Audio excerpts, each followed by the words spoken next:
wrestle with being conceited when immediately I've outcompeted all the industry's elite and easily I'm undefeated even on the margaritas. Ain't no closing all the distance in between us, comprende? Presenting a man that's ascending, Feng Shui Roberto Clemente al dente. She been bae for 10 days on Wednesday, but then they can end it to Kembe, comprende? Hot boy, cowboy, make a lot of noise. Hot boy, all joy, got a loud voice. Hot boy, I enjoy going stunting. Hot boy, I am Crocodile Dundee. I'm a legit genius. Oh God, I don't think I got a weakness. Little buddy, I'm just getting down to business. I'm a shit bitch, can I get a witness? Help me! Well, don't you help me now?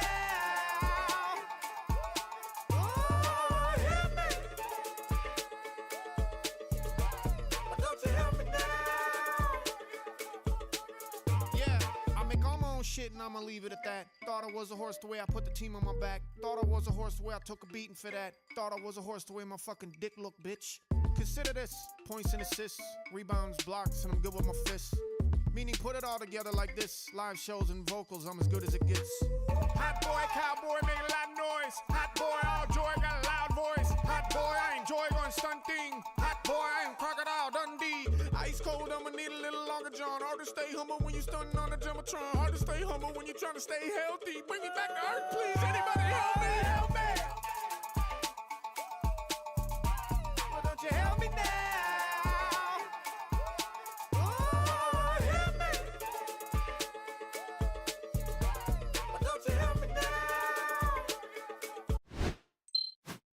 Hey, what's up? It's off the screen. Low as I can get it there, right? It's right on the edge of the screen. I don't, oh, see, I can see a tiny little, can you see it? There's a tiny little flickering something. It's like a hair too low. How you doing? Everybody in here. Superman was first. SP's in here. Dugio, what's up? Snively, what's up? Snively, I know you were posting on the Discord over the weekend. I was busy for most of Sunday, so I wasn't really watching the coverage, but I was checking in every once in a while in the Discord and catching up. Yeah, so the RC happened, and man, Omniscience did really well, putting 3 copies in the top 8, which is... You know, normally it would be like, oh, you know, pat myself on the back. I'm playing a deck that is clearly really good, clearly a tier 1 deck, but most people don't think it is. That's perfect. That's exactly where I want to be. Except I don't want to pat myself on the back for playing a good deck and kind of knowing all along that it was a real deck when now the cat is out of the bag. And now suddenly everybody's going to be gunning for Omni. And I'm, oh God, all right, so... Everybody's gonna be packing a bunch of Ghost Vacs and well, Ghost Vac isn't a problem, but like Stone Brain and shit like that. Yeesh. Anyway, so we'll be jamming some Magic here, but Jeskai Control, what? On top? Really? That's not what I saw. Wait a minute. So I on the Discord I posted a bunch of the conversion rates. That was before the tournament finished though. It was just after day 1, basically showing the most winning decks after day 1, and you know how many of them converted to day 2, stuff like that. But yeah, but Jeskai Control does not seem good. I still don't see it doing well. It didn't have great numbers at the European RC. It didn't have great numbers at this RC from what I saw, but yeah, it still suffers from some really big problems. I don't think it can get past like its mana base. Black or white, white or green, 25 lands. Black or red spells, shit. Okay, let's pop in here. What is this garbage? I don't care. Let's go to the store. Feel so bad for the guy who went 8th. He didn't see Omni until game 3. Oh. So he made top 8 and then his first match in the top 8 in the quarterfinals, he lost because he didn't find Omni in the first 2 games. It's kind of shitty. That is what I've been saying about the deck for a long time now, though. It's kind of the only way you lose a lot of games. Not the only way you lose, but one of the big ways that you lose is you don't find the Omni in the top half of your deck. That is still just not like there's not enough ways to dig. You can't dig as fast or as deep as you need to sometimes. Like maybe I don't know what's missing from the deck, but yeah. Anyway, the deck is still obviously being tuned. I don't think I saw any lists that look tuned to me. You know, I'm playing 1 Blast Zone, 1 Cavern. Some people are playing 1 and 1 Mist, whatever that Mist land is called. Some people aren't playing the blue Mistland, they're playing 2 Blast Zone and that's it, no Cavern. And like some people are playing Cavern and no Blast Zone and they're playing the, you know, it's like, meanwhile over here, you know, one of the lists had like 1 Confounding Riddle, 1 Refute, 1 Spell Pierce, like what? It's like, you can see that even the people who are doing well with these decks at the RC don't know exactly what they want. They're still trying to figure out what is the best option here and, you know, what's good. But, I felt so bad, yeah. He was the guy who's 10-0 on the Swiss, yeah. Like, to be 10-0, he must have been running well. Like, you've got to be, you know, I play this deck enough to know sometimes you just lose 5 matches in a row because of bad luck. Because the deck doesn't, you know, find the card. And that's just, doesn't happen that often, but you have a streak of that. The opposite happens, and you do, you know, he finds his Omniscience by turn 4 every game or whatever, and his Abuelo's Awakening. Like, to go 10-0, he must have had a lot of games where he just drew really well. He just drew the combo a lot, you know, and that's great. But sometimes there is that other side of it where, you know, you don't draw the combo, and he experienced that in day 2, it sounds like. But Jeskai Control, right, but it was only, yeah, but that doesn't mean anything. One person doing well doesn't mean anything. When I say Jeskai Control didn't perform well, I'm looking at all the Jeskai Control decks.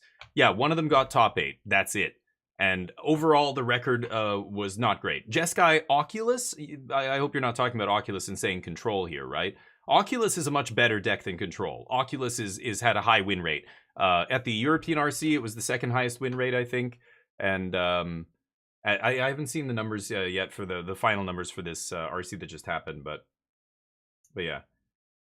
2nd place is bad? No, but it's not about the final finish. That doesn't matter. Like, people who make the top 8, it's irrelevant. It's like, look at the top 32, look at the top, you know, all the decks, and just because somebody got top 8 doesn't mean the archetype's good. You know what I mean? Look at again, we can go back to the perfect example in recent memory was Worlds.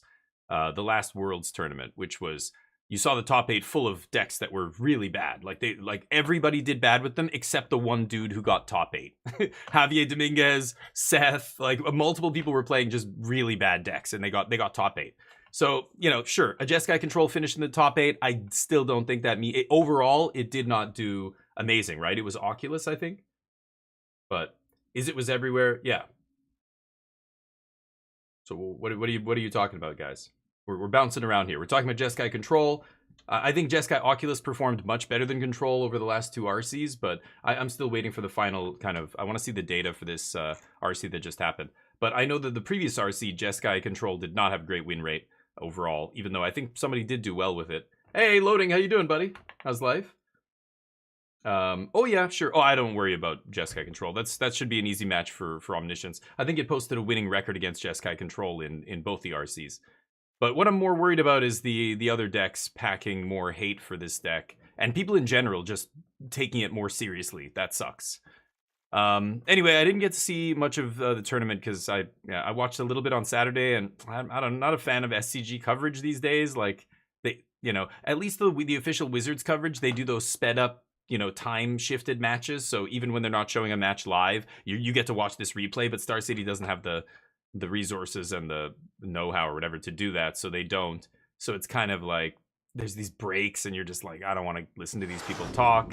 So I don't know, but I'm doing well. Loading, thank you. Hey Jason, you know what wasn't everywhere? Those darn fajitas. Oh yeah, I see. I don't know, I haven't seen any.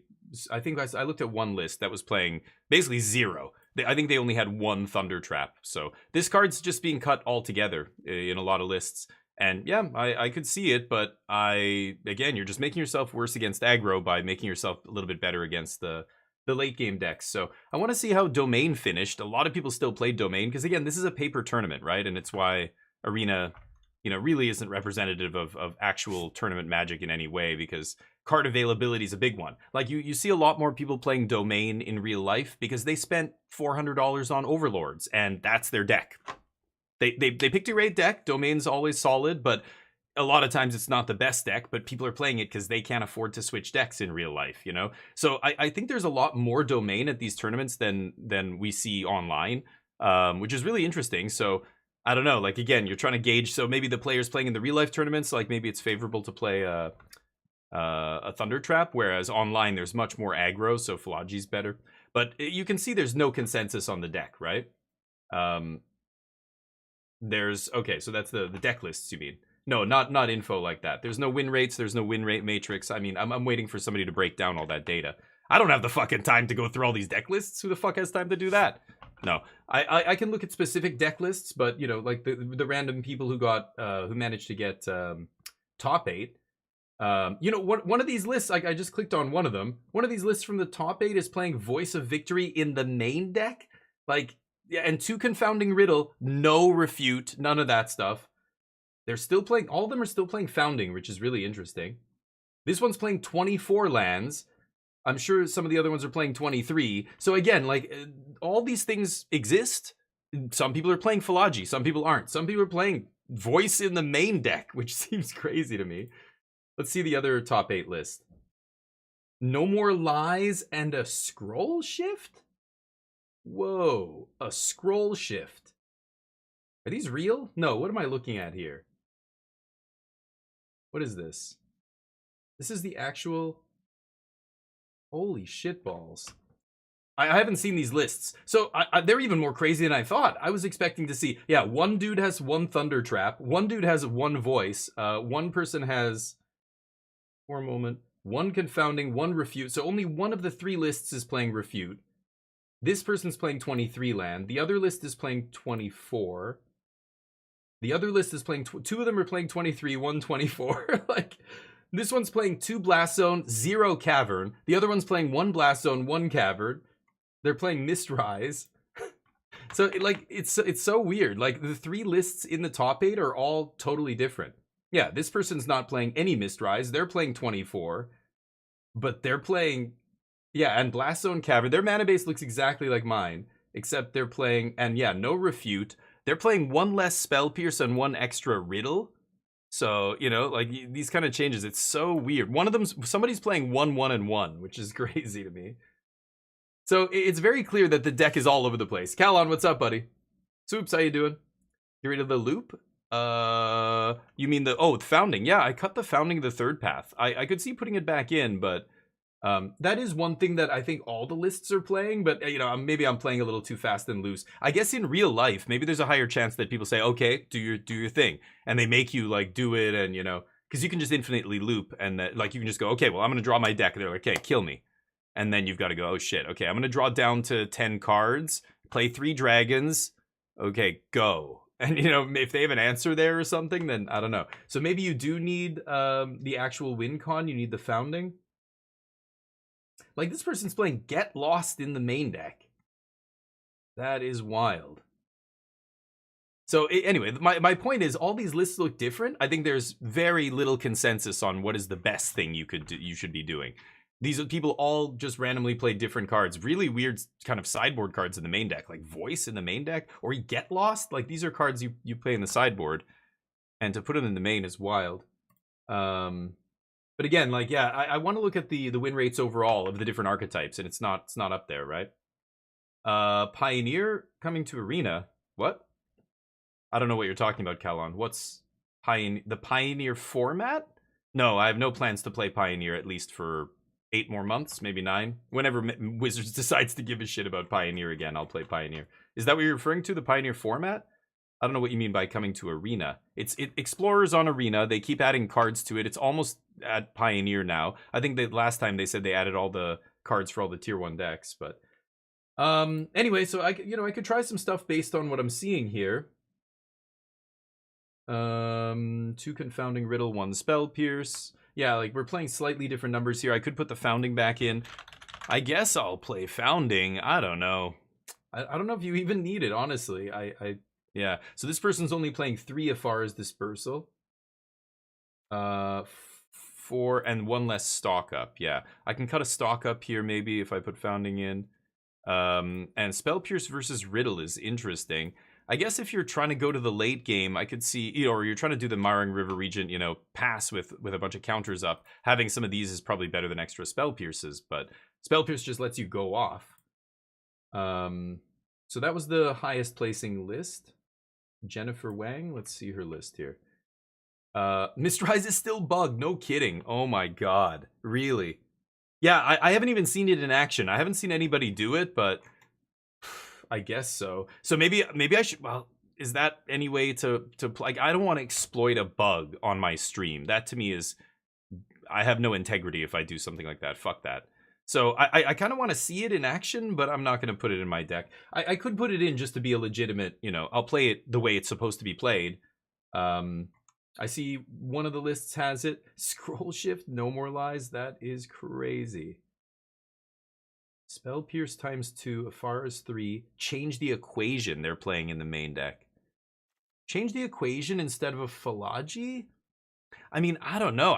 I like Philology more than these other options. Like, I could play counter magic. So somebody, one of the lists is playing like no more lies and change the equation in this spot. One of the other lists is playing 1 Thunder Trap and 3 Afaras and a Get Lost in that spot. That is so weird. And then the person who did the best is playing Voice of Victory in that spot. A main deck Voice of Victory. Like, I mean, the whole point of putting it in the sideboard, your opponents have tons of removal stranded in their hand in game 1. I imagine as soon as you play Voice, doesn't it just die? I guess hopefully you have a turn where you get to 6 lands and you play Voice and then go off. Having 1 in the main deck is wild. I don't know. I still don't like any of those as much as Philology. I could see a Philology and a Thunder Trap, and like here we are, just like most of these decks, just randomly playing 1 of each. We're playing, I could play 1 Refute just to try it. And run 1/1/1 like this other deck, but it's clear that none of these people came to a consensus on what's good. Let's look at the sideboard. So Clarion Conqueror was a big one that people were saying was very good, and I think it's worse than Grand Abolisher at doing the job that you're supposed to do with it, which is stop your opponent from interacting with you so you can go off. But it does bounce Roiling Dragonstorm. When somebody pointed that out to me, I was like, okay, that seems good. Like bouncing your Dragonstorms early in the game when you don't want to spend up or you don't have the mana to play a Mowering River region, that does seem interesting. But again, game 1, they're just dying instantly. So, I could try something like this. One of these lists has Grand Abolisher and Clarion Conqueror and Cathar Commando, which is wild. Hey, Nano, how you doing, buddy? Explorer disappears next week. Oh, Calon. So they are officially changing it to Pioneer? I hadn't heard that. Yeah, no, I still don't care, though. That's cool. Great. Finally. That's amazing. But nobody cares about Pioneer until next year, probably. Changing the name of Explorer. Okay, so that's what you were referring to, Callan. Okay, I hadn't heard this news. Good afternoon, Alter. What's up? Nice. Hey, good to hear. So you're on the final stages. Sanding's a bitch. Sanding is... I hand sanded my entire engine bay of my Camaro when we were, replacing the engine and upgrading a bunch of stuff. And oh my god, my fingers, I had no fingernails for like 2 weeks or something. Every day I was in there hand sanding, and I rubbed my nails down to nubs. They were bleeding sometimes. I hate sanding. Now, if you have a sander, that's a different story, but you're probably not using like a power sander on a deck, right? But yeah. You go full no Omni WinCon, right? So you bring it in when you're, yeah, right. So it's interesting. This person's playing 2 Clarion Conqueror, 2 Grand Abolisher, 2 Overlord, Day of Judgment. I love to see 2 Beza. I think 3 Beza is just too important. I don't know. I'm tempted to try these Clarion Conquerors just because I haven't played with it yet. I want to see how good it is against, like this. I don't know, this bizarre plan you guys are talking about. It really only comes in if I see the what is it called? If I see the Stonebrain / Ancient Vendetta or whatever. Some people are playing mono black. Mono black random demons is out there. Same with the Orzhov Pixie. They could run some black hate piece. I think that's when I would cut the Omniscience, but I had Disenchant, Get Lost. I could cut one of these. Soul Partition was actually really good.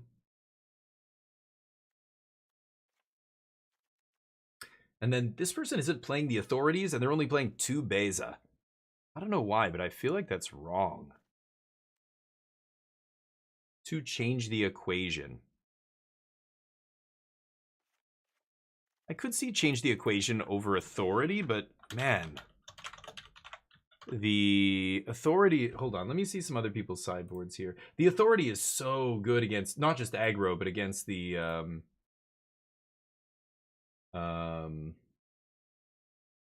What's it called? Is it deck? So the other version playing 2 Soul Partition. I just cut mine. 2 Voice of Victory, 1 Change the Equation, 1 Clair and Conquer. They're playing a defab. Holy shit, my favorite. Elspeth Smite and a Stone Brain. Okay, that I don't know about that. I don't mind having 1 Stone Brain for the mirror. I expect that deck to tick up in popularity. But man, Stone Brain is dead against everybody else, right? So there's Change the Equations. Defab. I'm gonna try 1 Change the Equation. And I could put Stone Brain in. Oh, Stone Baron. Stone Brain in for the mirror, because I know that it's going to be much more popular now that the deck is doing well. But Neighbors lending you a Belt Sander. Okay, nice, yeah. Pixie won the Japanese RC. Yeah, I did see a link to the Japanese RC, but it wasn't... I don't know what I saw. It was very limited information. It didn't give any of the win rates or anything for the decks. It was just like the top 8 or something, or top 4. I can't remember. Still doing good? Good. You want to test again today, Nano? Let me know, okay? Weird take. Yeah, there's a bunch of weird cards in these lists. But Builder's Talent? I don't even remember what that is. Is that the white card? No, dear God, no. The white enchantment? No, that thing's no good. I don't know what are we doing with that. It makes a wall, and then it pumps up creatures, I think, if you level it up all the way. No, I don't want to play that card. Sideboards played 6 games, 5 were is it? Yeah, I believe it. Question a couple of cards. Sure. You have them in the main, yeah.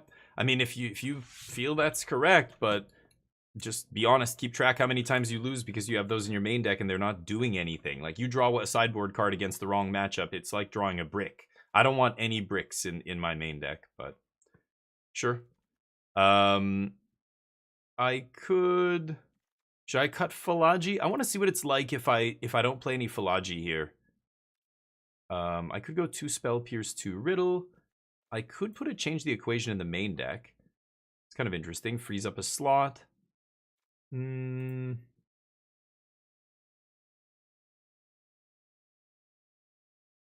Okay, I mean, if I'm playing Clarion Conqueror, I think I have to play Voice, because that whole package is kind of... You have to play them all, right? I'll cut 1 Grand Abolisher. I could cut 2. I miss Defab. Defab was great, but... Anyway, I don't know. There's so many options, and I'm just not sure... And nobody seems sure. Nobody seems like they know what's correct. I don't see a single list that is... hold on, let's put 2 Get Losts. I don't see a single list that is...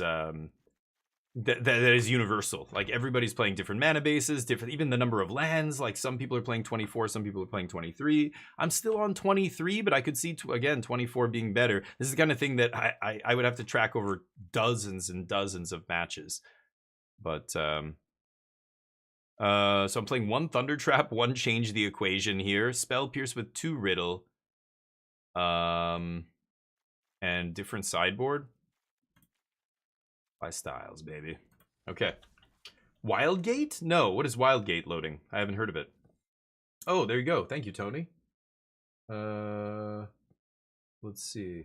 And it was smaller. It was only a couple hundred players compared to, you know, over 1,000 or whatever for the last couple RCs, but still good data. Yeah, Pixie. Oh, yeah, right. I saw the Pixie deck that won. Yeah, a bunch of... Is it mono red? Much more aggressive. Yeah, you don't see much, you know, Omniscience combo and stuff like that here, which is really interesting. Just tons of aggro, right? So kind of interesting, but in a format like that, I'm not surprised the 1 Orzhov Pixie guy did well. Yeah, but I don't know. It's yeah, different metagames. Who knows? Yeah, with all that aggro, maybe yeah, it's tougher for the Omni deck, I imagine. But play some ranked here. Nano, what did they say? Did Nano want to play? I don't know. Stone Brain Superman, I know. Getting a non-land permanent from the graveyard, put it on the battlefield?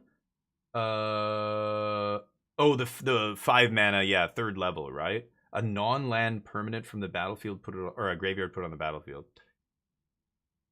Yeah, for 5.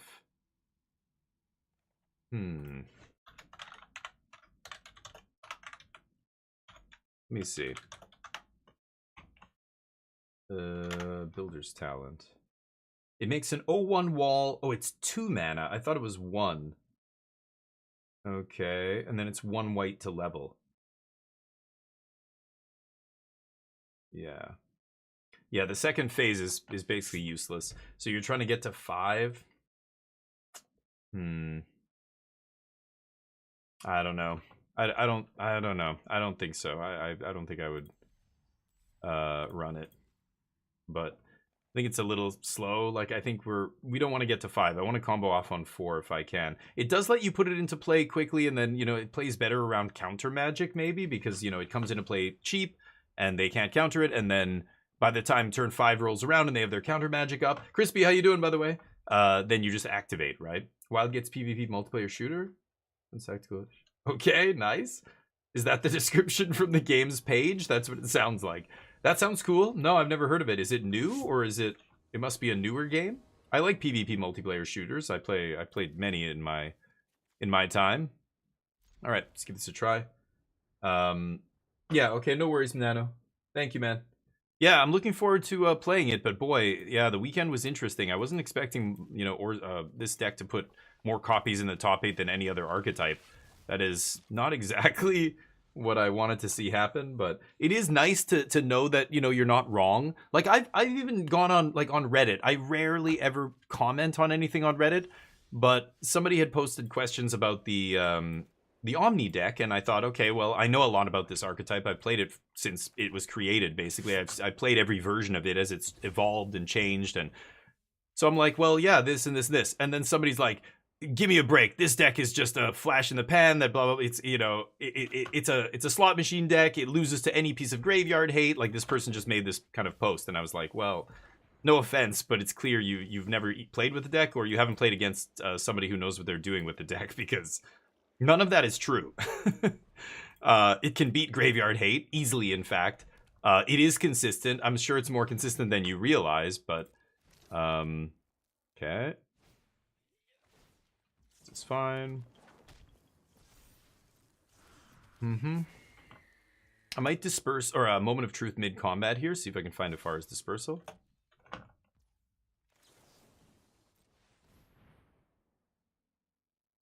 They're never piercing this, right? Yeah, they know they lose the game if they do. Ooh, that's interesting. I kind of want to keep the land here, to be honest. I know they're sitting on, well, if they're lucky, they found one of their 2 spell pierces and they're just camping on spell pierce here, right? So I'm going to go temporary lockdown, eat their board. They may spell pierce that? I'm not sure. But I won't be able to do anything else. And then I play tap land and then untap into 5, and I can abuelos into, yeah. I think I'm going to take this, and if I find a spell pierce, now I only have 1 in the deck when I used to play 2.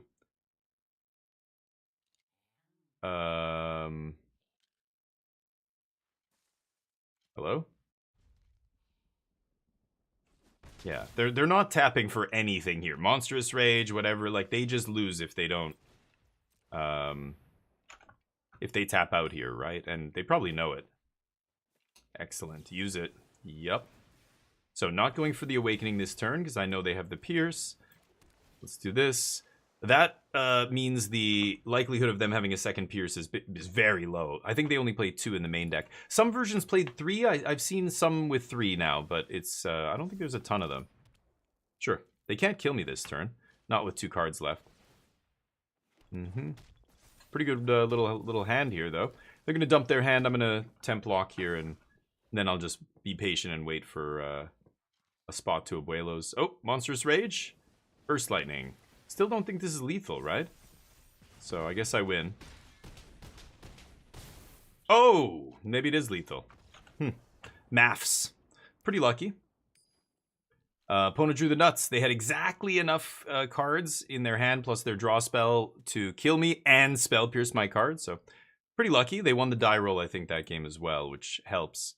Let's go Beza. Day of Judgment. Get Lost. Voice. activated abilities. It's not even an activated ability, it's a triggered ability, right? Only the equip is activated, but you may attach this equipment to it, means they're not activating shit. Grand Abolisher's tempting. As a one of. I'm gonna take out Pierce. I was taking out Confounding Riddle. And then I was cutting a moment. I think I'm gonna bring in Grand Abolisher here. I'll cut 2 moments. Leave 3 stock ups. Alright. Catching with you guys. Check if you like. Sure. I mean, I could, but usually these days I get a lot of keys from websites, and they pay me to play the games that I play on stream. So it's rare that I play a game that I don't love, but I'll look at it. I'll look at it loading. I appreciate it, the key, but there's so many games. I get free keys a lot to lots of different games, and I just ignore most of them because they're, you know, small games. They're very low player counts and different other stuff, and they're very, some of them are in like early access or alpha versions that aren't even finished yet. Kind of an awkward hand here. I'm gonna mulligan this. This is better. I'll put Beza on the bottom, and let's see if we can find more land here.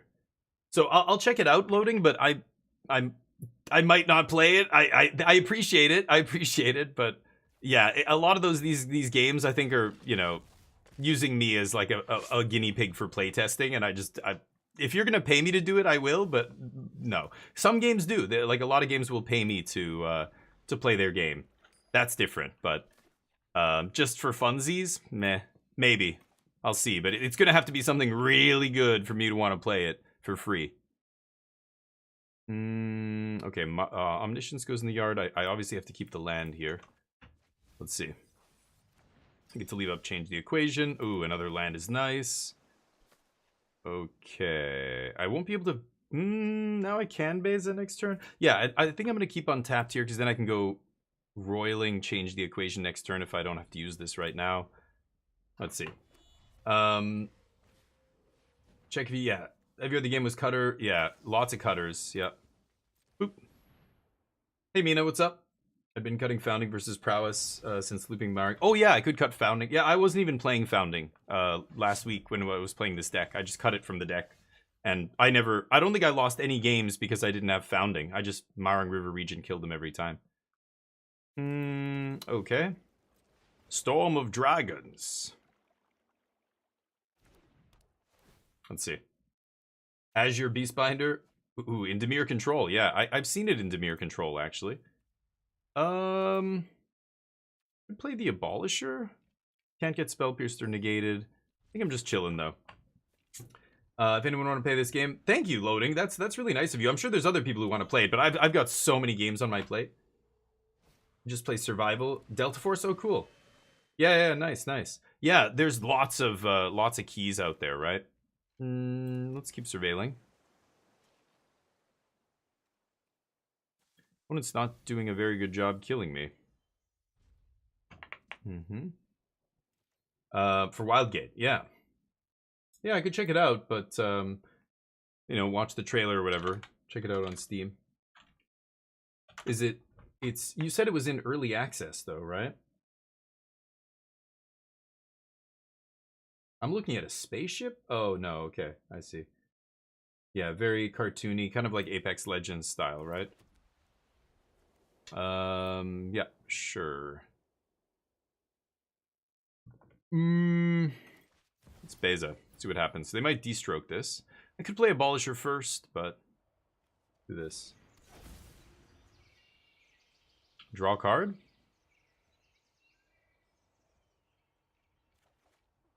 Sure. Go. Waff Turtle, what's up? What's the juke now that Omni is going up in popularity? I don't know.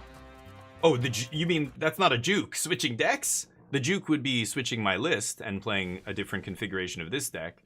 You want me to give this up and play a different deck? Because it did well? No. No. The juke is reconfigure the sideboard, figure out what the best main deck is, figure out what the best mana base is. You look at a bunch of the lists of this deck, they're all over the place, right? Some of them are playing 24 lands, some of them are playing 23. Some of them are playing, like random creatures. One of them was playing Voice in the main deck, one's playing Thunder Trap in the main deck, one's playing no creatures in the main deck. Like literally all of them are all over the place. If some of them are playing Spell Pierce and Confounding Riddle, some of them are playing Refute, Confounding Riddle, and Spell Pierce. Some of them are playing Spell Pierce and Refute. Like they're like all the lists between the two RCs, all of the Omniscience lists. I think none of them are consistent. Not a single one matches any of the other ones, and like even across both tournaments, like it's crazy actually. This is kind of insane. I can kick this bad boy. That's awesome. They can't Spell Pierce it. Voice in the Bane, yeah, like, is it good? I don't think, it sounds terrible to me. Again, don't think of Magical Christmas Land, think of the times when they have all their removal in hand, because you don't play any creatures, except one Voice. How long do you think Voice is gonna last? It's not. Spoilers, it's not gonna last you're gonna play Voice, it's gonna die immediately on their next turn. Because they have all the idea is you bring in Grand Abolisher and Voice and stuff like that because they're siding out their removal, right? A lot of their sorcery speed removal and like sweepers, or even a lot of the instant speed removal. Like they'll keep in some of it to try and stop your combo, but it's not very reliable. So most decks will even cut a lot of that as well. You know, I don't get it. That's why you don't play Voice in the main deck. It would be like, you know, Blue-White Control with Monastery Mentor in its sideboard in Modern back in the day going, hey, we should play these mentors in the main deck. They're so good. It's like, well, wait, but the reason they're good is because your opponent takes out their removal post board against your control deck. Putting it in the main deck just turns on all of their dead cards. That seems terrible to me. Like, so, you know, Philology Archaeologist, Thunder Trap Trainer, hey, no problem. Our Thunder Trap just put 2 cards in my hand, and they use 2 cards to kill it. That feels great to me. You know what I mean? But if it's a creature that just comes down and then they kill it right away, like Voice, and it got you no value, that can't. No. So what to do here? I guess I'll punch face. Should I? Yeah.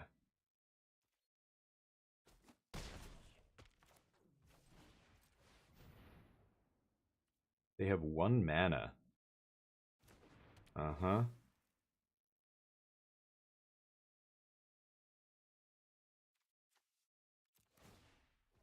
Suck it up. Okay. I think if I stalk up here, we get Spell Pierced, so I'm just chilling. So, I don't know. I don't like it. I can't believe I'm seeing a top 8 list with Voice in the main. Is like, what the fuck? Okay. Some of them have no creatures. One of them has, like, Get Lost. It has a Get Lost, a No More Lies, and a Change the Equation. So I'm trying out a Change the Equation in the main deck instead of one of the Philology Archaeologists. We're sideboarded here, so, and I'm trying a Trainer in the other spot. So I technically have 1 creature still in my deck. I am tempted to sweep here. Could just stalk up.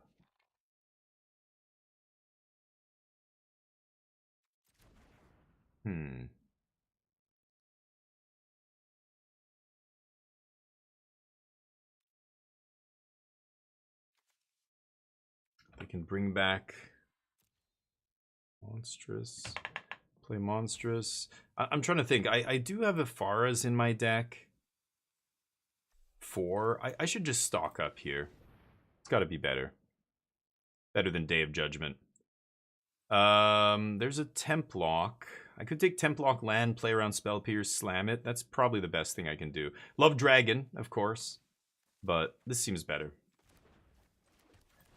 No Spell Pierce for you.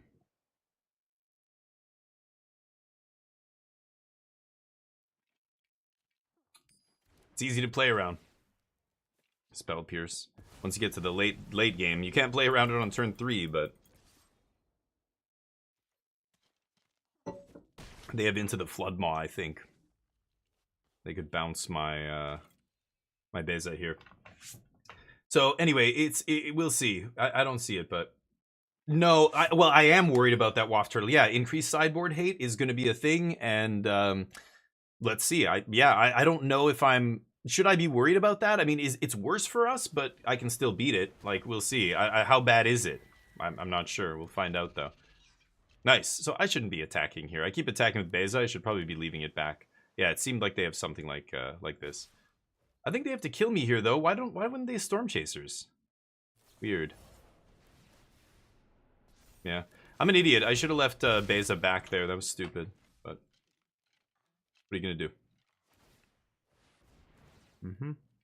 Burst lightning? Ooh, I was gonna say I need a River Regent there, but didn't find another Dragonstorm. That's crazy. I had 2 Dragonstorms in my deck, and I couldn't find either one. So, or a River Regent here. I would have been able to bounce Beza and gain life, but now I'm dead. Darn. Well, I pissed that away. That's on me. I feel like that was my game to lose, and I pissed it away by attacking with Beza every turn. So, GG. Ugly. I'll try and play a little bit better here. That shouldn't have been a loss for us there. We should have definitely won that game. They had nothing the whole game. Like, they did no damage to me. I played Beza. I started attacking as soon as they play creatures. I should just leave Beza back. Oops, my bad. Stone Ranges for the mirror. Yup. It's the only deck in the format it does anything against is this deck. So it's a really shitty sideboard card. I don't like playing sideboard cards that only have use against one deck in the entire metagame that makes up 6%, maybe 7% of tournament decks at any given tournament. Like, that's not great. You want to have your sideboard cards overlap against lots of stuff, right? But I don't know. I'm trying it because I'm expecting an uptick in this deck's popularity. Sure. Oop, turn off these obnoxious propellers. The whole combo. Yeah, I would, but I haven't played against the deck where that makes sense yet. It doesn't matter. Like, it's not about, whether you feel like doing it or not, right? It only makes sense in some matchups. I haven't played against Domain or Azorius Control in many, many, many matches. So, not really... not really something, yeah, that I'm doing, but removing the combo, that is. Mono black. I think Templock's probably not great here. We can ditch it. Didn't mean changing decks. Just the meta. Yeah. Oh yeah. I don't think I'm changing. I'm locked in for the there we go. For the RC, I think already. I kind of have to be because I don't have any of the cards, so I have to rely on people to get me the cards. So I have to tell them ahead of time. But yeah. Thank you, Loading, by the way, for handing out the code. I appreciate that. Change and no more lies main has been good. Really? Okay. I don't know. Yeah? Maybe. Should I just win the game here? Seems like I should, right? Oh! Oh god. Misclicks. Whew. Forgot Templock in there as well. Good call. Okay. Mono black. Negates. No, now, this is the kind of deck that could side in a... What's it called? Ancient Vendetta type card. Let me see here. Mono black. It's been ticking up.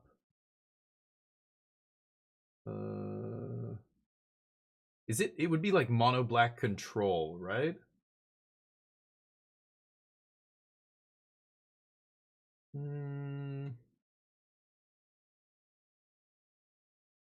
Mono black mid range. 2 Stone Brain in the sideboard. Yeah, they're just bringing in a bunch of hate cards. So this is the match where I should be bringing in a bunch of this stuff. And maybe Beza, and we'll just beat them up with all this nonsense, right?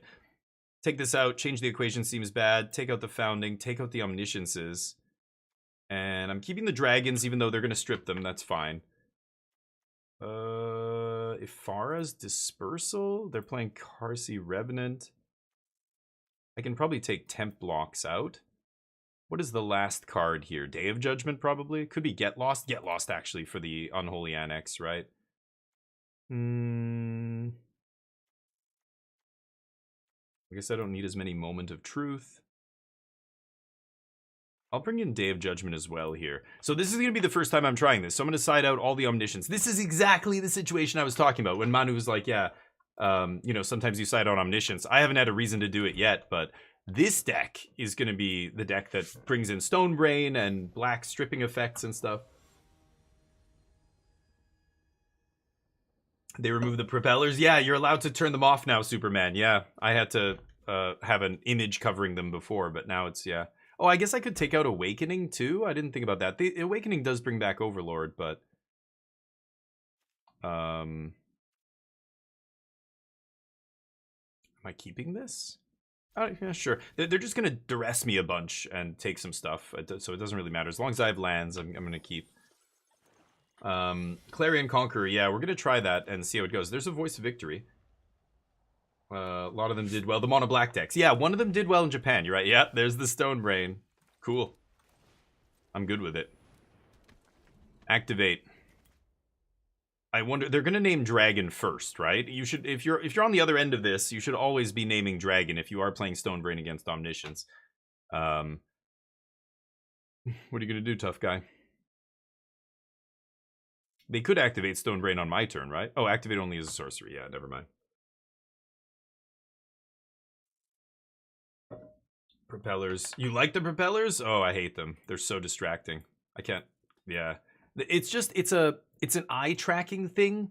You know, it's the reason they tell you you shouldn't drive with your interior light turned on in your car at night. Like, it's killing your night vision. It's like, it's a distracting thing. Like, your eyes are trying to focus on all the cards on the battlefield. But if there's like a flashing light or some movement or something always on one side of the screen, it's constantly going to just keep attracting your eyes because you're naturally attracted to movement and stuff, right? So, I mean, you're literally the first person I've heard out of dozens of people who said you like the mic. Everybody's like, I cannot fucking stand. People hated it so much they literally had to implement the ability to turn them off because what did they name? I missed it. Huh? Oh, they haven't named it yet. Yeah, you're bad at this game. Oof, get wrecked. Oops. Oh, get wrecked, son. Okay, let's ditch the Overlord. We can bring it back with Abuelos here. What's up, Rookegg? I shouldn't have played my land first. I'm an idiot. Lord Brimir, how you doing, buddy? You have to go now. Thanks, loading. Appreciate you. See ya. Yeah, like visually distracting. Like, it's the same reason certain color combinations won't be used. There's something that's considered aesthetically pleasing by most human beings to look at, and then there's other stuff that most people would be like, oh, it's jarring. You know, we only use those color combinations when we are trying to attract people's attention, like danger, like yellow and red sign or whatever. I don't need this. Untapped land on turn 5. No, I don't think I need that. Draw some more cards. Might find an Afar's Dispersal here. Yes, I do. What do you know? Could ditch the land. Kind of want to keep land though, right? Whatever. Ditch it. Attacking creature, so pass to you.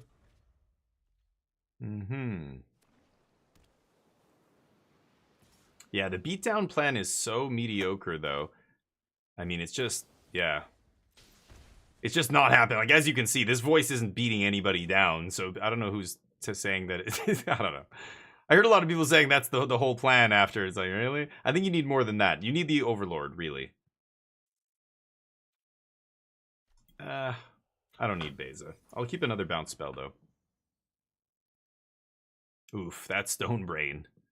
Buddy discarded a card and spent 4 mana over 2 turns. It took 2 turns off and did absolutely nothing. That was fantastic. I want that demon to come down.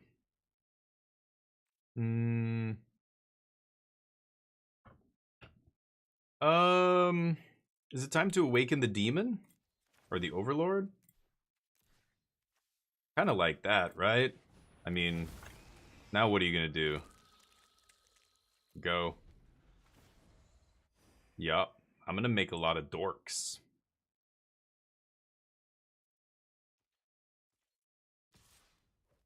Is it a sweeper? No blocks. I have Beza in my hand, remember, so I'm not super worried about this. I also have Day of Judgment. They know about Day of Judgment here. Annex?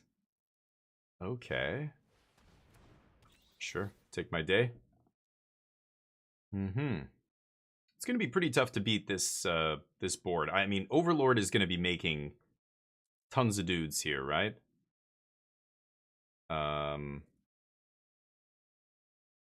Anyway.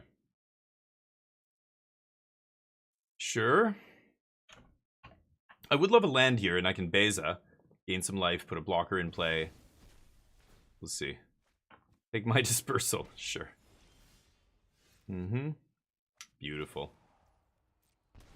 Let's swing.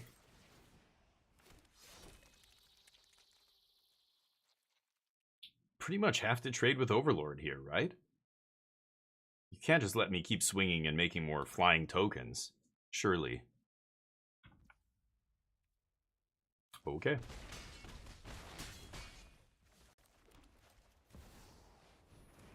Oh, I should have probably played him first and gained life. Whoops. Forgot about that. Derp. I didn't realize we were going to be at exactly the same life total. That was dumb. Okay. I think that's fine. I think these creatures... Yeah, you're not doing that. Okay. Draw? Oh, I just need any land here. It's crazy.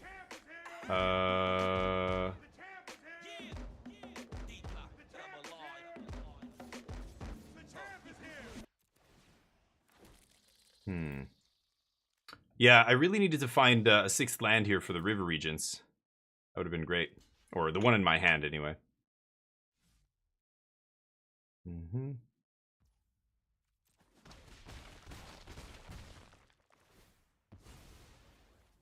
I lose 2. Yeah, I think I'm gonna die here. I can't sweep, obviously. Let's pass. So, hopefully I find land next turn to win the game here. But I might lose. I'm gonna lose 2 and then another 2. Oh yeah, I'm dead. Okay. I am gonna lose this one randomly. Geez, I should have kept that land on top. When I was looking earlier, I put a land on bottom. Or discarded it? I don't know when. Yeah, maybe it was this cavern earlier. I had the Marang in hand, and I was like, oh, I can gain... you know, I can maybe get to 6 mana and play this Marang River Regent, but... Yeah. It's pretty simple. All you... Oh, they didn't attack. They had to attack me here. Wow. Okay. If I draw land, I think I'd still get out of this game. Right? They should have killed me. Yeah, there's a land. They're at 15.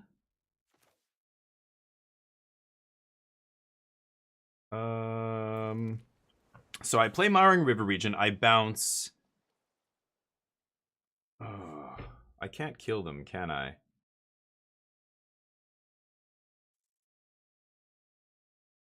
Bounce, bounce. I mean, I have to, but I'm dead to Sholdred.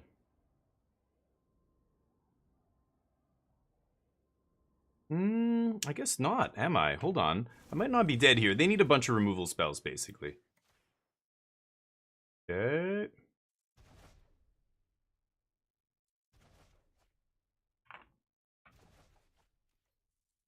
Punch? Gonna stop on my upkeep here. Bounce Sholdred to not die. Oh, I'm gonna die on their end step, though. Yeah. Never mind. I'm gonna die on their end step because of the Unholy Annex, right? Oops. 12, 13, 14. I put them to 1 life? Oh, they gain 1 from the bat. They have to block here. I don't know what they're doing. They have to block with bat. Otherwise, they die. They're trying to find a way to not block here. But I'm dead to Demon on end step, right? It doesn't even matter. Because if I could go to my upkeep, I could bounce Shoulder and stay alive. But yeah, they survive it too. But I won't be able to stop Demon from killing me. That's too bad.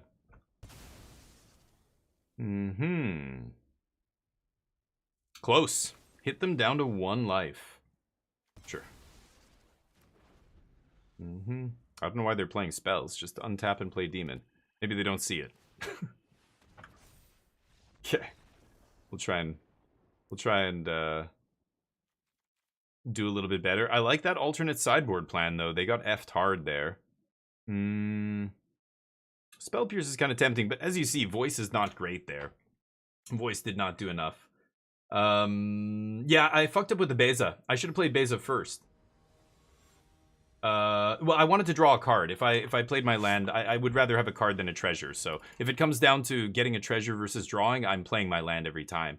But it was the life that fucked me up there. Had I done that, I'd probably win that game, right? I would have survived that turn and then killed him on the next swing. So that was my, again, punt that made me lose that game. Just like last match. I think I lost the match to my my punt. The big news? What's the big news? I don't need that.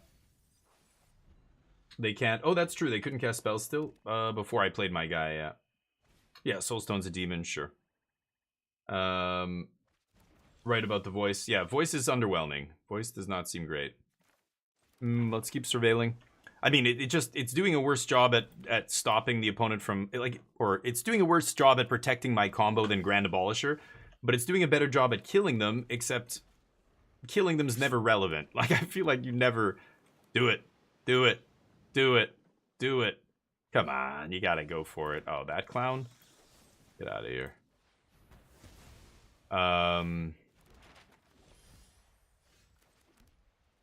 Okay, pass.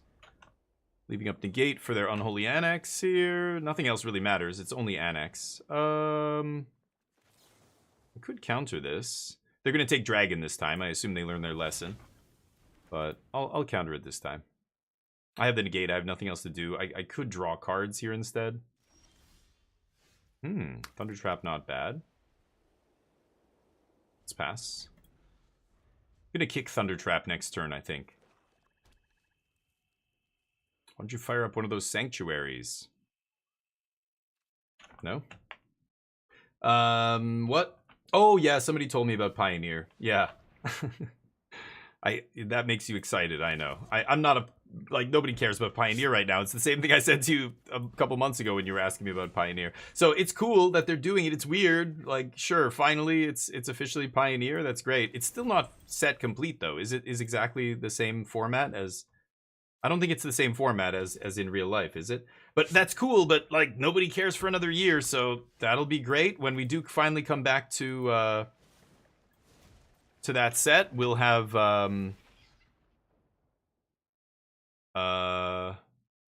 or that format, when we finally come back to playing Pioneer, we'll have you know, it fully on Arena, which is great. But I just yeah, it's like telling me in February or March that this Christmas we're gonna have something special, and I'm just like, well, I can't. I'm sure at some point I'll get excited about that and care, but I just can't right now. I don't care. Logic with Voice, combined with Clarion, with their abilities. Why is that? I don't know. Maybe I don't get it. I haven't seen them in play at the same time. How do their abilities combine? Does Clarion... What does Clarion say? Can't activate? Thank you for the lure, Crispy. Adding all those cards, yeah. Battle at the bridge, blah, blah, blah. That's the cards you were talking about, yeah. Yeah, they're adding... Okay. They're naming it Pioneer. It's about time. Like, good. But at the same time, like, I don't know, who cares? I don't think anybody in the competitive community cares, but I'm sure there are people who play only Pioneer who are excited about that finally. That is good news. But it's weird. Pioneer's kind of a no man's land right now. It's a dead zone, right? Like, nobody, which just makes it fun. Most people playing Pioneer, I'm sure, are having a great time, but they're mostly casuals, right? No competitive players are playing that format. So right now it's probably just a great time. I don't know. We saw the only real Pioneer tournament was, and I don't know how real it was the Arena Championship. And it was all mono red, but I think that's a byproduct of people not playing the format, basically, right? It's people,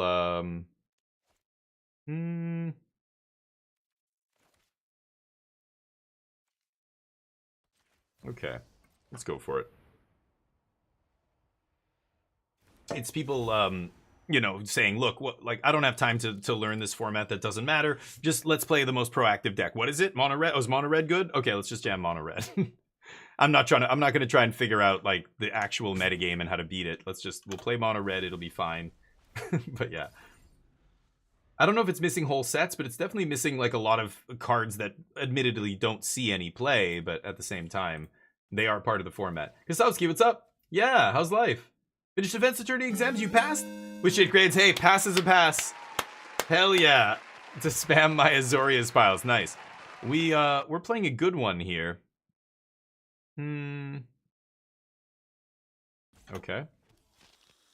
We're playing a good one. I'm going to try and bait my opponents into playing a removal spell here. They know I have the bounce spell, so they're not going to do anything, right? You serious? Wow. Okay, I'll take it. But yeah, Kosowski, that's great news. I love to hear it. I don't need the land. I could hardcast Overlord next turn, but I think I'm good.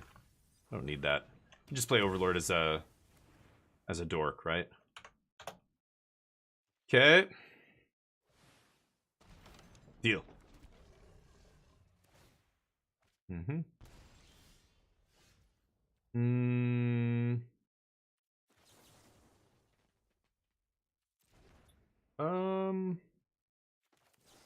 Sure, let's moment. Helena, what's up? Competitive player. Don't feel like chasing RCQs. Yeah, no, I totally get that.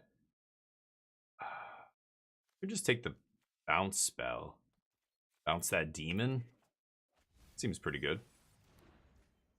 I can counter the preacher on the way back down. They don't know I just drew a bounce spell, right? Let's pass. They only know I have Confounding Riddle. So let's see. See what they do here.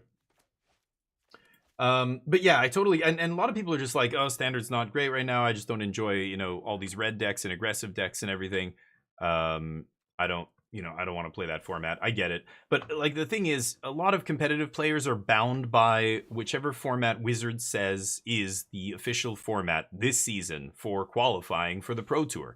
So when it's Standard, then Modern, then Standard, then Modern, and like they don't do Pioneer for an entire year, it just like fades away. It's so weird. But yeah, I wouldn't normally be chasing RCQs either. The only reason I'm going to this RC is because I was coerced into playing the RCQ. But boing. Arena champ. Oh, sure. But most people, like, there's, like, what I mean is that, yeah, if you manage to qualify, I'm sure you're testing, but no professional teams are playing in that tournament, Waft.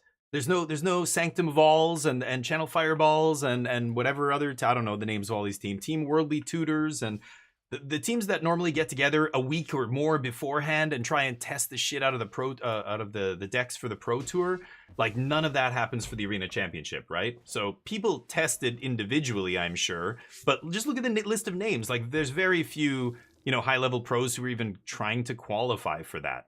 Like you just see it in all the competitors. Yes, there's a few names you'll recognize in there, but for the most part, it's I don't know if it's that. If it's like most people don't take it that seriously, I don't see it anyway. Okay, we're not getting a dude back here. I guess I'm gonna do this. Maybe find a Day of Judgment or something here. But it was in this deck. I took it out. It was in the sideboard. The disenchant. Recent MTO, mono red, yeah. World's Invites, yeah. Huge sense that this just settles that Arena is the main go-to for online. Maybe. I mean, well, Modern's still a huge format on... whatever. Modern's still a huge format, right?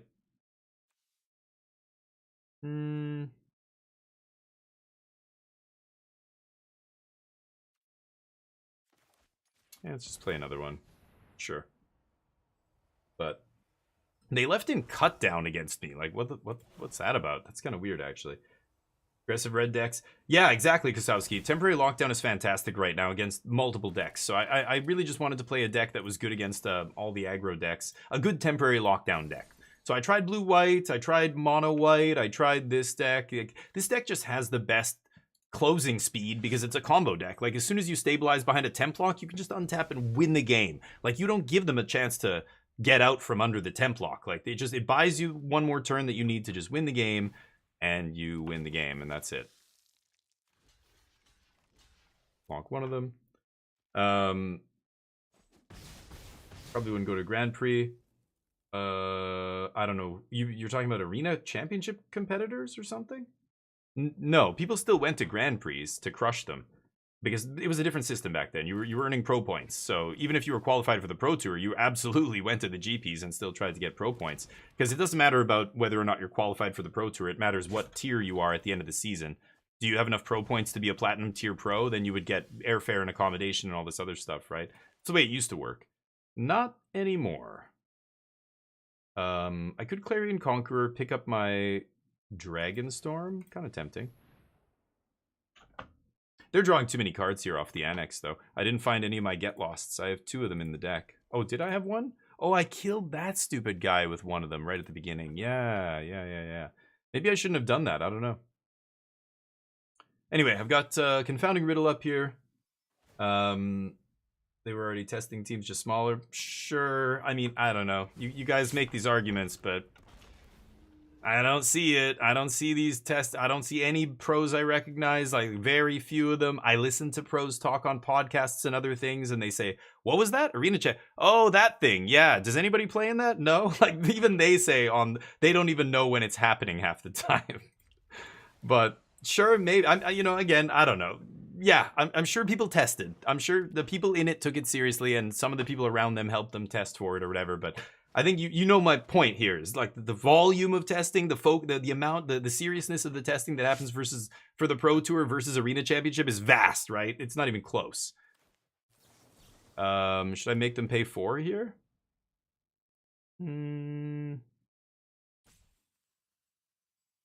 Yeah, that's fine. So, I don't know. I mean, sure, yeah, people tested for it, people took it seriously, sure, but the vast majority of competitive pros did not and do not. Many of them don't even pay attention to when that tournament's happening. I don't know if they actually even play on Arena. I think the vast majority of high-level pros don't play on Arena at all. So they don't even go for that kind of shit. The limited ones do, a lot of the ones, but even them, like, when you're testing limited, you probably should be testing on...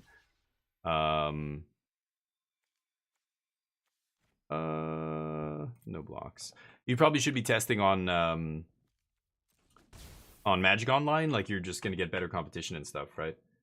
But anyway, Cheon, yeah. Did you hear the story about how Cheon qualified totally by accident? He was just like, I played in this thing and I randomly won, and then I randomly won the next one somehow, and he's like, all I did was like Google a random deck list the day of and was like, oh, this Golgari deck looks okay, and he played it and he did well with. This is months ago now, right? When Golgari, I guess, was still semi-relevant. Could counter this. So what could I dig for here?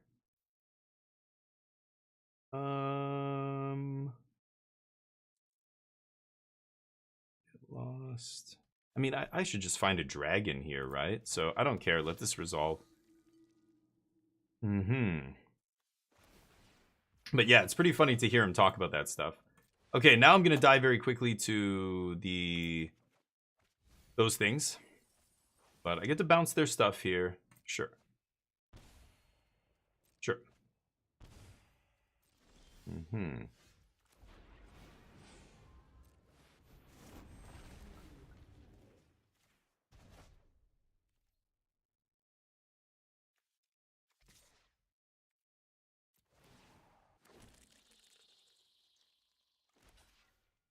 Yikes. I don't think I can grind them out here. I needed to save Get Lost for these annexes. I ended up using one early, but I could have also taken my... Well, I could have put the combo back in, but this is kind of what I'm expecting. And when people were talking about this alternate sideboard plan, I'm just like, are you ever beating anybody down with this shit? Like this 3-3 and the 1-3? I don't know. Sure enough, this match demonstrated that clearly it's not a good enough plan B to side out the combo. You just can't side out the combo. I would rather be playing DFAB in the sideboard and just negate or whatever, stifle the Stone Brain, and be done with it. I die. Pretty good. I think, yeah, I think this beatdown plan is never consistent. It's not consistently killing anybody to the point where you want to go for it, right? I don't know. Seems terrible to me. I think it only makes sense if you're playing against blue-white control. Like, it's a mirror match thing, right? I really don't think it makes sense for the for any other match. Like, I thought maybe it would be good when they side in Stonebrain, right? But I think just Overlord's all you need. I don't think you need this shit. I'm cutting the Clarion Conqueror. Not a fan of that card. Get Lost seems good. I want to go back to Defab and Disenchant. And beat him that way. It's much easier. Temporary Lockdown also does a bunch of work there. It's tough. They have to have Stonebrain on turn 2, and then hope you don't have a Temp Lock or whatever to stifle it, or a Defab to stifle it. So I think that's a better plan than the beatdowns. The beatdowns seem bad. Tarum, what's up? Plat, nice. A lot of omniscience there. Yeah, it just did well in a big tournament over the weekend, so there's probably going to be a lot of people playing it right now, but sure. Yeah, and many of them are good players. I mean, you can't just win a 300-player tournament, you know, but again, that's not what Arena Championship is, right? It's you doing well on some qualifiers. You can just take multiple shots and bam, you get lucky once. There, you're in. You know what I mean? You run well in one of the, you can just keep shooting bullets. Some people probably spend $500 trying to qualify, and then they qualify. And then it's a small tournament. Once you're qualified and you're in that Arena Championship, how many people? It's like 30 people, right? 32, 40 something people. It's pretty small. So that's pretty easy. So again, you could have these people getting to the top who aren't pros, who aren't even serious grinders. They just really wanted to qualify. They got lucky, you know, in one of their runs on the qualifying thing. Suddenly, boom, they're in a 30-something, 40-player tournament, and they have a chance to win an invite to Worlds or whatever. It's kind of crazy, right? I don't know. I think it's probably stiff competition, but it's a very small tournament that you're winning. 7 wins. I mean, well, it's not easy, but if you take 50 shots at it, you'll get there, right? Not 50 literally, but if you take, you know, a bunch of shots, you're going to get it at least once, right? Like you should. It's, you know, so that's what I mean. It's not quite the same as like you go to an RCQ, you have to win. You don't get another chance. You have to wait 2 more weeks. You have to win that one. You don't win. Now the season's almost over. You've only got one more chance. You know, the Arena Championship, it's just how much money do you have? Spend enough and you can probably qualify for that, right? Play a decent deck. You don't, by no means do you have to be a pro, because again, it's not, you know, when it's a one-off tournament like a regional championship or whatever, like a pro tour, you have to be so much more dialed in because you just get that one chance. Okay, the mirror match. Pretty shitty hand here, unfortunately.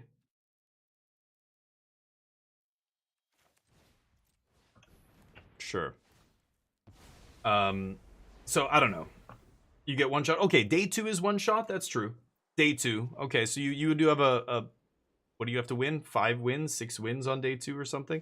So you do have a brief window where you do have to do that one shot. That's fair. I have to pretend like I have counter magic here. Maybe I should stock up there. I don't know. Can they just afford to go for it into my open mana? Kind of wild, right? Let's see. Anyway, I feel like it's a very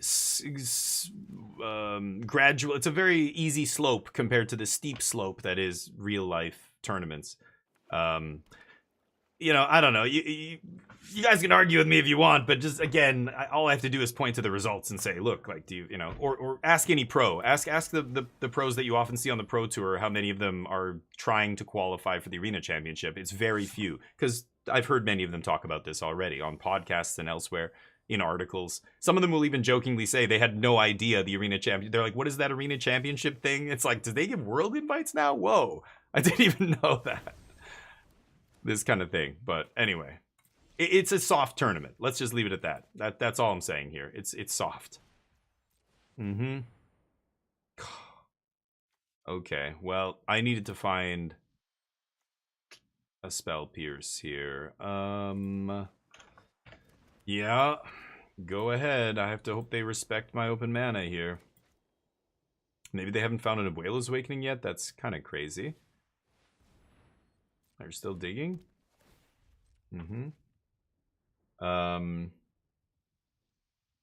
Yeah. There are easy qualifier formats? What do you mean?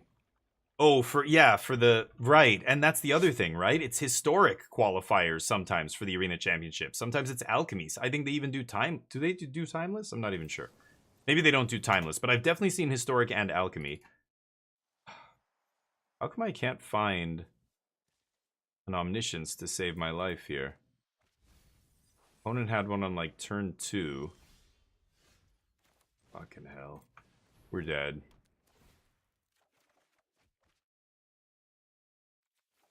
We are dead.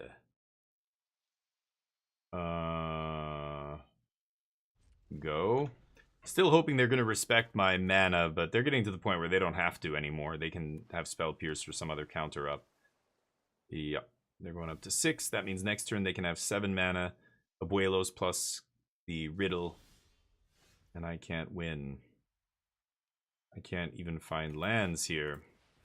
Okay. Land and... Ugh.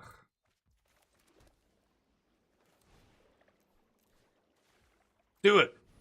Pretty sure this is getting countered. The absence of no more lies? What do you mean? Well, this is a combo deck. I don't know what you think we're playing, Kosowski. We're not playing Blue-Eye Control here. So, I think it's the opposite. If you play No More Lies in this deck, I think you have to explain your... What did they do? Oh, they just drew cards? Wow, they just get wrecked here? Oh, that is so funny. Okay. Thunder Trap? I can't kick it. Wow, I go for it first and I end up having it? That is so funny. Okay. Don't need that. Thunder Trap. Okay. Stock up seems good. I think I win this game. I already have 2 Dragonstorms in play. Let's take another stock up. Dragonstorm. Wow. They waited. They were being patient, but I guess they didn't have a...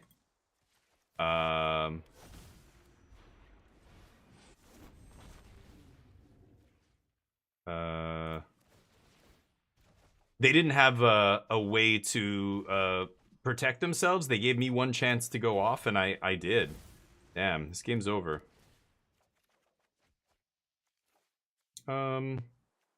Stitch Lockdown here.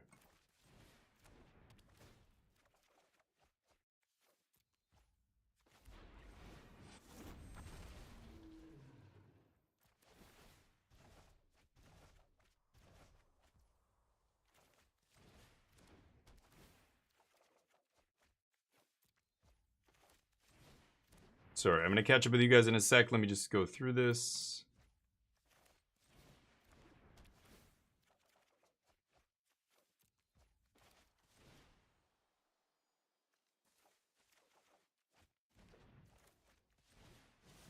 Looking for the Founding.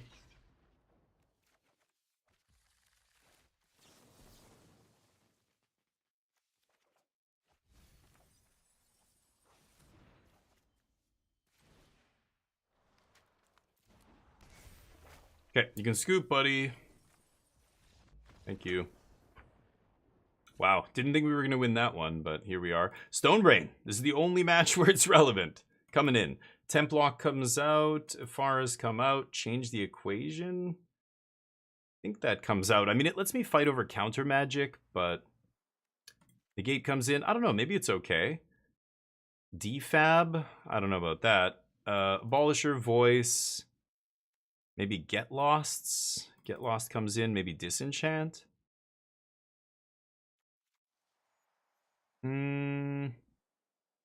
Alright, I'll keep and change the equation. And we run it like this. Alright, catching up with you guys.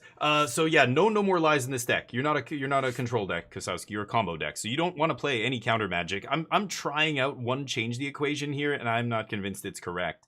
Normally, I wouldn't even be playing this, but you have some sideboard counter magic, but that's it. You have Confounding Riddle as your counter because it also digs you to the combo, and then you have Spell Pierce as a way to protect your combo, you know, in a cheap way against in game 1 against some decks. That's it. So I think it's yeah, you don't want to play No More Lies, but people are playing No More Lies. I've seen there's one deck with 1 copy in the top 8 of this RC. Is it correct? Is it not? I don't know. The jury's still out on a lot of cards for this deck. I think I don't know. Somebody in here said they were having success with it, but yeah, maybe. I guess it depends what you're lining up against. Again, I feel like most of the vast majority of the format is low to the ground aggro decks. So I don't know. Do you want that card against low to the ground aggro decks? I don't. I think No More Lies fucking sucks against aggro. That's why I don't play it. I think it's good if you're expecting Domain and the Mirror and other stuff. You know, I don't know. I don't love No More Lies. It's dead in the late game. This is brutal. I have a 0 lander into a 1 lander. I'm also playing the version with 23 lands. There's another one with 24 that could be better. That could just be the right choice.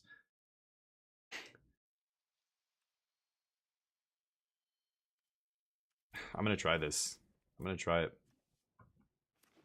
I don't know, Extra. I'm trying both. I was trying Voice as like an alternate sideboard plan, but I don't think it even makes... Like, the whole beatdown thing just seems bad. It's what I'm looking at these creatures like, are you really going to beat somebody down with this? No, right? Like, surely not. But I don't know. Maybe I'm wrong. Maybe against, you know, blue-white control and certain matchups. But I just tried siding it in against mono black because I know they're going to bring in Stonebrain and stuff. I took out the Omnisciences and it just made our deck atrocious. Like, I couldn't beat them down. Nobody's beating down with a Voice and killing your opponent. Like, what deck is losing to that? I don't even know. Even blue-white control or maybe Domain, though, you could make an argument for those decks, you know, being soft to that. But I'm not even sure that's accurate. I don't think it is. It's kind of crazy, but... Yeah, defab sweet. I am playing a defab in the sideboard. Better than change. Oh, change the equation? Wait, didn't I? I brought in the defab, didn't I? I think I did. Oh, it's still in the sideboard. Oh, okay. You're saying for this matchup. I thought I did bring it in. My bad. Yeah, I could bring it in. I should probably, but counter the dragon, the ETB bounce. Yeah, right. Beatdown game 3. Yeah, against what? So what was the matchup? Because again, the vast majority of decks, you're not beating anybody down with this deck, ever. The only decks you're beating down are Domain and Blue-White Control, right? Even the Mirror, I don't even think it's a very reliable Mirror card. Spell Pierce? No Spell Pierce. I wouldn't mind Dragon here. I think I'll take Thunder Trap, though. No More Lies to be relevant. They need to be put down for Spike. Mana Tithe back into standard? Sure. Gold versus Golgari? Wow. That's crazy. Again, I don't know. What does the game have to look like before that happens? It can't be great, right? Could go for it here. See if they have Spell Pierce. Should I do it? I think I have 2 Awakenings, so I can afford to go for this. Yeah. GG. Got him. Wow, that's crazy. Never drew Omni. Oh, so he still had Omni in the deck. Yeah, I'm talking about the version, like, or the sideboard plan where you side out the combo. So, you know, decks that, again, bring in Stonebrain. So I don't know what decks play Stonebrain. Mono white, mono black. Does blue-white control play Stonebrain? Sometimes. I don't know. But yeah, if you don't see the Omnisciences, then you can. But how do you find spots for both? I think you're siding out one plan for the other, right? That's what I was trying to do, and it just didn't work. It was great in game 2 when my opponent played Stonebrain named Omniscience and there were no Omnisciences in the deck. They got wrecked. But then I wasn't able to kill them because the Voice just can't kill anybody. It's too small. It's too shitty. Like, I at some point I have to stop attacking because they have a Preacher in play or just literally any creature that can eat me. And I'm like, oh my god. I can't keep attacking, so now what's happening? I don't know. I still think you're better off being a combo deck and just your sideboard cards should be there to protect your combo. Stop trying to beat them down with a plan B and just stifle their Stonebrain, eat their graveyard hate with disenchants and whatever else you want to use, and you know, you're good. Oops, wrong time to discard, homie. Wrong time to be discarding. Okay, not drawing very well here though. Still, hopefully we get there. Thunder Trap looking at 4 is kind of nice. It does dig deep when you're trying to go off. I'll ditch Dispersal here. Oops, I undid all your discard. Blast Zone? And I'll take Moment here. Okay, they leave up their mana. I could go for Awakening. I'm sure they can kill my Omniscience, so let's just play this. And then we'll leave up Moment. Yeah, this deck has too much card advantage for the discard effects to be good. Okay, let's take the Riddle. That'll let me go off next turn, I think. Go. Because they obviously can't counterspell me, so they're going to have to fight on the stack. Sure. Which means I can just counter once Omniscience is in play. Looks like they got stuck on lands. Yeah. Matter. More cards in my hand. That'll do it. Should do it anyway.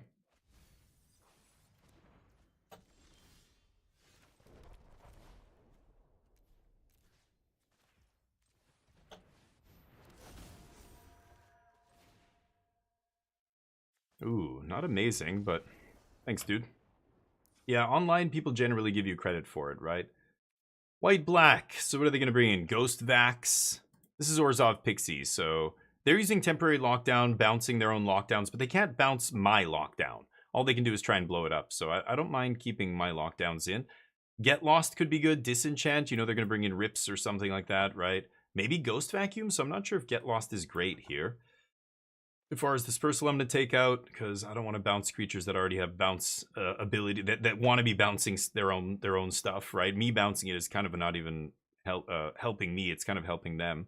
I could Grand Abolisher, Voice of Victory kind of thing, and try and stop them from, you know, casting removal spells.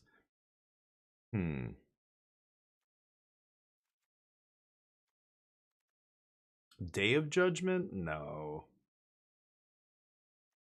Defab? Negate? Overlord? Maybe Overlord's actually good here, right? Hey, thank you for the follow, buddy. Who is this? Mikey Raffle Waffle. Mikey Ruffle Waffle, what a goddamn name. You're a legend. Thank you for the follow. Appreciate it. I feel like I should bring in Overlord. Overlord's excellent against Pixies, typically. Whether it's Esper or maybe even that version. Change the equation probably counters most of their deck. Esper Pixie. I haven't looked at a list recently. I don't care about their removal and all that stuff, though. I think I might take that out. Defab is interesting. Stifles the bounce trigger, stifles the ETB trigger on basically everything in their deck. I think I'm going to try that, and then, I don't know, I'll play an Overlord here. Cut a lockdown, play 2 Overlord. There we go. Alright, here we go. Azorius Gearhulk. Yeah, in the sideboard. Riptide Gearhulk, right. Yeah. Hey, Wolf, what's up? Defab countering their lockdown. Yeah, I was just going to say, I think Defab, their whole deck is ETB triggers, so I think Defab is great there. I've been playing Defab for quite a while, and I don't see many decks playing it in the sideboard. Now, finally, I see this person, you know, top 8ing the RC with Omniscience, and I see Defab in the sideboard, and I'm like, yes.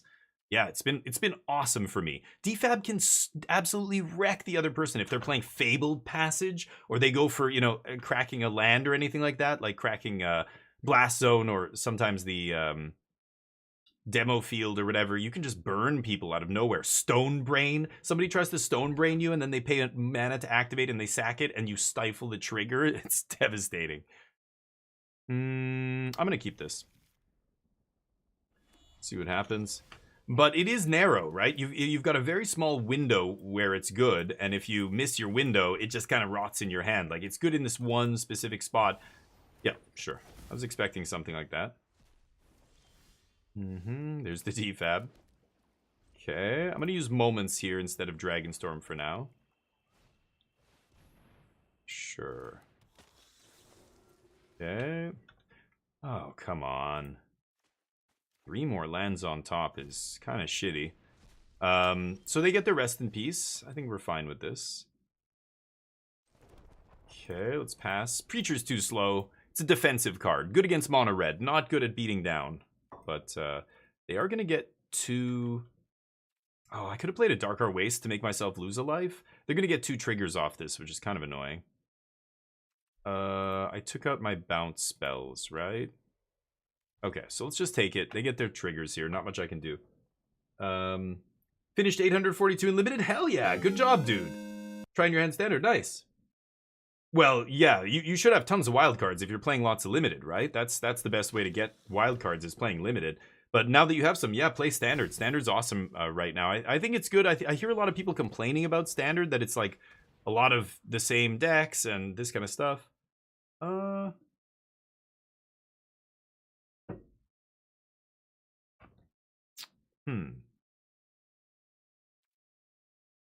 So I could Moment here.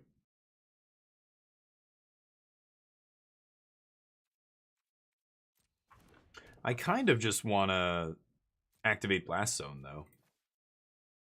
Discard a land. Mm-hmm.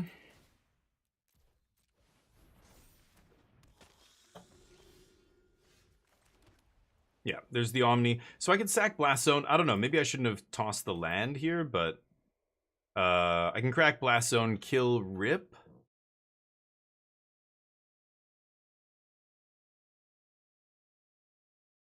Taking a lot of damage, though, aren't I?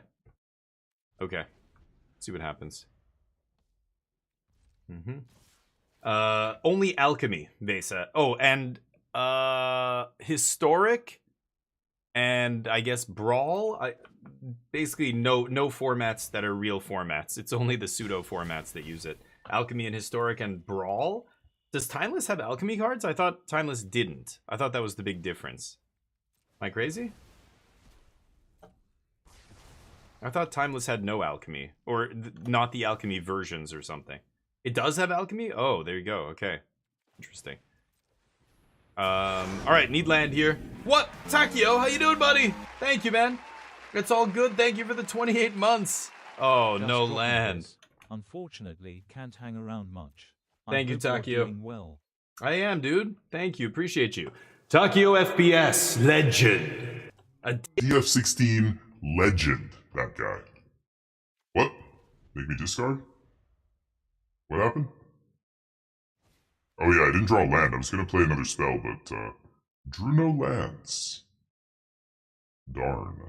I'm gonna die this game. Might draw... let's see here. I sided out Temp... oh, I do still have Templar. What?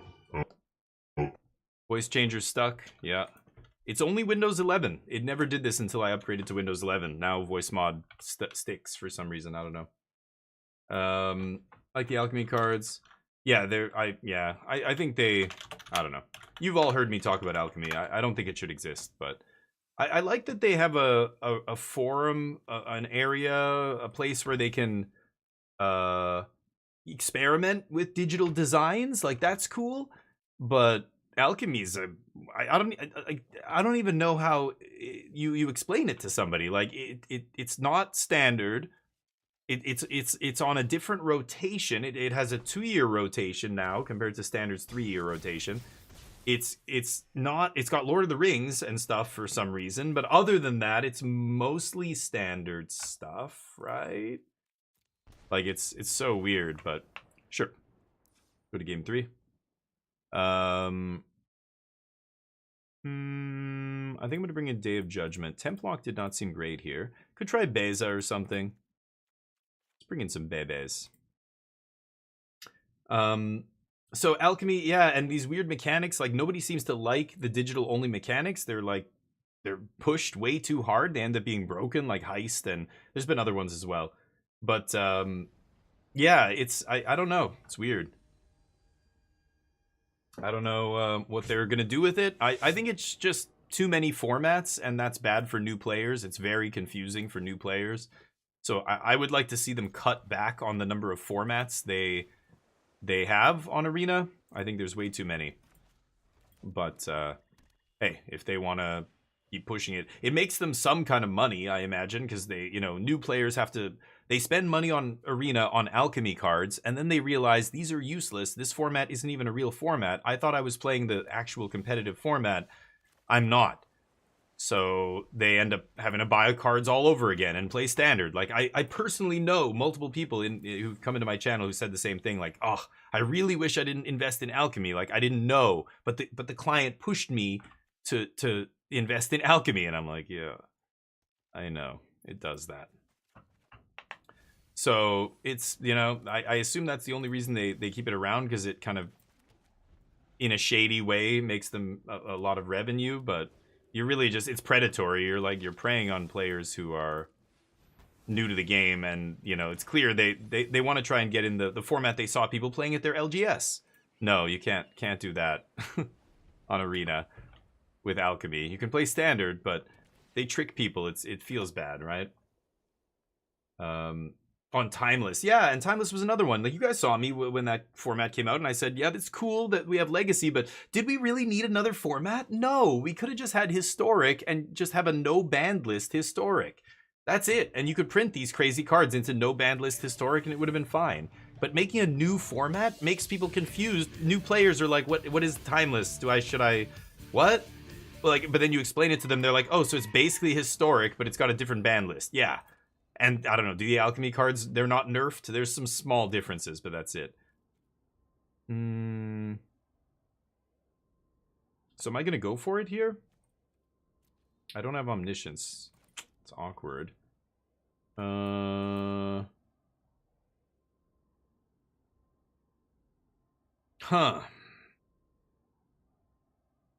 Wow, this is tough. I really don't want to toss Beza. Maybe I just toss the land? Is that crazy? I really need to make land drops too, but... Okay, let's jam Overlord here. MTG, what's up? Look at this boss, man. How you doing, man? Yeah, we were talking on Discord about the whole, the RC. I thought Omni's a great choice because it's a good temporary lockdown deck, and then not a lot of people are ready for it. And then the RC happens, and it's like, oh, god damn it. Now it's actually, people are taking it seriously. Shit, Yeah, it's right, but it's so close to Historic. Why wouldn't they just keep it Historic? Like, it's crazy that they did this, right? To me, it's silly, but... Okay. Beza gets me a treasure if I play it first. I can't draw a card no matter what, so I guess I will Beza here. Do that.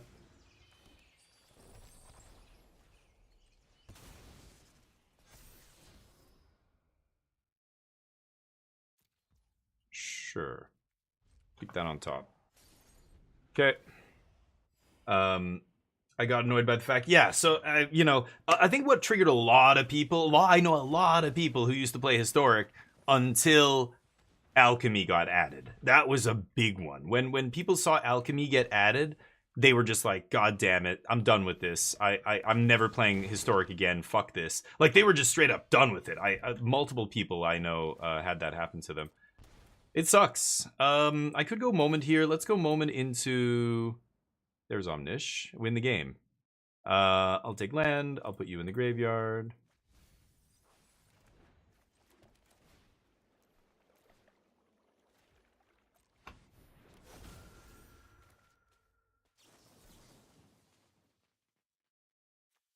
Stock it up. Don't care about founding. We can pull that back later. River Regent? Yeah. Let's see here. Beza gives me no treasure. Okay, let's do this. Overlord River Regent? This game's over. I could just gain a bunch of life with Beza. Let's start with that. 18. We'll go River Regent. Bounce, bounce. Beza. Let's gain some more life.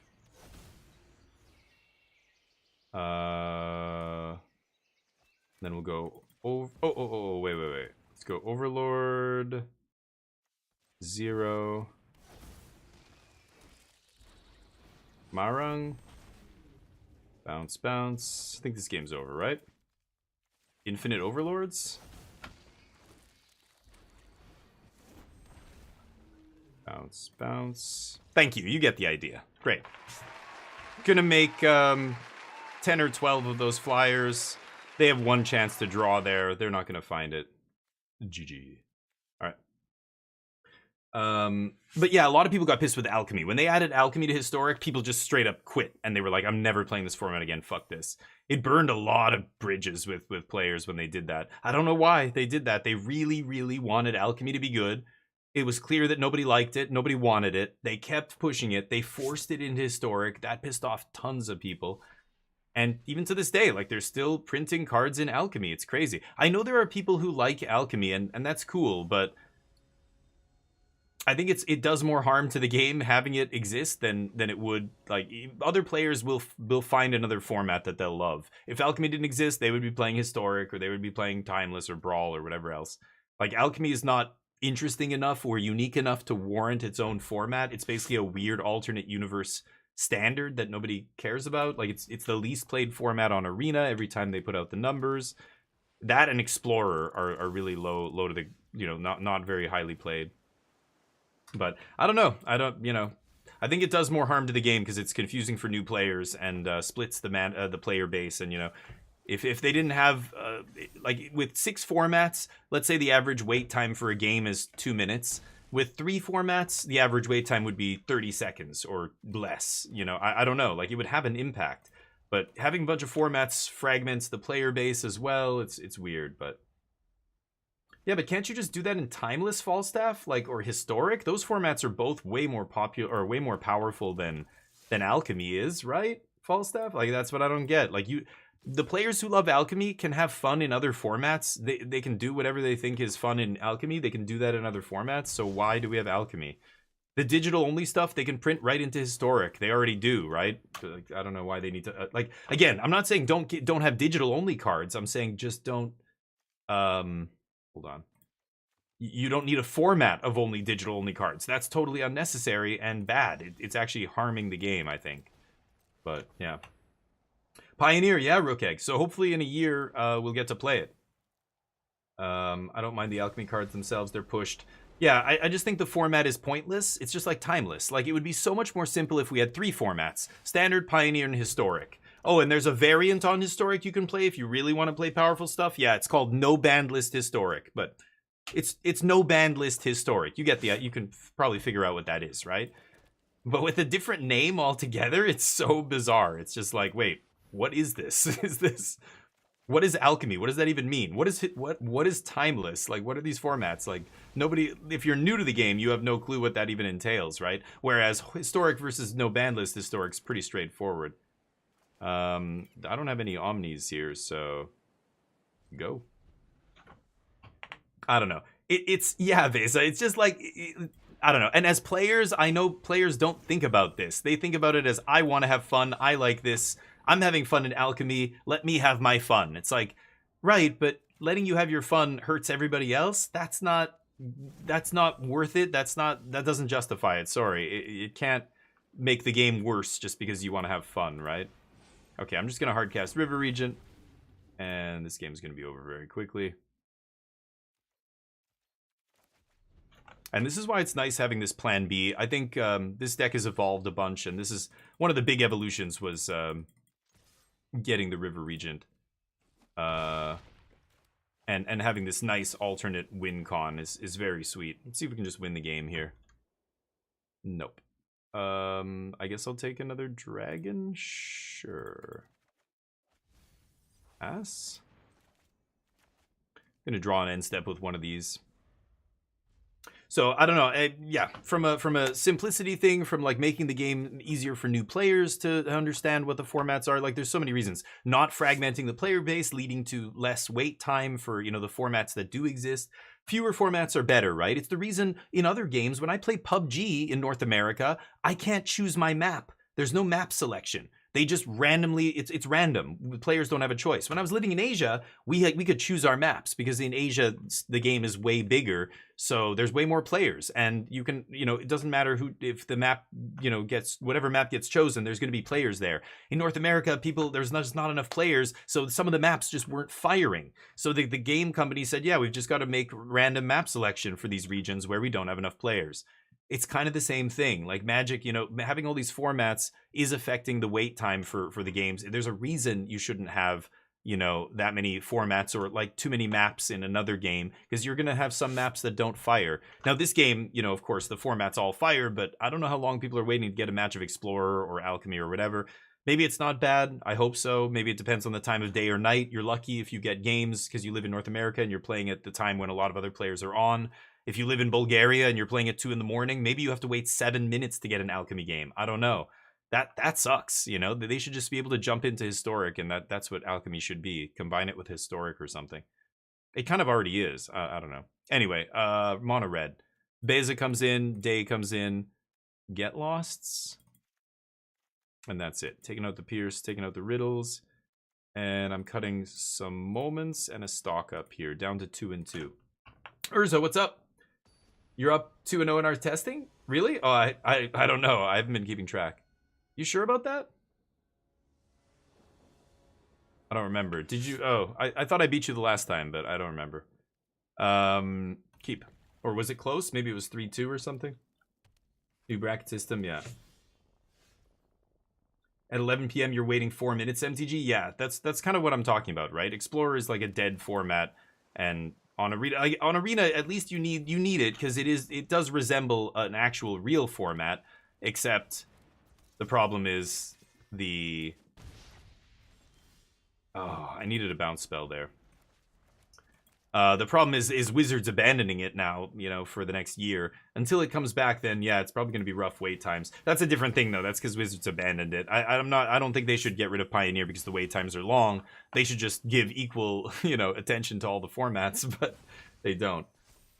You beat me both? Oh, really? Okay, I forgot. I played against Nano a bunch too, so I don't remember who won what, but Antonio, what's up? Opinion of Pioneer coming to Arena? Yeah, about time is my opinion. It should have been on there a long time ago. What the fuck? What took so long? But yeah, it's finally on there. That's great. Yep. Do you have? Oh no, they don't play. Oh, maybe they play the sacrifice effect. We'll see. Which is great. You know, it's finally on Arena. But the problem is the timing is atrocious, right? Like nobody gives a shit right now.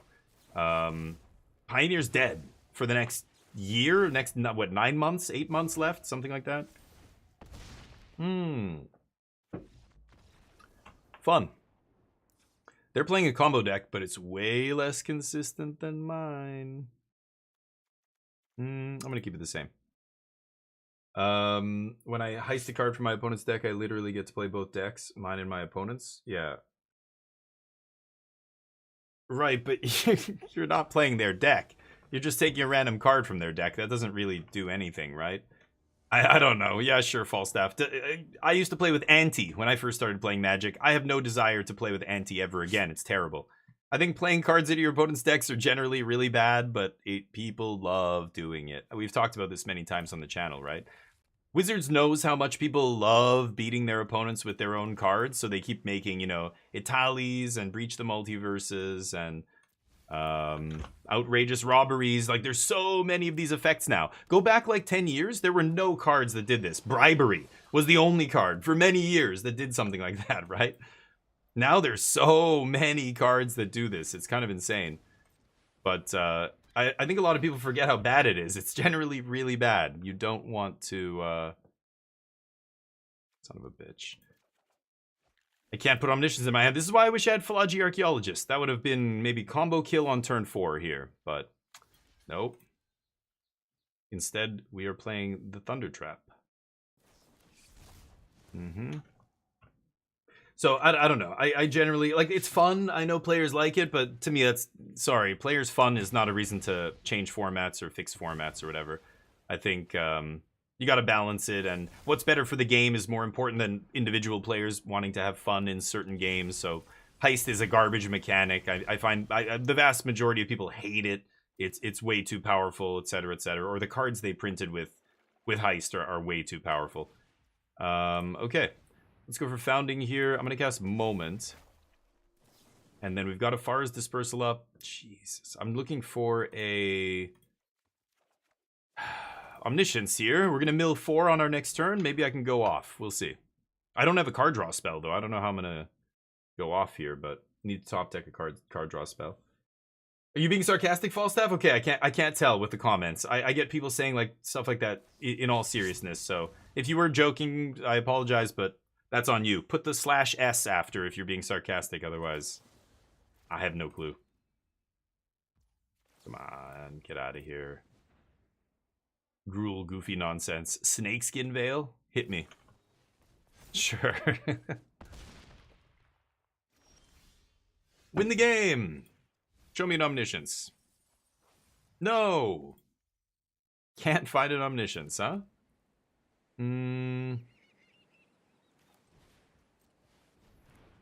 Okay. Anti reminds me of, yeah, they had banned Pogs. They banned them? Really? Fallen Shinobi?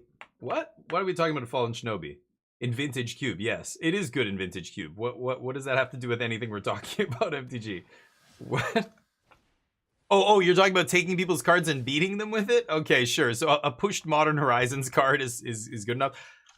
I'm saying most of them aren't good enough, but yeah, some of them are ridiculous. I remember Ashiok on turn 3. You know, it wasn't really like stealing your opponent's cards, but I guess, you know, it was. But still, it was just the mill and everything. And the fact that it was a 3-mana Planeswalker, like, some of the cards are still good, sure. But you see my point, I think. Stop being pedantic. You know exactly what I'm saying. Okay. I guess I die? Okay. Jesus Christ. Can't find an Omnish. Oh no, I take damage. Do it. No. No, you may not. You don't get to win. Ashiok. No. Not that Ashiok. The original Ashiok. The 3-mana Ashiok. Oh, I guess the other one's 3 mana. The real one. The OG one. The one that was misprinted in Korean. Which is hilarious to me. Another Whale's Awakening. Amazing. Amazing. Okay. Now what? I'm sure they have enough monstrous rages to push through here, but... misprinted. Yeah. The OG Ashiok says...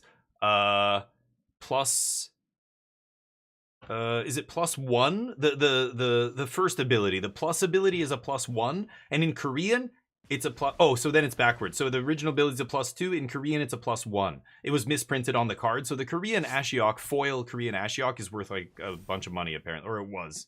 I don't know if it is anymore, but what? Oh, this guy didn't attack? The premature good game? What's happening right now? They're giving me the premature good games. You love to see it. Sure. Carry on, clown shoes. Carry on. Playing the worst version of Gruul aggro there is, the leyline version. Somebody get that dude an update. Tell them what's happening with that deck. Will we win this match? Let's get the bets in. I bet yes. Sorry, I'll bet no so you guys can bet on yes. 10k. Yeah, it's misprinted, MTG.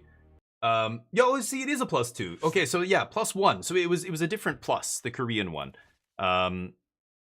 This was what set with Theros? It was in one of the first Theros block, right? I'll keep this. And yeah, it was worth a bunch of money. If you could get a foil Ashiok Korean foil, that at that time, it was worth good money. Now Ashiok, you know, obviously isn't seeing any play in any formats, so not the 3-mana sideboard one that was much later, but the OG one, yeah. Yeah, it was misprinted. Every Korean copy was misprinted, like all of them, which is crazy. So there were people cracking packs trying to get them and stuff, but yeah, 150 US for a foil Ashiok, right? What is the non-Korean foil worth? It's like way less, right? So some of the cards were crazy. Like I was in Korea when... So, okay, for those of you who want to know how to pimp out your decks, there's it's like prison. You go to prison, if you're a bank robber, you get your ass kissed. If you're a cop killer or something, like some hitman, you're on the top rank. And it goes down. Okay, you know, if you're in there for like any kind of child abuse or pedophilia or any kind of charge like that, sexual assault, you're way down the ladder. Those are the guys who get their ass kicked by the other prisoners, right? There's a whole hierarchy, right? You can read about this stuff. I don't exactly have, you know, the first-hand knowledge, but it's very common knowledge. That's why they have to keep, you know, sexual predators and stuff in solitary and keep them away from the general populace. We all know. But what was my analogy here? The hierarchy. If you want to pimp out your deck, there are very specific languages that are the most pimp languages you can get. And for many years, if you wanted to really show up with your like blinged out, people show up with their commander decks, and this is before all the secret layers and the goofy bullshit with Post Malone's face on it and whatever other crap they've put out. Back in the day, you were pimping out your deck with foreign language cards, and when you or judge promos and stuff like that. You know, now we don't have any of that stuff. But you show up with a bunch of Korean cards. They stopped printing Korean in 4th edition. And 4th edition Korean cards are black bordered. So I have a bunch of basic lands that look like beta lands. And, you know, Sengir Vampire. And there was it Onslaught? Onslaught was also the set that was being printed at the same time as 4th edition. I think it was something like that. And, hold on. I'm in a river region here. The Onslaught block, like Wasteland, I think it was Wasteland in Onslaught, right? And, or was it Invasion, whatever the set was, there are Korean Wastelands that were worth crazy money when Wasteland was, you know, seeing a lot of play and everything else. And Legacy was a big format. So anyway, Korean language cards, super pimp. Russian is, yeah, I was just going to say, the Russian and Korean were the most sought after languages because they have the smallest print runs. They never reprint. Is this a main deck Ghost Vacuum? Okay, you got me. Sure. I think I could Marang River region here, but I'm just gonna untap. Maybe I should anyway, who cares? I don't give a shit about Ghost Vacuum, dude. Here, or actually I'll discard that one. You can have my Sea Chrome Coast. Lock it down. We've got the counter magic up here. Cage. Is this the green-white Cage deck? Apparently at the RC this weekend, the green-white Cage deck had a day 2 conversion rate of 0%. 0. Let that sink in. That is atrocious. Not a single deck from day 1 made it to day 2. All the people who were playing Cage. Oops. No. You don't get your Garbo back. But I guess Ghost Vacuum, sure, if you're playing a toolbox deck, you can't beat the combo deck, so you might as well play a hate card in the main, but interesting. It does actually overlap, I guess, a little bit against Jeskai Oculus, but... Dragonstorm? Don't think I can go off here, but... Oh, maybe I can. Yeah, I think I might be able to. Oops. So Wasteland Tempest, sorry, Tempest, the one that was around in 4th edition. I think it was shortly after 4th edition. So I think the Tempest maybe was the last set, and then 4th edition Korean. So if you really wanted to pimp out your deck Korean cards, where it was at, right, for many years. Then I'm living in Korea. I'm getting back into competitive Magic. I've been playing about a year or 2 years, and they started. That was when they, I think it was 10th edition came out. 10th edition, 11th edition, whatever they were, M10, right? M10 came out. And I think it was M10 or maybe it was M11. That's when they started printing Korean cards again. After all this time, they hadn't printed them. So this really sought after language, like even more pimp than like Japanese or, you know, Japanese foils, ooh, really sexy. Like if you want to show off at your LGS. And a lot of players would pimp out their decks this way with Japanese cards. If you were a Magic Pro, oh yeah, I went to Japan to the Pro Tour Nagoya and I got these preordains, Japanese foiled preordains or whatever, like, ooh. But Korean was really sought after. So when they started reprinting it again, it caused a bubble. And in that core set, I think it was M10, maybe M11 was when they first started printing. It was crazy. Foil Doomblade, because it was seeing play in standard at that time, was $50. Foil Korean Doomblade, foil Korean Phantasmal Image, which was seeing play in the Solar Flare decks with Sun Titan and stuff, which was around back then, was $250 on eBay. $250 for a Korean foil Phantasmal Image. Ponder was $50. Doomblade was like $40-50. It was crazy. These are commons, in-set, like in-print commons that were worth this much on eBay because people were crazy for Korean language cards because they hadn't been printed in so long. And so we were drafting the shit, and we're just like, anybody who has foils is just like, oh, and everybody's like, oh no, you gotta ponder shit. Sell it, sell it immediately. What am I playing against? Green, white? What am I even doing here?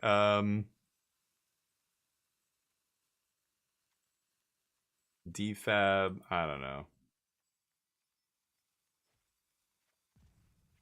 Okay.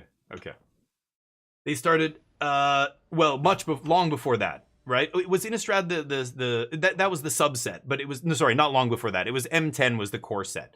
So yes, there's always another set that comes out at the same time as the core set. I just remember going by the core sets because core sets came out every year is the easiest way to track. The year that they started printing Korean Magic cards was M10. So Innistrad was one of the sets, sure. Maybe that was the first subset they printed in Korean, but the first core set they printed that year that they printed M10, that was the first one. I think it was M10. It might have been M11. I don't know. One of those. That was the first year they started printing Korean cards again. And then the bubble burst. Like 2 sets later, none of the commons, none of the staples were worth anything. But that first set, I remember the core set. Like Korean, I had a Korean Liliana of the Veil. I still have Korean Snapcaster and Japanese Snapcasters and stuff. But the Korean cards were pimp back then, but only if you're playing high level Magic. Like if you're with a bunch of other people who are really competitive high level players, they see that and they go, "Whoa! Like Korean foil Liliana of the Veil, holy shit, dude, that's like $200 or something ridiculous." Like back then, regular Liliana was like $70 or $80, so it was a different time. But yeah, I think you're right. Innistrad was the subset. I just remember the core set commons being like $50 each, and it was ridiculous. Okay, apparently this person's had enough. But yeah, the foil thing, I'm so glad I went down that route. Very quickly, I learned from more, the really competitive players that were better than me. And they were saying, you never put foils in your deck unless you're going to foil the whole thing. If you're not foiling your whole deck, don't put foils in your deck.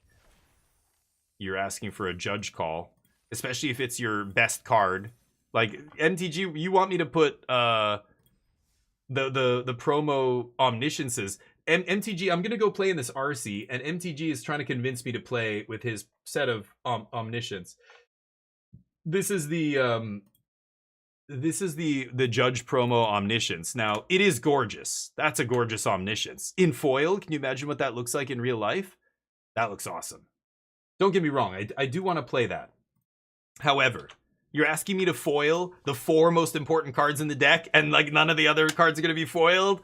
Dude, oh, you say that. I believe you. I know you're right. I know you know what you're talking about. I believe you, but I'm still like, oh God, that's playing with fire. There's no reason to do that. Like, why not just play it safe? They're pimp, but it's clean and straight as an arrow. Like, I'm sure you're right. I'm just, yeah. I don't know. That just goes against everything I've been taught for good reason, and I agree with, and I teach other people, don't do that. Buy new sleeves the day of the event. Don't use your beat up ass old sleeves. Don't put any foils in your deck. I don't care what they are. Like if you have a random smattering of foils that are all different cards, then maybe, but don't foil only your lands or only your Tron lands or whatever. I don't know. Only the playsets of certain cards being foiled is sketchy. That is not... I wouldn't be doing that. But anyway.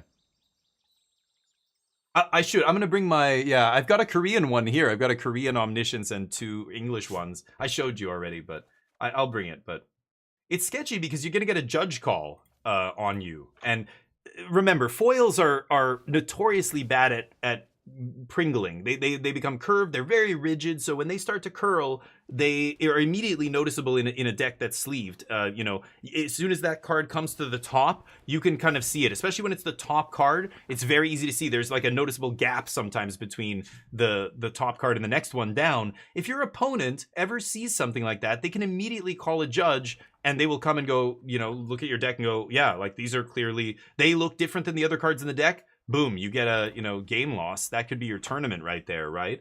So you never play with foil cards in your deck unless the whole deck is foiled, because it's too easy. You're just opening the door for people to insinuate that you're cheating. And a judge might even if you're not cheating, even if I'm totally being honest, it doesn't matter. If the judge determines that my card looks like it's marked, then I'm cheating. They're gonna nail me for marked cards, and that's it. I'm gonna get a game loss or whatever the penalty is. Okay, I could go for it here. They're playing Sultai. What do I think they're playing? The Breath? Dispelling Exhale or some crap? I'm not gonna go for it yet. I don't need Blast, so it's just really risky. Basically, the rule of thumb is, when you're playing competitive high-level Magic, do not allow for any room for doubt, any room for suspicion.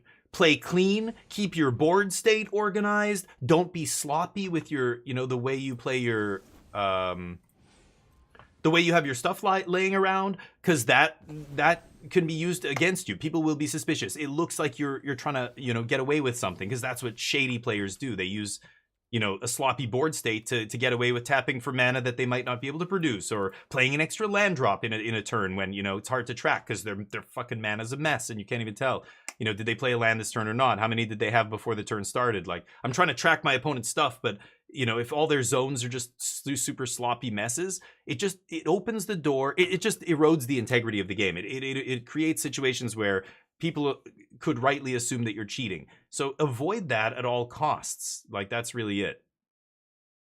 If I go for it here, what happens? I'm just gonna pass. So anyway, whether it's damaged sleeves, which is why you always use new sleeves every single tournament. I don't care if they're lucky. I don't care if your grandma gave them to you on her deathbed and you got to use these sleeves. Just tell it, grandma, sorry, I don't want people to, give me shit and assume I'm cheating. That's it. It's an integrity thing. So you're taking a risk. Every card you put in that's foil in your non-foil deck, especially if it's a playset of cards that are, important, you're taking a big risk, I think. Ramon, how you doing? Ramon? Snake, yeah, could be Snake Wizard. Totally good call. They play Snake in the Sultai decks, right? Okay, there's a second Omniscience, so I'm going to ditch Temporary Lockdown. Now I've got backup for a removal spell. If they do have a removal spell, I can play around it. But yeah, I'm assuming this is just Snake, right? Okay, next turn I get to go Abuelo's Awakening plus Confounding Riddle backup. I'm going to keep that on top. And I don't really care about the Overlord. Let's pass.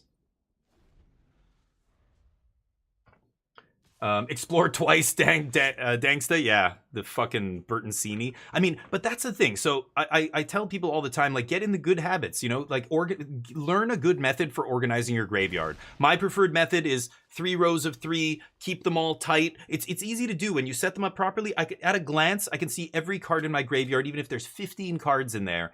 And my opponent can also see it. There's no, when you exile a card, remove it. Don't let it touch your graveyard. Take it completely away, put it separately, don't have it sticking out to the side. Like I do that sometimes, but in a competitive setting, I move it to a different area altogether. Don't let your lands touch your creatures. Don't let your zones overlap, like that kind of stuff. Okay, so now they can pay 4. Kind of annoying. Let's do this.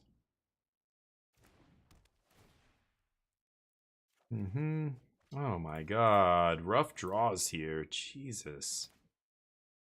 Okay, pass. No, if Farva's Dispersal, as soon as I find a Dispersal or something, I can just buy all the time in the world. But can't do it yet. Make it as awkward between you and your opponent as... Yeah, communicate, but... What is your comment, Acute? You haven't lived till you Pringle a Tabernacle? Jesus. Well, you can't Pringle a non-foil. There are no foil Tabernacles, so I don't know how you're Pringling it, but... Yeah. Okay, let's go for it. They're gonna snake my first one here. I think I'm gonna die no matter what, but...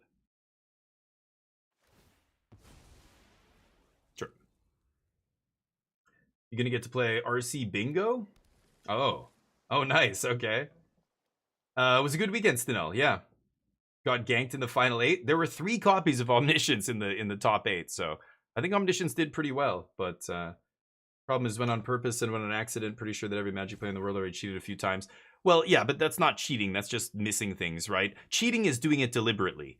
And sometimes, like, I miss things in a real game of Magic where I wasn't trying to cheat, but it's just, Magic's a hard game and you miss things and you're like, oh my god. Some players will stop and be like, hold on, I missed this. I was supposed to take 3 damage on my upkeep from blah, blah, blah, and I missed it. Judge, we got to go back. But some players will obviously miss things and then not try and go back and fix them, right?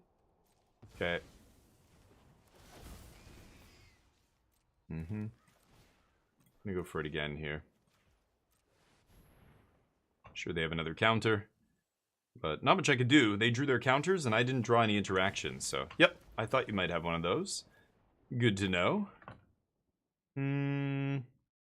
Sultai, rogue nonsense.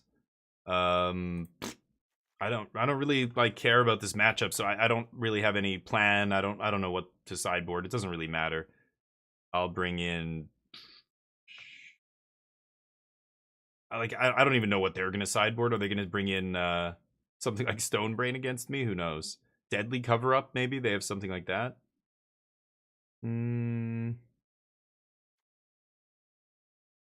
I could sideboard into a different plan here, bring in the Overlords.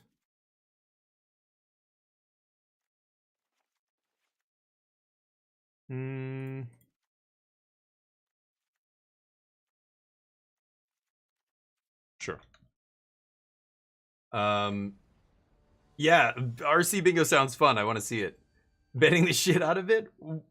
Out of a tabernacle? Dear God, you're nuts. And that's not how Magic cards, I guess, can you even keep them bent? Like a foil is bendable, and yeah, it'll stay bent. But a regular Magic card, I guess if you, yeah, like really make an effort to Pringle it. But dear God, don't be doing that to nice cards. Don't do it deliberately. It's bad enough that the company who makes the game, you know, often the printing quality is so poor that the foils curl by themselves. I wouldn't be trying to curl them myself. The one lander on the play. Let's try that again.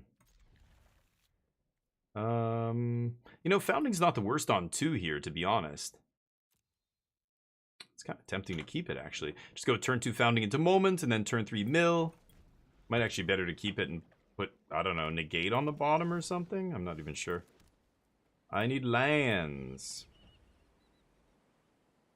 What about land that lets you make your next spell uncounterable? Yeah, I was gonna play that. I played it a little bit and I was pretty unhappy with it. But you know, yeah, you could play that as well. Okay, I need the basic here to turn on my blood farm.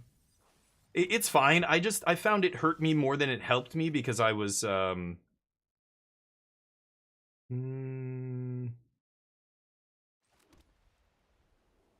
let's stock up. So I have the 4th land. I guess I can do this. This should find me more land too, plus the Surveil. It was helping me, or it was hurting me more than it was helping me, because I don't play against control decks. There's very few control decks that are good in Standard right now. Basically 0. Sure. Like Sultai. Wait, what? Is that a mountain? I have no idea what I'm playing against. It's pretty ridiculous. Let's see here. I could Thunder Trap. Kind of tempting, actually. Or leave up Negate. I don't know. Like, I don't know what they play, so I'm not even sure what I should leave up here. Hello? The fuck? Couldn't tap. Anyway, control is non-existent. Like, control is not a very good archetype right now. So, aggro is making up, you know, half the format or more. So I think, yeah, playing a come-into-play tapped island is pretty bad. And the upside is very rarely relevant. Like, it's not very relevant ever. Some games, I don't know, maybe you're trying to play around Spell Pierce and stuff. I found it not hard to play around Spell Pierce when I wanted to, so I don't know. Alright, I'm gonna do this, hit my 6th land drop. Maybe I jam River Regent at some point here. We'll see. Sure. Yes. On Arena, non can cheat? Or maybe some people... No, nobody's cheating on Arena, no. But, yeah, nobody can cheat on Arena, that's true. So what? Are you going to deck check your opponent at the RC? Oh, yeah, well, not if they run foils, but if I see cards that look Pringled, yes, absolutely, Nano, you should too. I hope you know that. Don't be scared to call a judge. Absolutely, you should.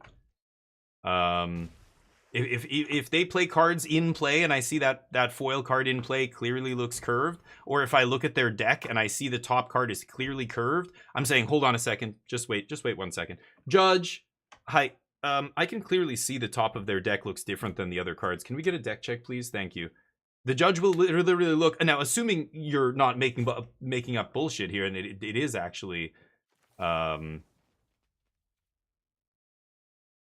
know what? I'm going to do this because they're going to fight over this, aren't they? No? They might have another one? So, yeah, you should always do it. If anything looks sus, you do it. Absolutely. How's Thunder Trap felt? I don't know, Lag. I'm not crazy about it. I feel like Philoggy's so much better against aggro. The 3 toughness is a difference. It's better than 2. I mean, it's something. Plus, just milling you is huge. There's been multiple games where I played this, and I found Omniscience on the top. Instead of putting it in my graveyard, I had to put it on the bottom of my deck. Felt terrible. So, I don't know. I still think Philoggy's better. I don't understand why this is better. This doesn't get Dragon, neither does Philoggy, so that's a wash. It digs 1 card deeper. Sometimes you kick it, and that's good. But man, in that early game, Philoggy just lets you win. Like, you just win. I'm gonna go for this guy. Let's see what happens here. Got my counter magic up. And they can kill this if they want. I don't really care. Yeah, like, I feel like the Philoggy is contributing to your game plan, where this guy isn't. Like, stock up is so good that there's even time, like, on turn 3 on the draw, you can stock up, go to 8 cards, and just manually discard the Omniscience on cleanup, which is great. You know, stock up, even though stock up doesn't put cards in the yard, you still get to kind of do the thing. What is this? Did they reveal? Oh, they revealed Regent. Yeah, you can do that. Sounds like they don't have an answer for this Grand Abolisher here. Boy, I hope they slam Regent this turn. Get to defab the trigger. That'll be hilarious. They know we have defab, so I don't imagine they will slam River Regent. But yeah, Thunder Trap has not felt amazing to me, and I'm you know, that's kind of what I was thinking when I saw it. I'm like, is this better than Philoggy? Like, there's some games where it is. Like, again, if you expect to go really late and you have tons of mana, then maybe it's better. 4 mana to tear asunder. Dear God. It's pretty good. That might as well be making them not play spells on my turn, because they had to tap out completely to do that. Yeah, they only have 1 mana up. Okay. So now I just get to slam this. Deal.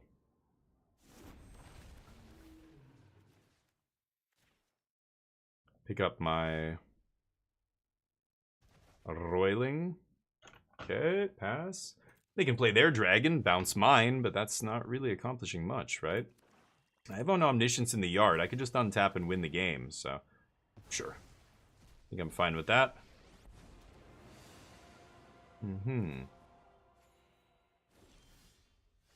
Darn. All I need to do is find Abuelo's Awakening here, so let's do that. Not quite. I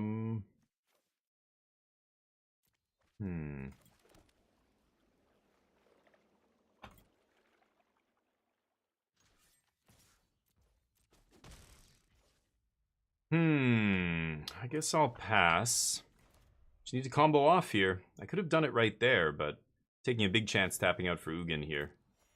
Drawing cards, sure. I can't believe they're playing a basic mountain. Seems kind of crazy to me.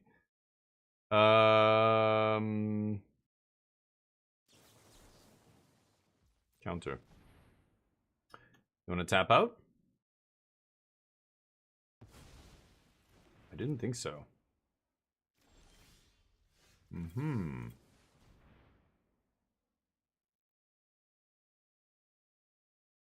Wow. Kind of crazy.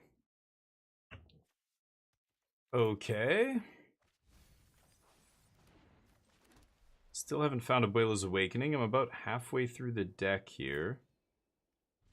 Okay, pass.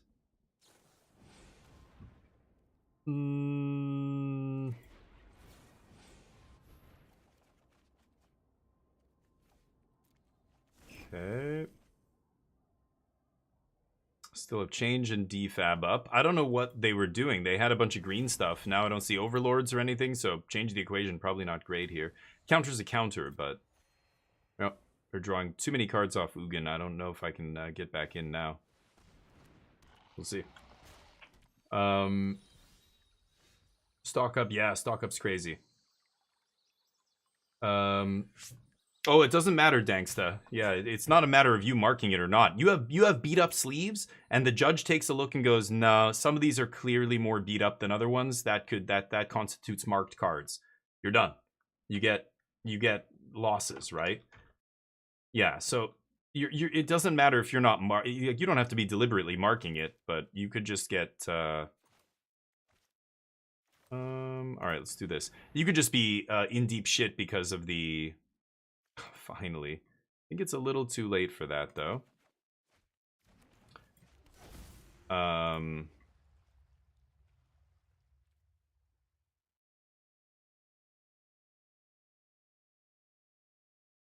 They only have 1 blue mana up. I can... I can change the equation? I'm gonna go for this. I don't know. They have 3 steps, they get me here, but if they don't, then I get to get them.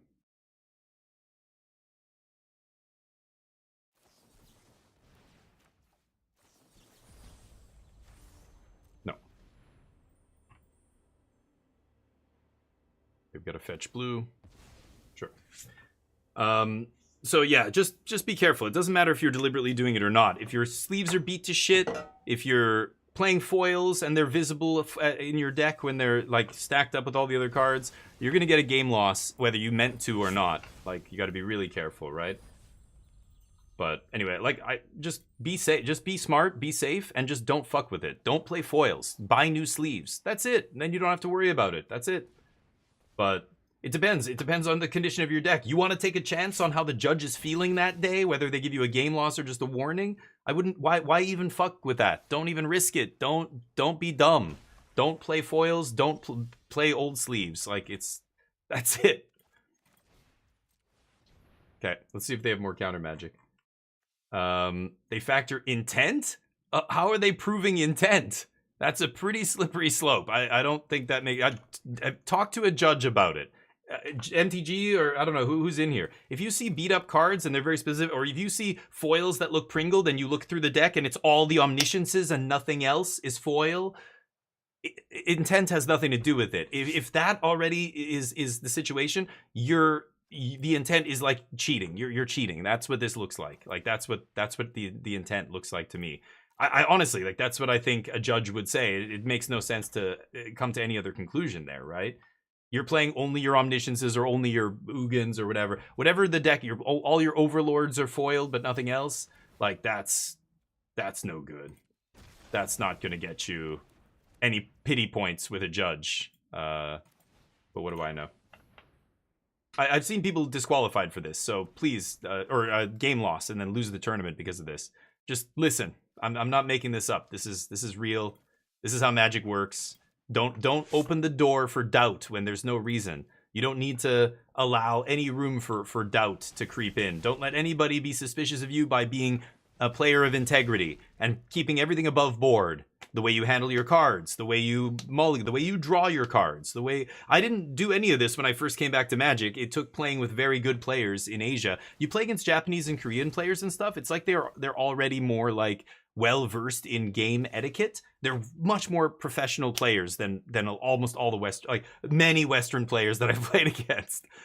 They, when they put their hand, like, they'll go 1, 2, 3, 4, 5, 6, 7. They'll put their cards onto the table and then look at you and be like, okay, 7, right? And the first time people did this, I was like, what? Like, what? I don't get it. And they're like, they're telling you to acknowledge, yes, oh, you only have 7. Like, they're not drawing extra cards. They're not, because some people will just fat finger off the top. They'll just grab a clump of cards and go, oh, I drew 1 too many. Oops. I mean, we've all played with players like this, right? You can't be doing that shit in a competitive environment. Like, you can't. I'm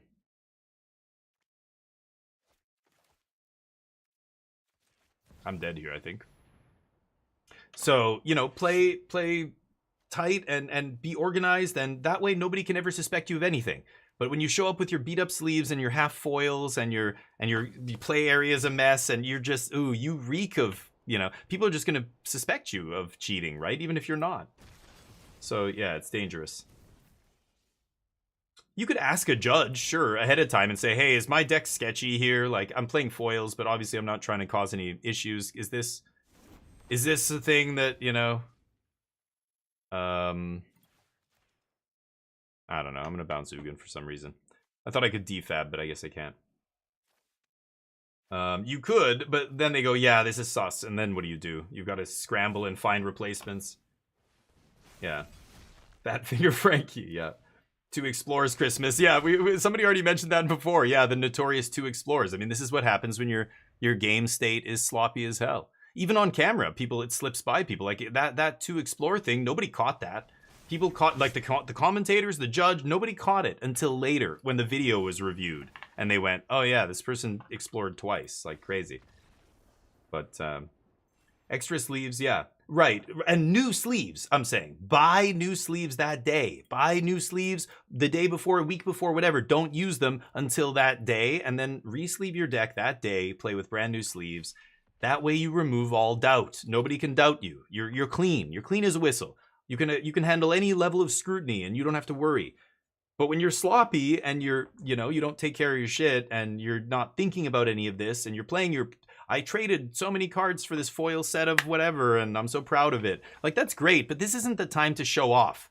This isn't the time to pimp out your deck and show it off. I know you feel like it is because you've never been in a tournament this important or whatever, but that's for F&M. Go show off to your commander buddies or whatever. Like, at a big tournament, high REL tournament, don't take any chances and don't put foils in your deck.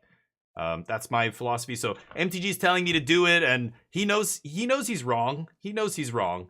You're a tournament. You've played competitive Magic enough to know that I'm right with what I'm saying. I shouldn't be playing your play set of Omnisciences, but I'm not. I'm only playing this tournament because you guys kind of coerced me into it by coming all the way to Vancouver, and we did well. So I'm not really like, I don't care that much. Like I care. I want to win. I want to play well and do well and whatever. But that's fine. I might play them anyway just for fun, but it's absolutely the incorrect decision. I probably get away with it, but I really shouldn't. I shouldn't try, I mean.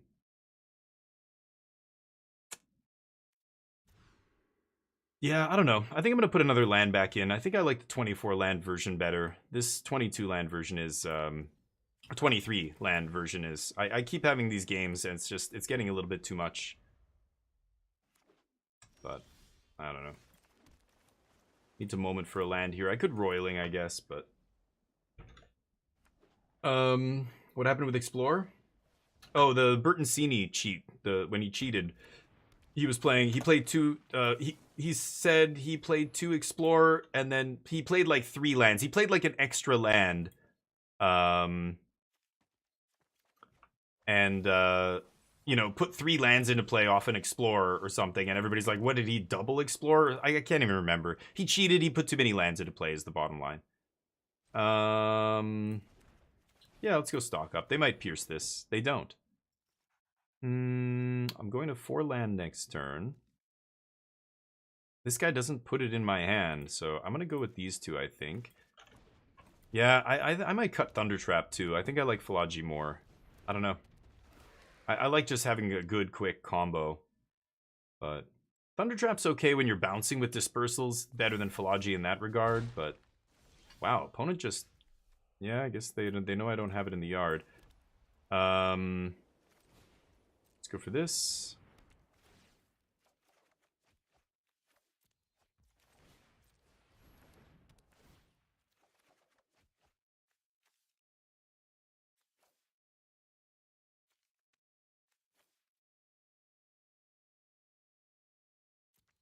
Okay. Not amazing. The gold-bordered shocks. I don't even know what those are. Let me catch up. Buy them a couple days before. Yeah. Oh, yeah, sure, MTG. Sure, yeah. So they're not slippery, yeah. Triple blue, well, they only had 2. Yeah. Well, did he call the judge on himself? I've seen LSV call the judge on himself when he drew too many cards one time. Because he was playing the Elf combo deck in Modern or Legacy or whatever it was. Legacy. And, it's such a crazy combo deck. There's so many triggers happening. And he was like, wait, oh shit. I was only supposed to draw 4. I drew 5. Called the judge on himself. And I think he got a game loss. But that wasn't a Pro Tour or anything. I think that was a GP or something. Sure.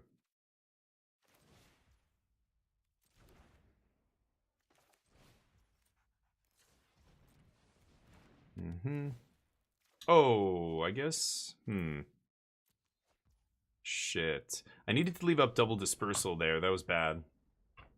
But forced. I don't want it. Yeah. I played in 1 RCQ and we got top 4. So now I'm playing in 1 RC.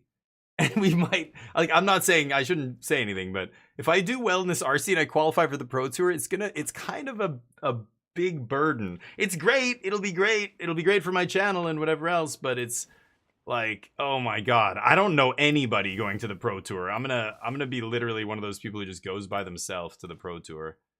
But what are you gonna do? I'm still gonna do it, but you know, it's not amazing. Mark your torn lands at Worlds. You mean yeah, you're referring to the what's his face? Watanabe, Yuya Watanabe cheat. Skip ahead on a saga that doesn't skip, yeah. He didn't notice, yeah, Helena. Like, stuff like that can happen. I mean, that happens to the best of us, though. I wouldn't be going around thinking, oh, LSV's not as good as I thought he was. That's magic. It happens to everybody. The best player. That's what makes me feel fine about my mistakes, because I know that the best players in this game don't they don't play flawlessly. They make all kinds of mistakes. Anyway, I'm sure they can bounce my Regent, and I'm dead here, but wasn't able to pull the combo off here. Couldn't find the Omnish. I did see it at one point, but I had to take a land. It was like turn 2, right? I was looking for land, looking for love. Pro Tour Vegas, yeah. Side events, yeah, and I'm going there with Yoonjung, so I'm not even sure if I am going to. They just need to draw a card, yeah. I don't even think you know, if I scrub out on day 1, I get to go and enjoy Montreal with my wife. I'm fine with it. But so again, it's perfect. This is the perfect environment because I am not putting any pressure on myself to do well. Like, I want to do well. I'm practicing. I'm trying to learn the deck and the metagame, and I'm going to try and, you know, get the best sideboard I can together, whatever. But if I lose, I'm actually totally fine with it. I'm going on a nice trip. I get to do other stuff with my friends and my wife outside of the tournament. So it's going to be a great weekend no matter what. So that's a great feeling, because tournaments where I feel like I'm only coming here for the tournament and I've got to do well, you put so much pressure on yourself, you end up performing worse. I think when I'm like carefree and I'm like, I don't care about the results of this, I end up playing better. It's weird, but flesh eating gnome. Oh, there you go. I don't know who that is though, but okay, sure. I mean, there's lots of people I'm sure who are qualified, but I don't know them. I would rather go with people I know than random strangers, but maybe. Yeah, I've heard Montreal is cool, yeah. You were just there. Oh, dammers, I didn't know. You're much closer than I am. I'm flying all the way across the country, but... no, Slurs, this is my list that I took some inspiration from the list that did well, but some of it's garbage. Like, you just look at all the lists, they're all different, right? Slayers? You know, some people are playing 23 lands, some are playing 24. Like, that's already a huge difference. Some of them are playing no creatures. Some of them are playing Thunder Trap. Some of them are playing... One of them had Voice of Victory in the main deck. Is crazy to me. I think I want to cut Voice. I'm not super happy with Voice. I still think Grand Abolisher is better. What am I playing against? Jeskai, sure. I can't remember how I side against this deck. I like Change the Equation, I think. Temp Lockdown's okay.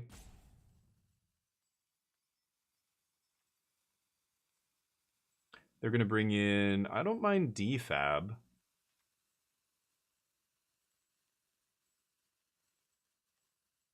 Voice, Grand Abolisher could bring in stuff like that. I'm going to take out Spell Pierce, and I'll take out One Moment. Okay. Slayers, yeah. Day of Judgment. Oh, you bring in Day of Judgment against them? Yeah, sure. Could bring in that. I'm trying to decide on my sideboard plans. I keep changing my sideboard, so then I'm, you know, the plans change every round. But I wasn't paying enough attention. I was running out of time there, so trying to catch up with you guys. I probably didn't sideboard correctly. Sure, I'll keep this. I was playing DFAB a long time ago, and I'm glad people are back on DFAB. It seems like it's so good against so many random cards in Standard. There's so many ETBs. There's, you know, all the hate cards that it counters. Ghost Vac, it counters Stonebrain. It counters the trigger from, you know, the trigger from Stonebrain. It counters the Rip on turn 2 if they have Rip. I like DFAB. It's a narrow window for it to be good, but it's very uniquely powerful. And I didn't draw any land yet, so I'm in trouble. The 2/1 flyers are good. Yeah. I don't know. I guess so. They side in what? Negate, Spell Pierce, stuff like that, so it's good in that case, but... Sure. No pumps for you. Can I find land, please?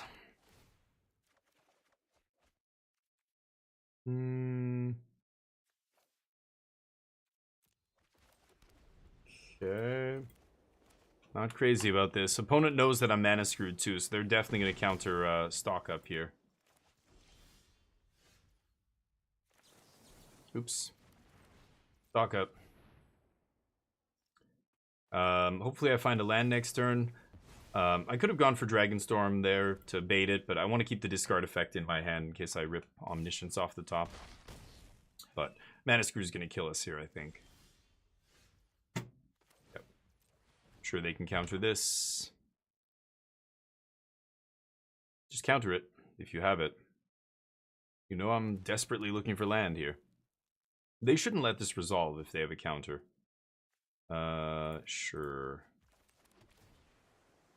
Should have tapped differently, but I think we're dead here. Yep. I think we gonna die. Gnome has been at least 20 PT. Nice. Cool. Oh, he was at the RC. Cool. Top 4. Yeah. Oh, I didn't watch. No. I was busy on Sunday. I didn't watch any of it. Yeah. No, I didn't watch it, but... No, it's okay. I think those players aren't even the best choices for that. Again, the person who did well in the tournament might not have even been the best Omni list in the tournament, right? Anyway. So, I'm not, like, people who top 8 a tournament, it doesn't mean that was the best list. It just means, like, look at the top 8, had 3 lists, and all of them are different. So, which person do you reach out to? The one who randomly got top 4? It doesn't mean anything that they got top 4 and the other 2 got, like, 3 or 4 positions back. It doesn't mean that the person who got top 4 has the best list. I think many of them have things I disagree with, so I probably won't sideboard the same because I'm not going to play the same list as them. You can just see that none of these players know for sure what they want. 1 Confounding Riddle, 1 Spell Pierce, 1 Refute in the main deck? What? That's just somebody trying to, like, spread, like, throw as much darts at the dartboard and see what sticks, right? As many darts at the dartboard as they can, kind of thing, right? Same with the mana bases, 24 versus 23. Like, I don't know. You know, some players have one, some players have the other. All of them did well. Like, I think most of those players, they can give you reasons why they're playing it, but that doesn't mean it's the best version. There is no best version. The deck is still being figured out. So this is my version. So I'm trying some of the cards. I was trying the Clarion Conqueror. It did not seem great. This is a very slow hand. I'm going to try this anyway. The beatdown plan is kind of a joke. I don't know. You're just not beating anybody down unless it's like the slowest of the slow. Like, I don't see blue-white control or domain ever on the ladder. So other than that, I don't know where that plan makes sense. It doesn't really, to my mind. But, so I don't know. I'm trying some stuff. I'm probably going to cut stuff in my grave, or in my sideboard. I'm going to take this, I think. I'm probably going to keep changing the sideboard and stuff like that. So, yeah, I don't need help. I've been playing this deck since it first came on the scene. I've played it through all its different iterations. I've played it as it evolved. I was the one, you know, doing a bunch of evolving of the deck and trying to play different win conditions and stuff. So what am I playing as? Is this blue-white control? Wow, as I say, I never see blue-white control. Ever. But here we are. So again, this is one of those matches where, yeah, if you're playing a one-of Voice of Victory in the main deck, then hey, maybe it's actually good, right? But, yeah. Okay. But I would never want that card against anybody else, and this deck is basically non-existent. Sure. Doesn't matter that I'm tapped out here. There's not much they can really do. Elspeth, yeah. Deal. Deal. Yeah, it just matters what we draw here. Could go for it. If I draw Omniscience, I win. Oops, I win. Shouldn't have tapped out for Elspeth. Nice. Yeah, why did you tap out? Because I didn't have one in the yard already? Come on, buddy. What are you doing? Get out of here. Get out of here.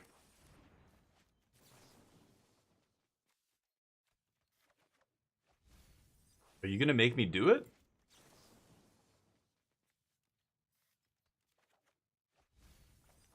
Now I can draw my deck. I think you lose, homie. Time to scoop it up. No? They want me to do it, huh?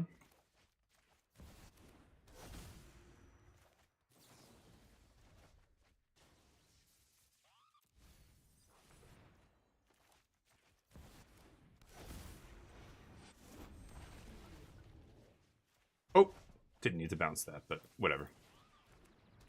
Okay. Thank you. Appreciate that. All right. Negate Stone Brain. No. Defab. So this is the match where I could bring in, you know, the alternate sideboard plan. I could cut Omnisciences here. I'm not sure if I want to do that. So Templocks and Afaras come out, and then we just have 2 slots left to shave. Shave 1 moment. I think Founding we don't need. I don't think I need this, to be honest. I think once I get dragons going, I'll kill them.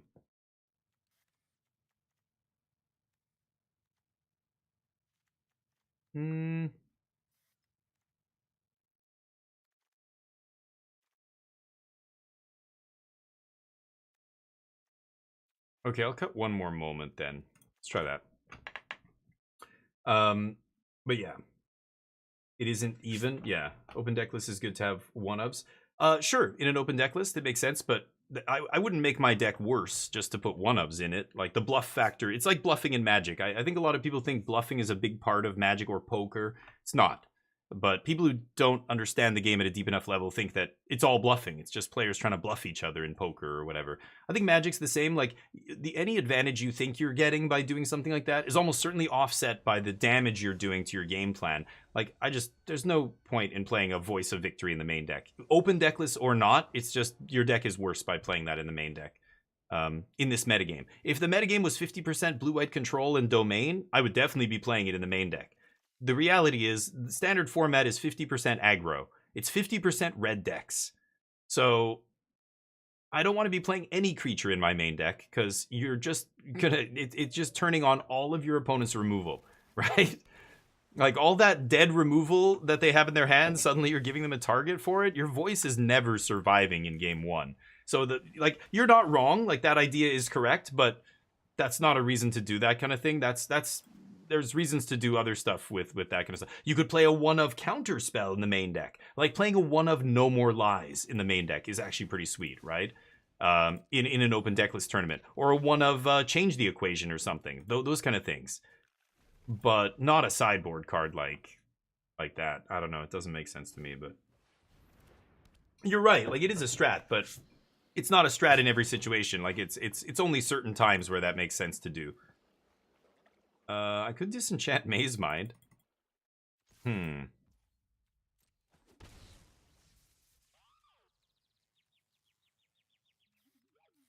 Okay, let's pass. This is interesting, but you're not wrong. Yeah, it is an interesting thing to think about when you're playing in an open decklist tournament, playing different 1-ofs. But again, it depends on the deck list and if it makes sense. I think some decks it doesn't make any sense to do that. But people will do it, thinking that the advantage they're getting is more than offsetting the damage they're doing to their deck. But I don't think it's the case. It's like lands, right? People shave lands, not realizing the impact that it's having on their deck. Yeah, I think those... Yeah, sure. Those kind of things are very small considerations, and they shouldn't... Like, the thing you should be considering is this a good card in my deck? I'm not drawing lands! Oh, guess I'm gonna have to Confounding Riddle on their end step. Jeez, I am gonna die here. Okay, because I am not making land drops. God, I'd love that stock up. It's never resolving though. Okay.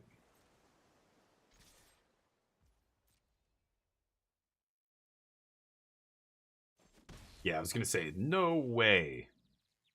There's no way they activate Anchorage there. That would be insane. Put Sil's flanker me. I don't mind. I've got nothing in the graveyard. The Naked Tidebinder. Mm-hmm. Sure. Mm-hmm. Okay. Passing to that. Can block with Thunder Trap here. Mm-hmm. Moment. Yeah, playing one-ups can be powerful, though. I definitely think that's true. Okay, we're not doing anything with that. I just want land. Okay, so I can go up to 6 here. I'm gonna go up to 7 next turn and try and resolve Overlord, I think. Yeah, lands are good. We don't care about Tidebinder. So they... Oh, go ahead. Another one? No. Yeah, that seems like a good time. They missed land drops as well now, so I'm definitely interested in cutting off their card draw there. Okay.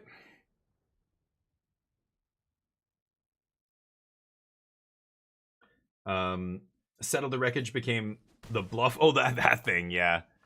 Yeah, but good players, I don't think we're getting caught by it at all. All right. Oh, what? No, I was trying to play it for 4. What the fuck? Did I click on the wrong side by accident? Oops, that's my bad.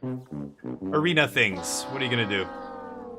Yeah, we could have fought over that and 2-for-1 them. That's my bad. Misclicked. I was trying to play that for 4. Whoops. Don't check chat while you're playing stupid cards with modes. Annoying. The Tidebinder, yeah, people sided in because that's what they used to bring in against Invasion of Arcavios. I guess it shuts off the Dragon trigger, but I don't know. Dragon trigger's not necessarily even game winning. Just picking up all your Dragon Storms is already GG, so shutting off the trigger doesn't really stop it. Stop anything, I think. Where are the Omnisciences? I did see one I had to put to the bottom, but kind of sucks. Mm-hmm. I think we got a little unlucky this game to not find Omniscience, but as soon as I put Omniscience in the yard, then things get really tricky for the opponent, but I also was stuck on lands. That killed me earlier, so yeah, I can't really do anything here. That is awkward.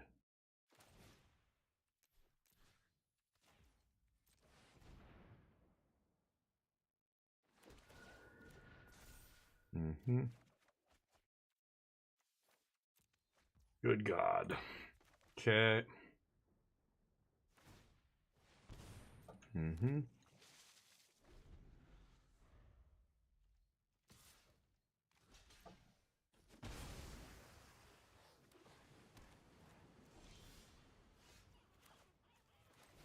Stock it up.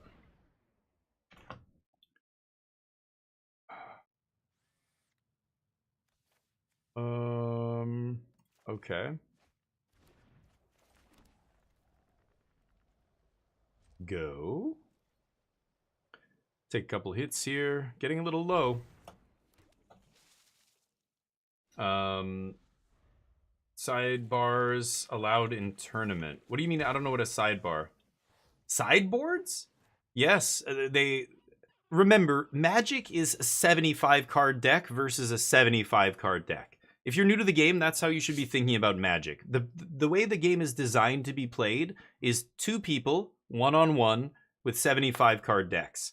I think a lot of people talk about 60 card formats, and it gives new players the impression that the decks are all 60 cards. They're not. It's 75 cards. It's like saying a football team is only the players who are on the starting lineup, and all the other dudes on the sideline aren't part of the team. Well, of course they are. Nobody would say that they're not part of the team. Yes, your team, your deck in Magic is 75 cards. There are variants of Magic that play no sideboards, that play 100 cards, that, you know, Commander and Best of One and all that stuff. Those aren't Magic. That's not real Magic. Those are variants on Magic, right? So you're playing some casual variant, then it can be anything. But real Magic is 75 cards 1-on-1. That's Magic. Thank you for the raid, by the way, 9 Scar. How you doing, buddy? How's life? How was the stream? Hopefully you're doing well. Go give this dude a follow. Look at him. He's glorious. Give him a follow. Do it right now. Thank you, by the way. So let me see. I can afford to pay. We just negate this.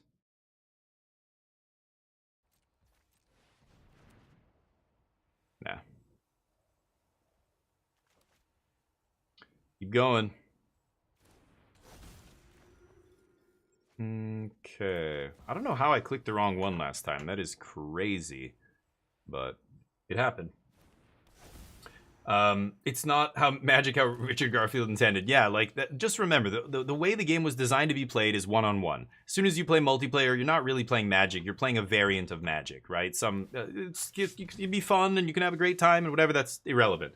It's not Magic the way it was designed to be played. So you're gonna have weird shit happen. You're gonna have to make up goofy rules that don't exist otherwise. You're gonna have all kinds of concessions to the fact that you're not playing real Magic. You're playing some other form of Magic. So you kind of have to have your own rule set to kind of, figure it out and balance it and whatever else. But sideboards are an integral part of Magic. Every deck has a sideboard in real Magic because that's how Magic needs to be played.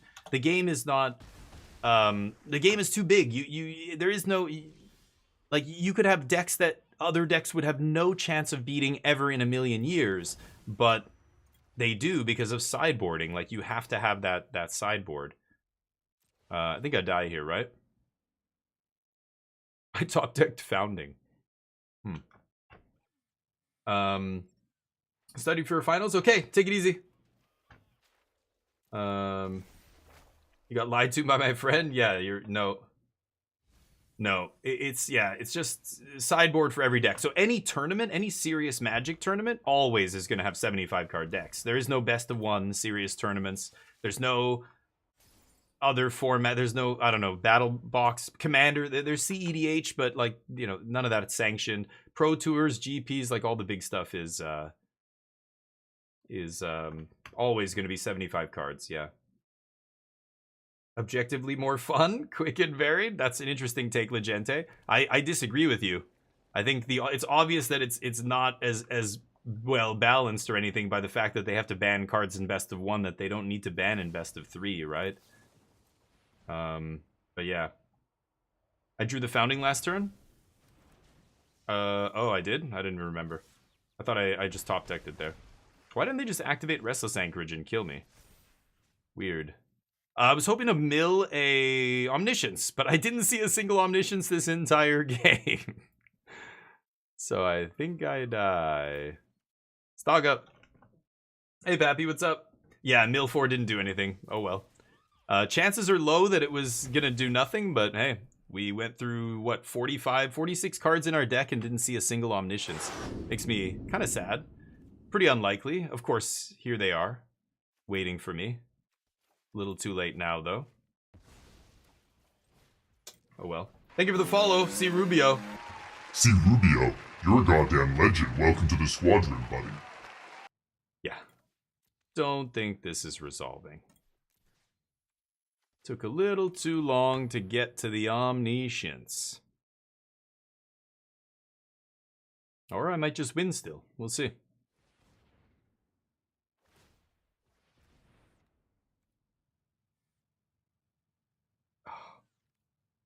If I had another, defabbing the trigger here would be pretty hilarious. Sure. Mistrise Village the negate here. So does it say it's yeah, it can't be countered. Okay, I don't see the red bar on it, so I was like, oh, that's weird. Sure, buddy. Sure. All right, let's try again. Game 3. I don't think I want to change anything. Let's run it back. I misclicked with the Overlord, so I feel like I actually probably should have won that game. I should have had multiple tokens in play and not gone down to the life total I was at. But oops, clicked on the wrong half and tapped all 7 mana instead of 4 with double negate in my hand. Oh well. What's that? Objectively what? According to me, What are we talking about? Magic? No. This is according to the people who make the game, the Richard Garfield and all the people who design Magic. There's only one correct way to play Magic. It's 1-on-1, 75 cards. It's just, that's facts. That's how the game was designed to be played. I didn't make the game. I'm not making this up. This is just truth. This is objective fact. The game was designed to be played 1-on-1 with 75 cards. That's how the game was made. Can you play it in any other form? Yeah, sure. I played Battle Box. I played a million different variants of Magic, but I'm not gonna argue that those are real Magic like games. Those are variants. Those are fun. You know, capture the flag and others. It's not like your serious, you know, esport here. It's the variants. It's like there's other games you can compare it to, right? This sucks. I can't keep a one-lander. Yeah, I think I might go to 2024 again. I don't know. I'm getting a lot of this shit. Just one-landers after one-lander after one-lander. Don't think I'm gonna win this now. I think sideboard's incredible. Yeah, like sideboard's not just you have to play with sideboards. Magic's too broad of a game to not have sideboards. Like otherwise you'll just have decks that can never win in a given matchup ever, right? In whatever formats you want to create for that type of Magic. Like it's bad. It's not good Magic. It's not how the game has these narrow cards that are hate cards. So you had to play with a sideboard to get around hate cards. Like it's just how the game is designed. So yes, it's just. Oh, BO1. Oh, you were afraid. Yeah, BO1 is not objectively better. It's worse in many ways, right? It's I mean, the fact that they have to cheat in best of one, like Wizards has to introduce something that essentially cheats in order to. Yeah, I don't have a land, so I lose, I guess. You know, the hand smoother is effectively cheating. You're not supposed to get, you know, your hand fixed for you before you see it like that. But the fact that they have to implement something like that to even make best of one functional should tell you all you need to know, right? Obviously, it's a much worse way to play the game. They're bending over backwards. They're literally bending the rules, breaking the rules in order to even make best of one functional, right? That's the reality we're talking about here, right? Best of one is unplayable without the hand smoother because so many games would be just up to Mana Screw and Mana Flood. It's why best of three with sideboards is, again, the only way to play correctly. That's the only way to play Magic correctly. You can play it other ways again and have fun and have good games and everything, but if we want to find the world champion, if we want to have high-level Magic tournaments for lots of money and take it seriously on a competitive level, it has to be best of three 75-card Magic. That's how the game was designed. That's when it's at its best. That's when you're playing a well-balanced, you know, game of Magic. Best of one would be a shit show, right? If it was Mana Screw and Mana Flood would just simply decide a ton of matches and that would be it. It would suck. So they had to break the rules and put in this hand smoother to even make it function. That to me do I have to keep arguing for this? No, like it's very obvious that best of one is a goofy ass format. The only reason it makes sense to have it is because you know, it's on mobile now. It's on phones. What the fuck? Where are the fucking lands? You gotta be kidding me here. Okay.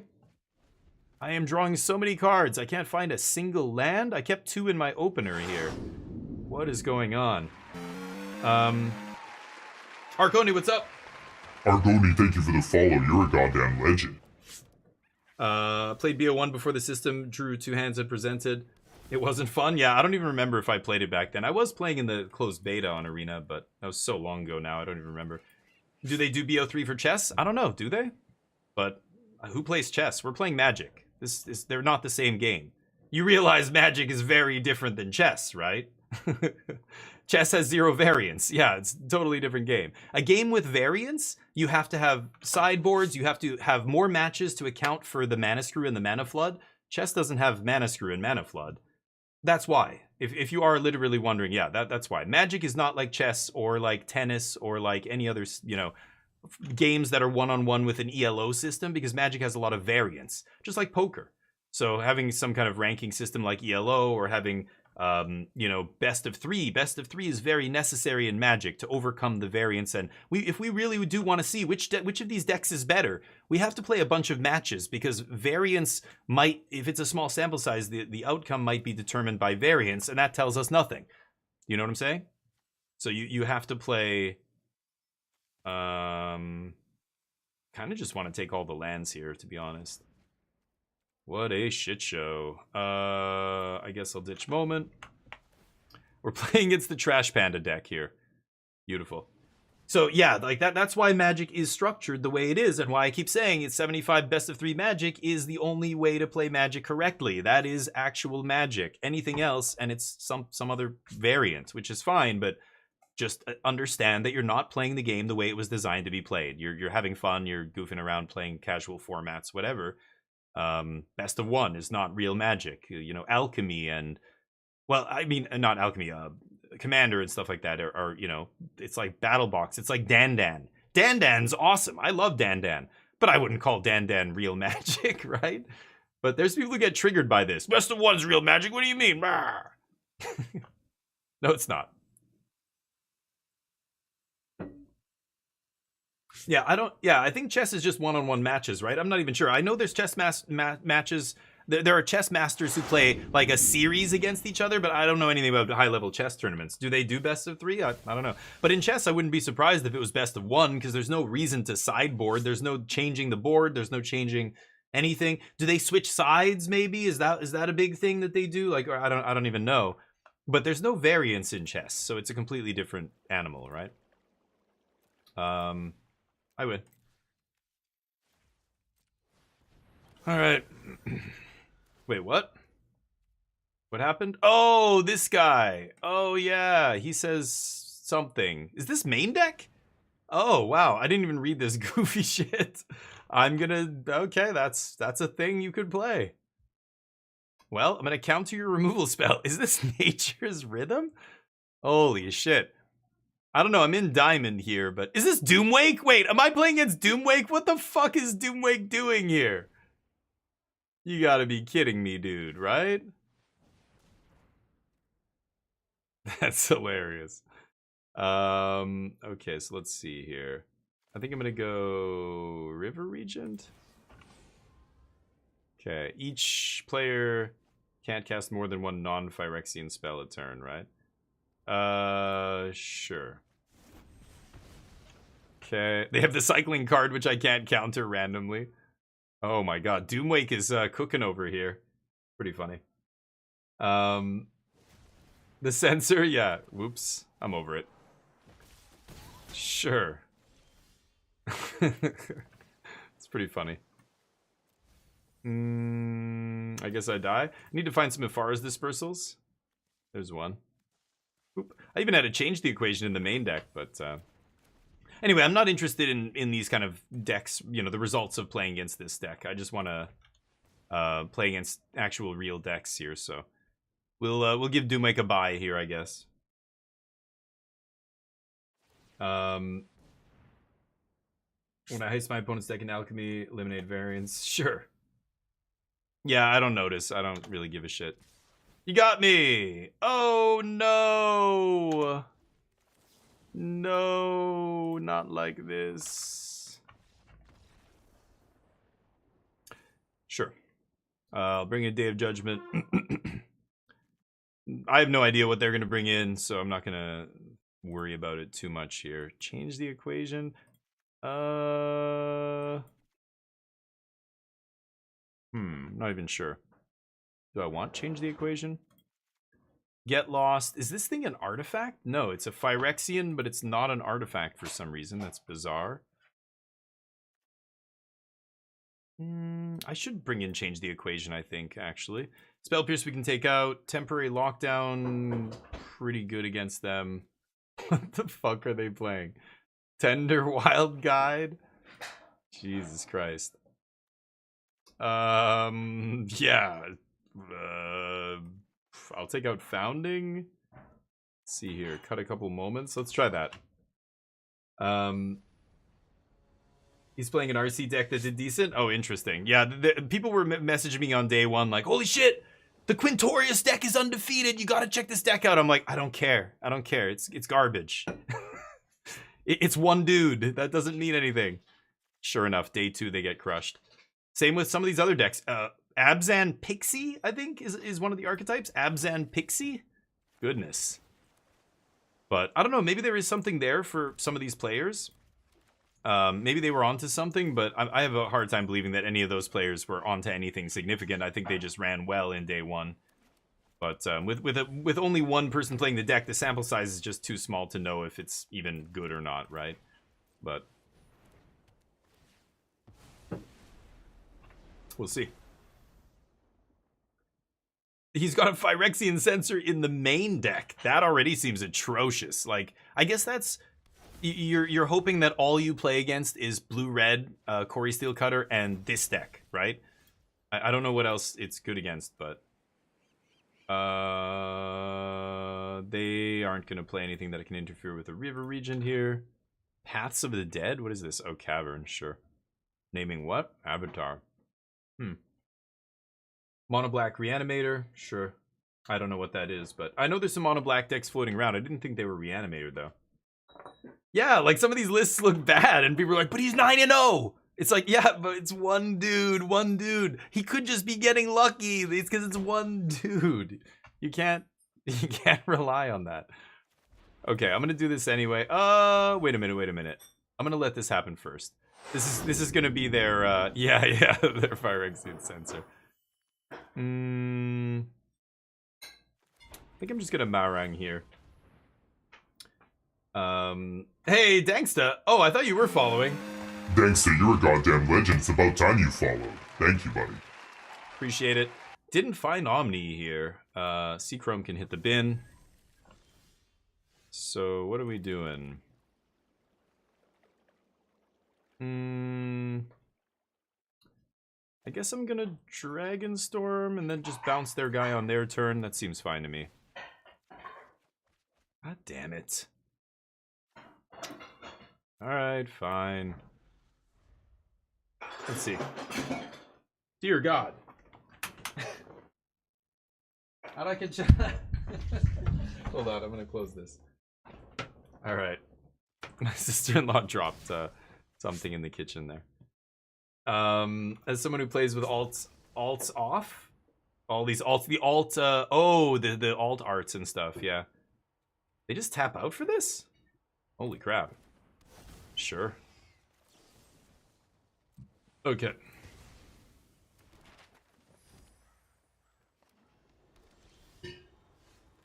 Omni in the yard. Yeah. Jesus. What is happening here? Okay. Go. Where are the omnisciences? I will take it. I will take your 6 damages. Basically, what's up? Not the ladder. I was on the ladder. On that deck? On their deck, you mean? And I saw this deck without Omni. What?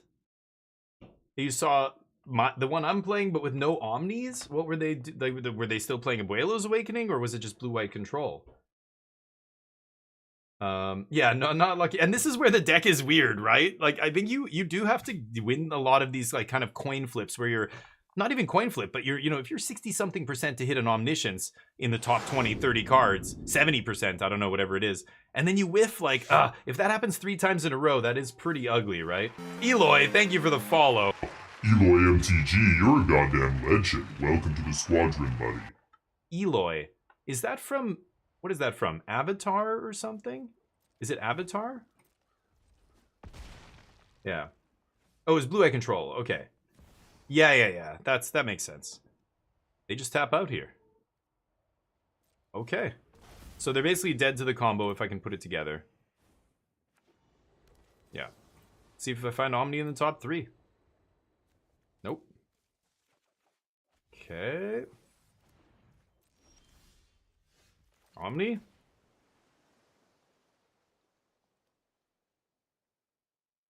Okay.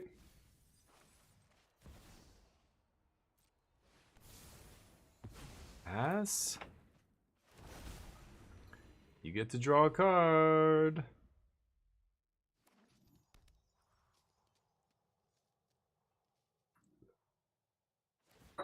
Yeah, I don't know what's going on over here.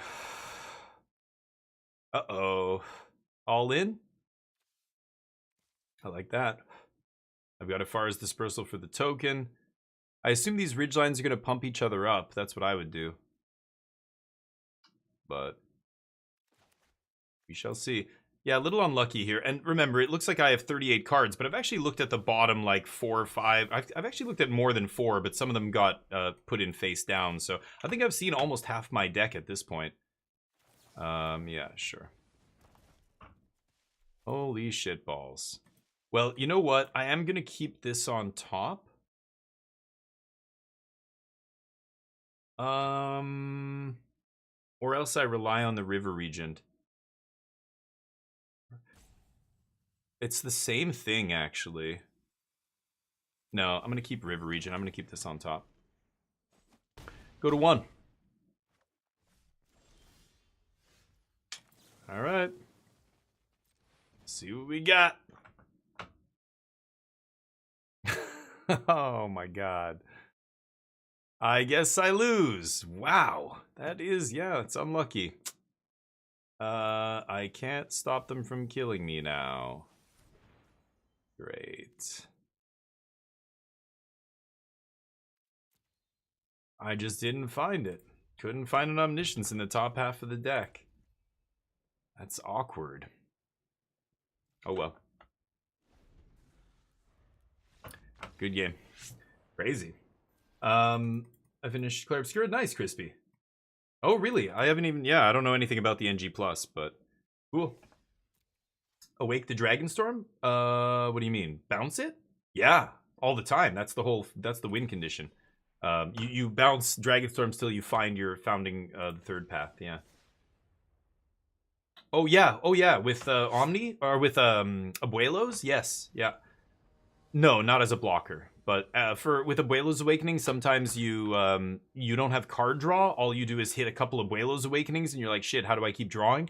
Reanimating a Dragonstorm is how you keep going, so that's how you use it. As a blocker, like, you're talking, what, 0.0001% of the time, maybe that comes up, but I think maybe once I blocked with it. I blocked with it a couple of matches ago, but it wasn't... I was just doing it because I was dead. I had nothing else to do that turn. I knew I couldn't win the game, though. But yeah, very rarely. It almost never comes up. But usually you're doing it because you brick. You you get the Omniscience into play and you start drawing cards, and then you brick. You don't find, you draw with your draw spell, but your draw spell doesn't find another draw spell, and you're like, shit. And you have 2 Awakenings, or you cast 1 Awakening to combo off. You have an extra 1 in your hand. That's when it's useful having a Dragonstorm in the yard. So early in the game, I will discard Dragonstorm to get an enchantment in the yard later if I have multiple Awakenings, that kind of stuff. Oh no. Well, I needed to find a temp lock there, maybe. Hopefully I rip one off the top. Otherwise, Afara's Dispersal has to save us. Because we're going to take a lot of damage this turn, I think. Oh, they don't have a land. Okay, so this is much better for us. If they had a land and something good here, like... what's it called? Dope. Like 3-drop or 2-drop plus Monstrous Rage. Like if they had the haste mouse with Monstrous Rage last turn, we could have been, yeah, we would be dead basically. But now there's a chance. Sure.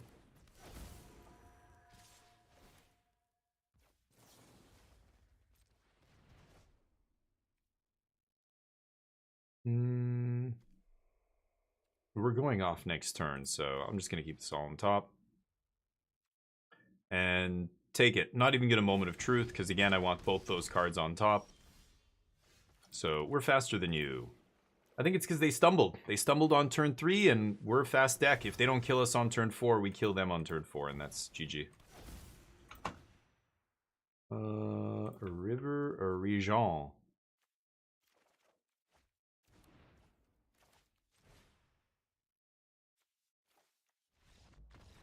Cool. All right. Mono red. Beza's Day of Judgment. Get lost. I don't like Overlord. They have Ghost Vacuum, but again, temporary lockdown's already great against them. I'm gonna cut a stock up and couple Moment of Truth. Go to 2 and 2. Keep all my 4 Faras, 4 temp locks, 2 days. Change the equations good here. Oh, I could cut founding. I definitely don't need founding. A 1-3 early for 2? Is that worth even considering? Maybe. I'll try it. I don't know. Let's try that. Hey, Jub, what's up? It's so good. Nice. Okay, here's a question for everybody out there who knows this game. Expedition 33, do you call it Expedition 33 or do you call it Clair Obscur? For me, it's like a no-brainer. It should be Clair Obscur. And yet I hear so many people call it Expedition 33. Daza was telling us that that's what they think the official way to call it is, but I haven't seen the dev refer to it as that. I don't know. It's weird, but... what makes the founding the win con? Well, all you need is a Marang River Regent, and you can bounce the founding and another second River Regent to loop. 2 River Regents bounce each other plus 1 other permanent. So if you ever play a Beza, you can just loop Beza and gain a ton of life. Or if you play Overlord, you can just loop Overlord, make infinite 2/1 flyers. Or you can loop founding and mill them for 4 each time. Chapter 2, Chapter 2. Every single time you bounce the founding and replay it, it mills them for 4, and that's how you get them. But you don't even need it, really, Romans. I don't even think you need the founding to mill them. Just playing a bunch of river regents, like, so 2 river regents and 1 what is it called, Dragonstorm. I think here. So I could play the guaranteed tapped mana here and do nothing, or I could play untapped land, go Moment of Truth. Moment of Truth could find an untapped white source here to let me temp lock, because I want to temp lock on 3. Playing this now means I'm safe. I know I'm temp locking on 3. Moment of Truth is more greedy. I might whiff and not be able to temp lock on 3. I have the Abuelos in hand. I'm putting the Omniscience in the yard. There's nothing else I want to draw. I think I'm in a moment here. I'm going to be greedy. Let's pass. Because this might actually just let me put Omniscience in the yard right away, which is clutch. Yeah. Pretty good. I say Clair Obscur, right? But yeah, silly question. The deck really wins. Yeah, so it's founding. It's the founding combo with, remember, just basically remember that Marang River Regent ×2 can loop with any other card because they loop each other plus 1 other card because they each bounce 2 things. So you can loop infinitely any other card. Oh, wow, and I whiff. Okay, well, at least I found a Dispersal. I needed to find untapped white source. I might still draw it here. Okay, that's awkward. So I get punished there. Oh, that's a tap land. I don't want that. I've got Beza next turn. I can have Far's Dispersal this turn. This feels fine still. Beza first, then lockdown, because they're going to overextend into Beza, right? Uh-huh. Go for it. Do it. Do it. Do it. Come on. What's the worst I could have? There you go, buddy. There you go. Get wrecked. There you go. Beautiful. Still don't want any more lands. Beza's pretty nice, though. I am going to keep a second Beza here. Beza doesn't draw us cards, I imagine, but are they going to make a land drop here? Oh, they don't make a land drop. Nice. Okay, well, Beza's clutch here. That should stonewall them pretty good. Pretty well. Yeah, they're done. GG. You snap play a tap land base here? I know. Yeah, so I agree with you. I agree with you. I said that is the correct play. Like, that's the safe play. That's the play that I know is going to be fine. But the other one is higher risk, higher reward. So I went for that one and we got punished. Yes, I even said it. I'm like, this is the riskier line here. Like, the safe play, the correct play is just play the tap land on turn 2, have no play. No spell that turn, but I took a chance. Still didn't get punished because, yeah, we have Bezas and that's it. They just scoop a knife through. Yeah, Romans, I know. Yeah, so you use the founding. So you can use the founding to loop and mill. But the question really becomes, do you need the founding in the main deck? I don't think you need it. I don't think you need it. When I have even just 1 Dragonstorm and 2 Marang River Regent, I get to draw my whole deck. So I don't draw the whole thing. I'll draw down to like 15 cards. I'll draw until I have all of my counter magic in my hand. Then I pass the turn. This is turn 4 or 5, remember? They untap.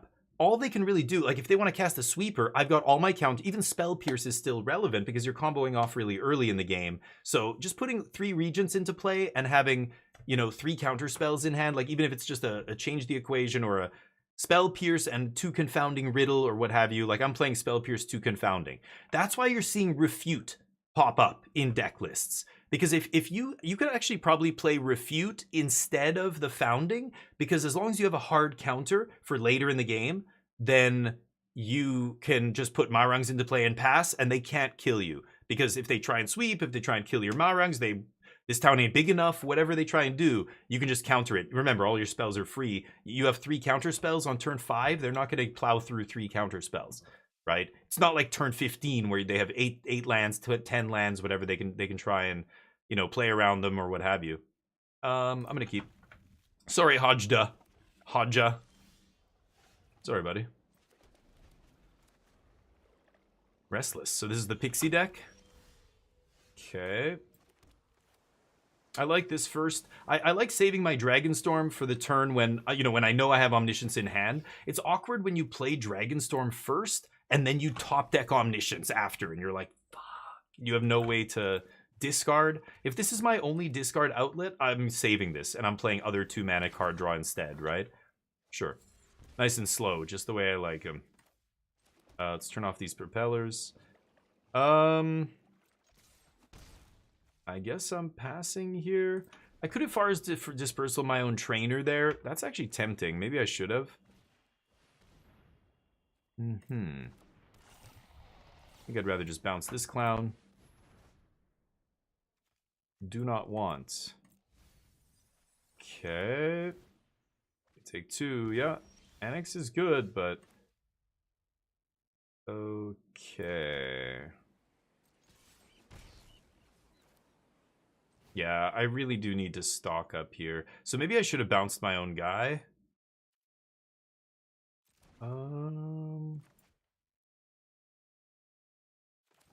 Yeah, I need to rip stock up here. And a moment? Another dispersal's not bad. Just keep bouncing this demon over and over and over. I have land drop for next turn. I have a dispersal already. I don't know if I need 2. Do I need that much time? I think dispersal plus moment is going to buy me enough time. I don't need to keep this the second bounce spell. Let's see. They're just going to play demon again. Yeah. All right. This time I lose 2. Grimbauble, sure. Got me. Oof. Okay.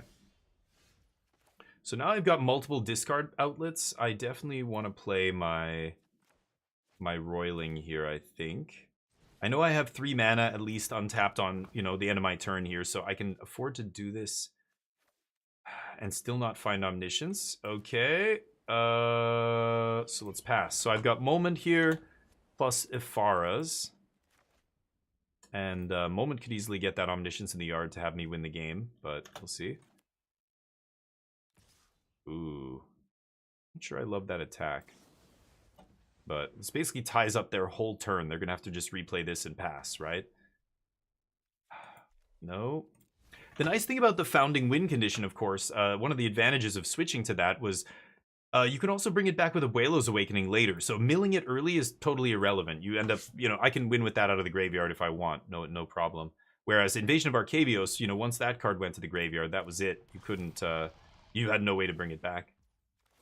Okay, Moment. Come on, baby. Omniscience on top. Show me one time. No. Okay. Deal. Omniscience? Omniscience on top. Omniscience on top? Well, now I need the Abuelo's Awakening as well, but... God damn it. Awkward? Oh shit, we're gonna be taking a lot of damage here. I could have played my River Regent there and bounced their stuff. That was probably better. Now that I'm whiffing, I shouldn't have tried to find whatever on top there. I should have just played Untapped Land Slam Regent. Let me think. Yeah, I'm still gonna Dragonstorm here. Because next turn we're gonna play Regent for sure, unless somehow I combo off here and have Omniscience and Abuelos on the top. No. Jeez, this is rough. Go. So we're going to take some damage. Take 8, I assume. If they want to hit us for 11, they can. That's kind of scary.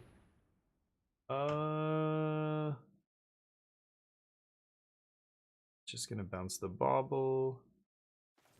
I think I'm going to counter that while I can, actually. I could Confounding Riddle something, but I'm not even sure what they could have here. I just don't want more pressure. They're trying to kill me in one turn here. They have, you know, Kieran plus a second Annex, I'm dead, right?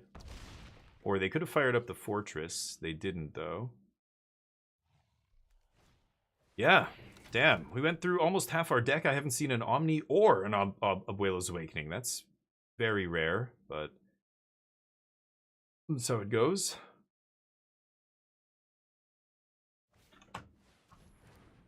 Sure.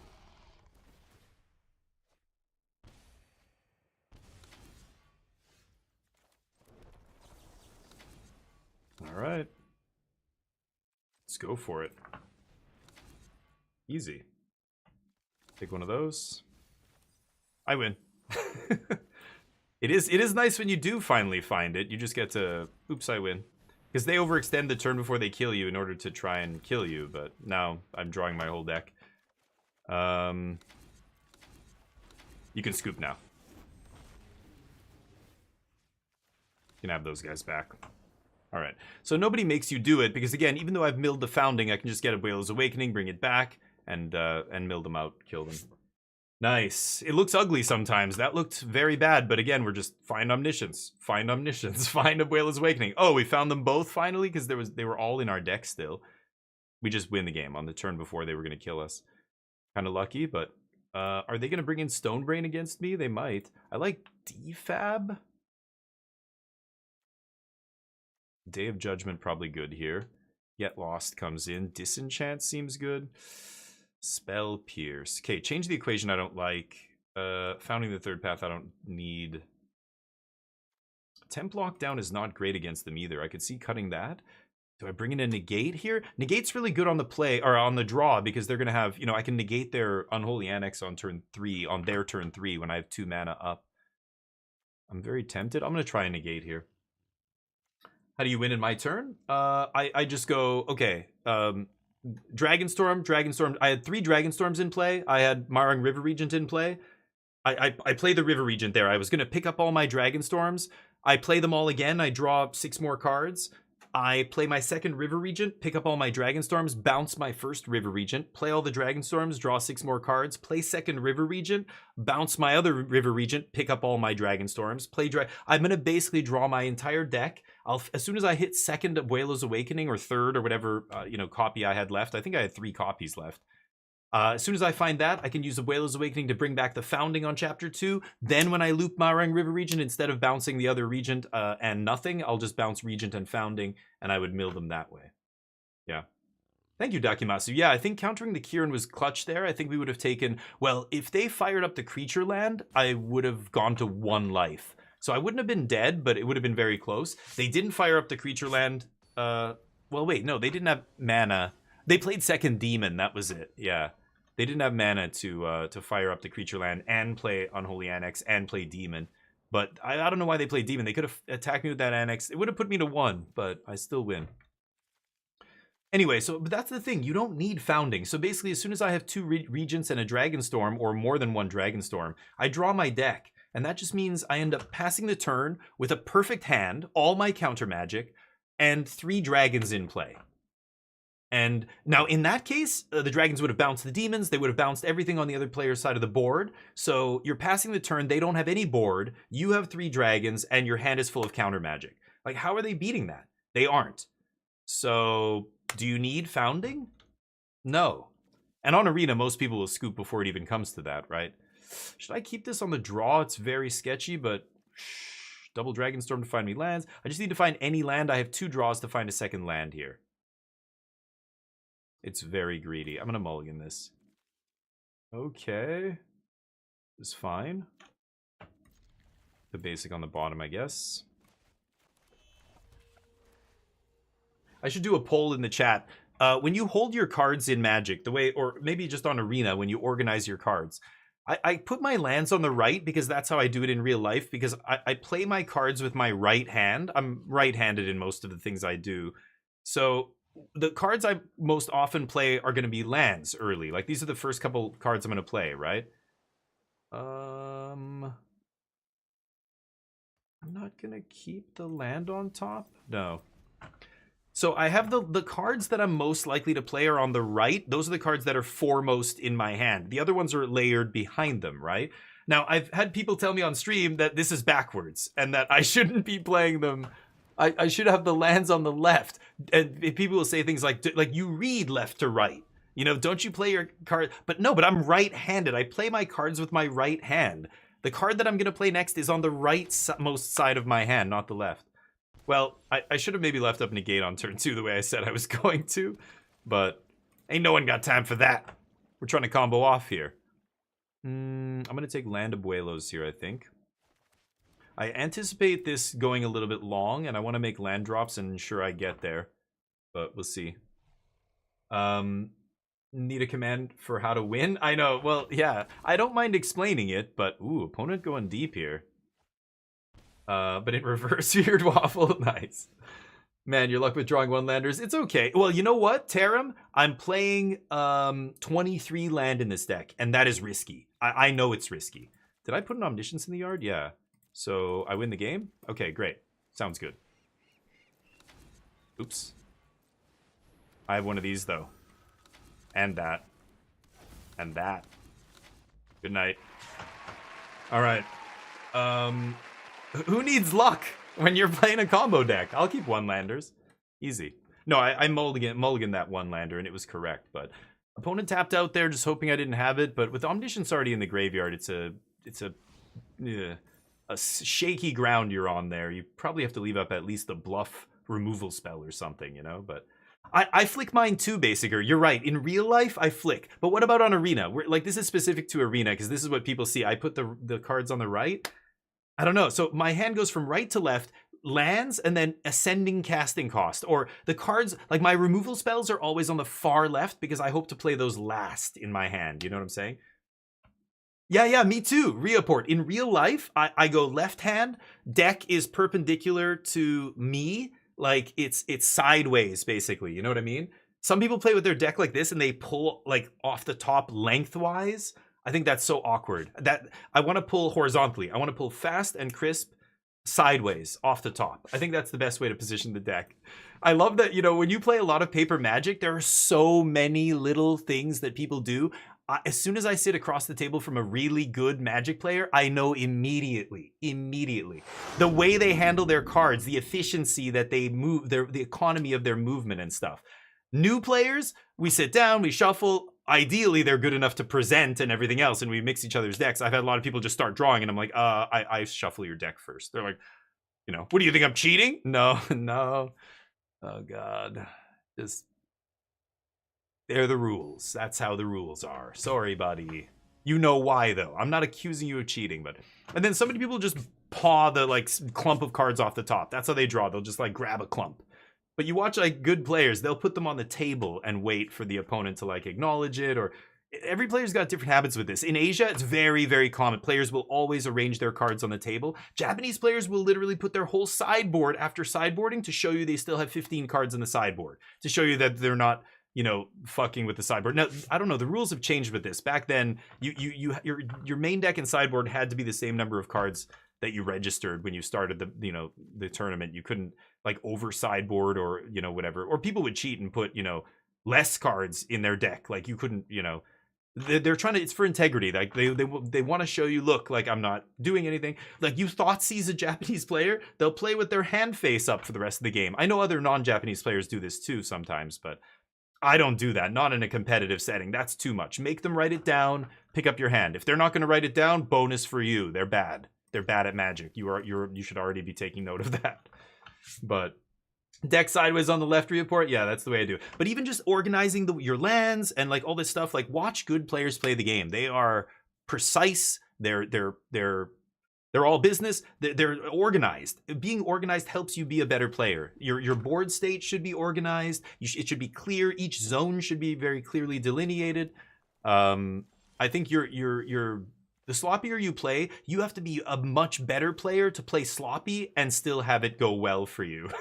Does that make sense? I think that's true. Really good players can be sloppy. I've played against poker players like this. Play against poker players who are really good. Their chips are perfectly organized in towers. If this exactly like 10 chips, 10. So I know this stack is exactly 25 chips, and these are always the same level. You know. All this stuff. And then I played against players who are sloppy as hell, but they're really good poker players, and they almost, it's their, like, they're portraying this sloppy image to kind of throw people off. Okay, I'm gonna tap out here. Balls. This is bad.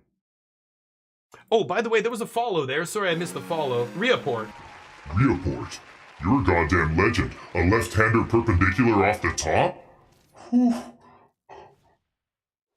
My goodness. Is it hot in here? Thank you for the follow. I appreciate it. Alright, finally I get to temp lock.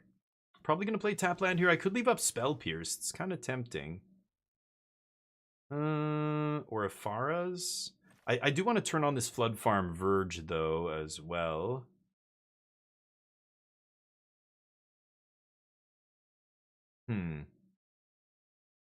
I kind of want to leave up Spell Pierce here. I know they're going to go for the Quarry Steel again, right?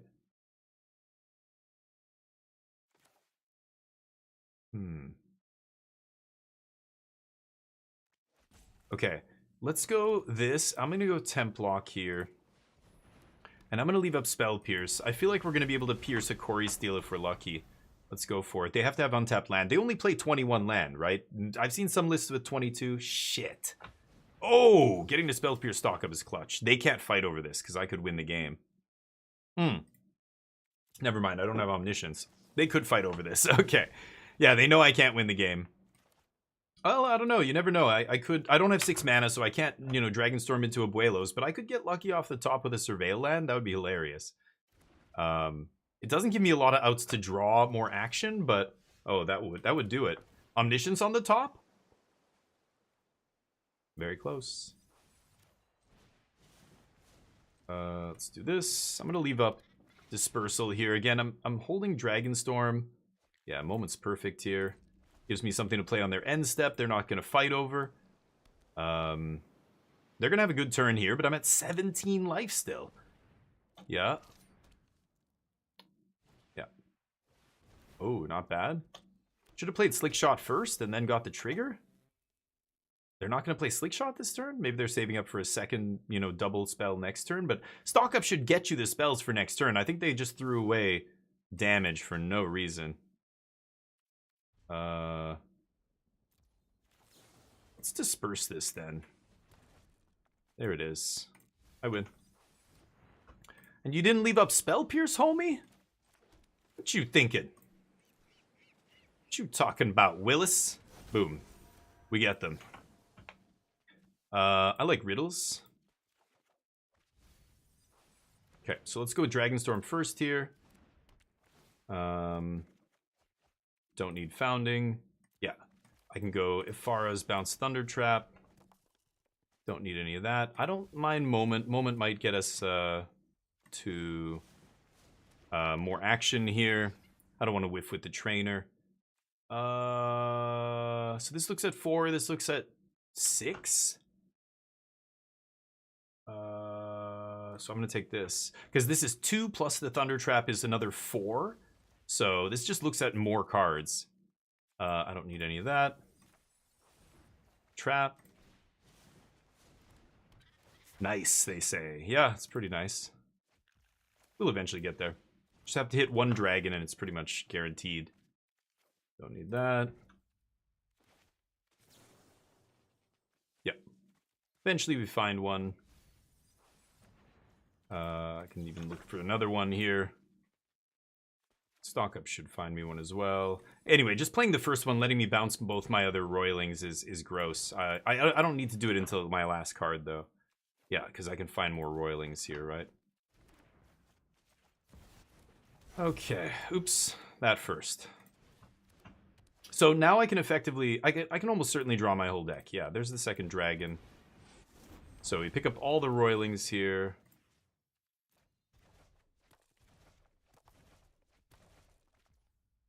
Dragonstorm. Are they gonna make me do it? Really? Okay. Dragonstorm. Dragonstorm. 18 cards left. Dragonstorm. There's my Seachrome Coast. Oh no. Okay, Thundertrap. I don't know. Maybe I should look for... No. Maybe I should look for,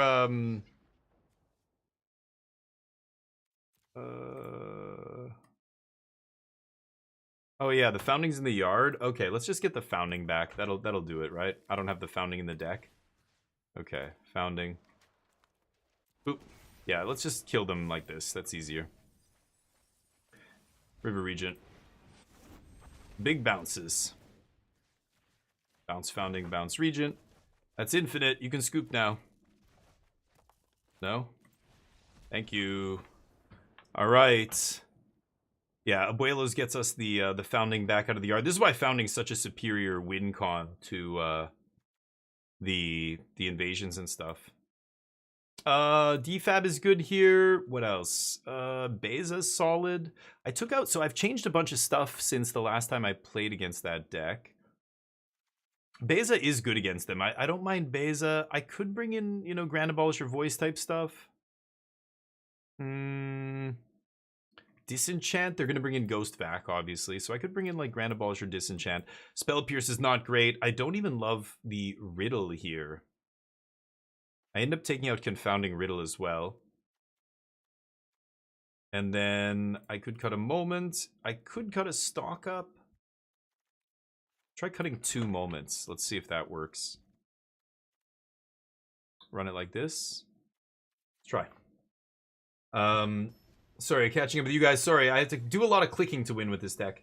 Stoic, what's up? Can Invasion of Arcavius pull Omens and Adventures? Yeah, no, it only gets instants or sorceries, so it can't pull the... Wait, Omen? I don't know what you mean. I don't know what the Omen is. It can't find the Founding, if that's what you're asking. The Omen and Adventures. Oh, no. So, no, this is a creature in the sideboard. It's not a spell. It won't be able to grab this, yeah. Are you serious, Charlie? Oh, that's crazy. You do it the opposite? You don't sort them in real life. Oh, interesting, Basiker. Okay. It helps me, I don't know, think about them properly when I organize them in real life, so I do end up doing it, but... Hold in your right hand. See, I hold in my left because I play with my right. Oh, that's so funny. I love hearing how other people do things. It's interesting. We all have our different takes on this stuff, so... Keep reveal cards revealed.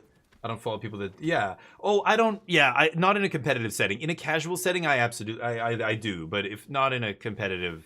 In a tournament, and you shouldn't either. Nobody should, but... You know, there's a limit to being nice. When being nice is actually leaking info, like your game is leaking, that's when you gotta... Okay, let's pass. That's when you gotta change your mind about that. But if it's... Oh, there's Corey Steel. Okay, I am going to disenchant Corey Steel here. They're going to go for the second spell.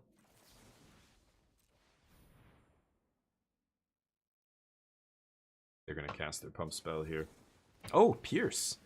Oh my god. I gave it to them? Okay, I don't know. Maybe I wait till combat? I just figured they would Monstrous Rage or something there, but... Anyway, land? No, I die. I need a land here to cast Temporary Lockdown, so... I lose. I lose the game now. Sure.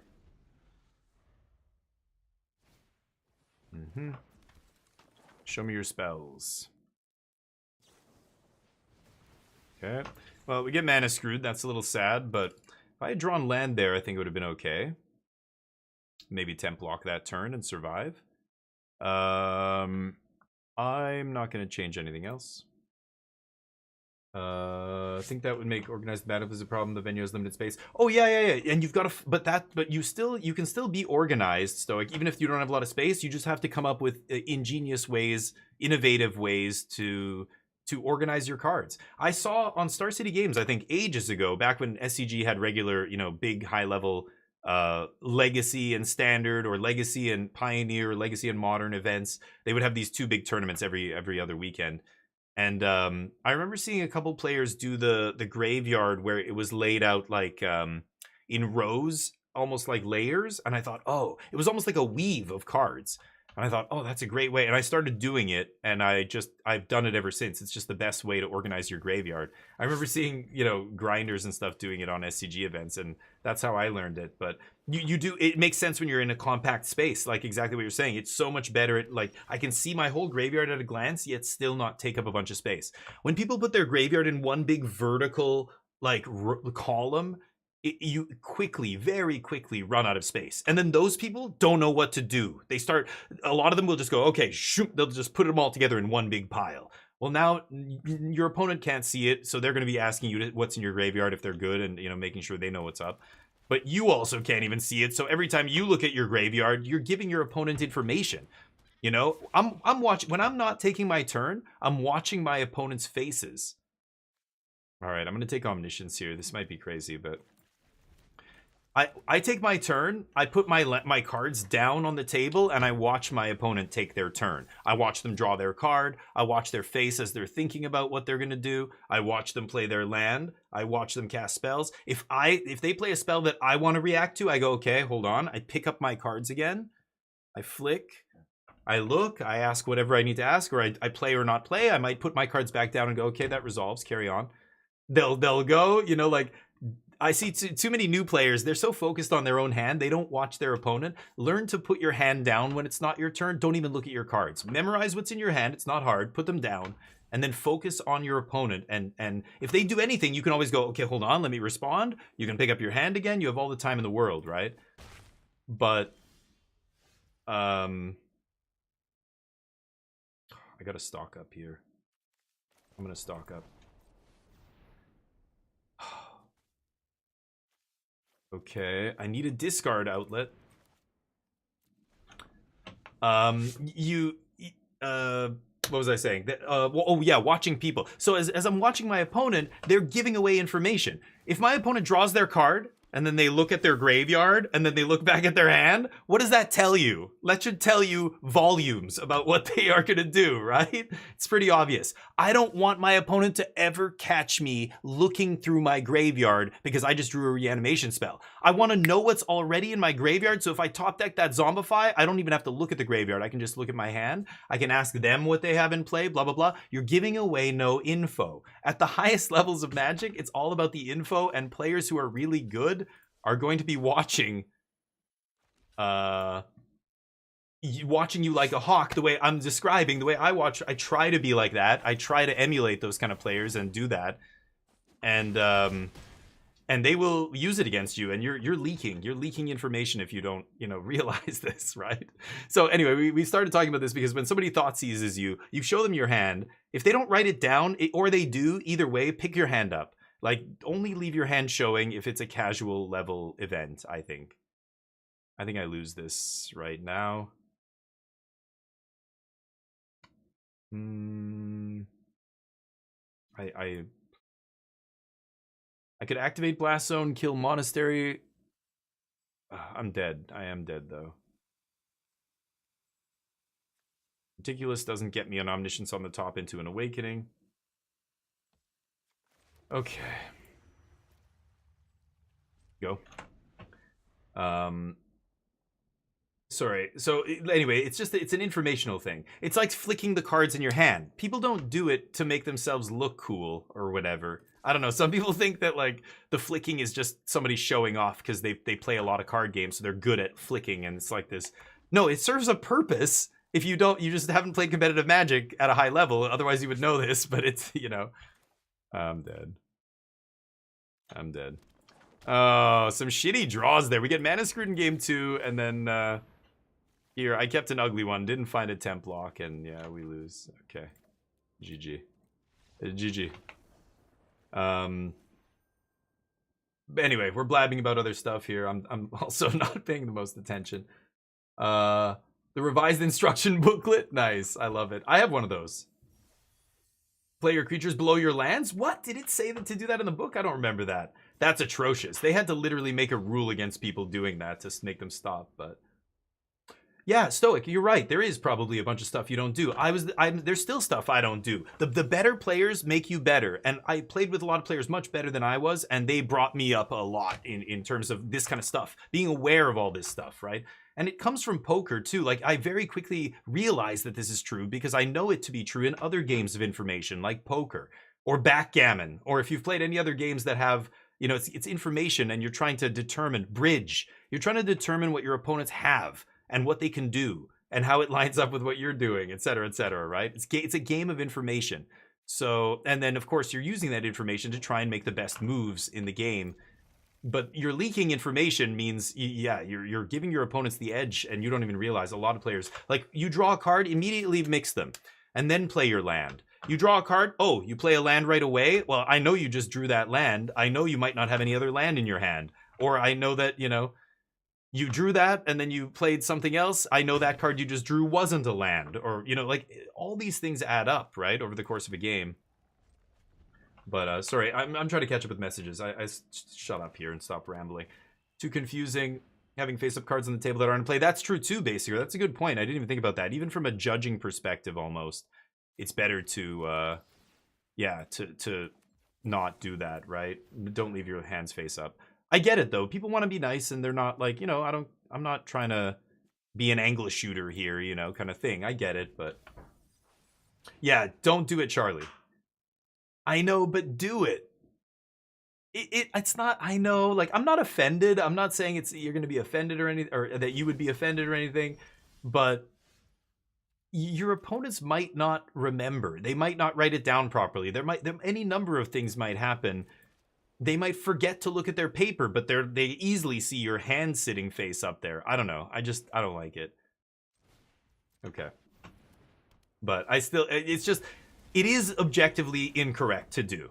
You should not do it. The chance that it will help your opponent is greater than 0. So you don't do it. That's it. If you want to still do it, you can. It's probably not a huge deal that, you know, you're giving them a huge edge, but it is more than 0.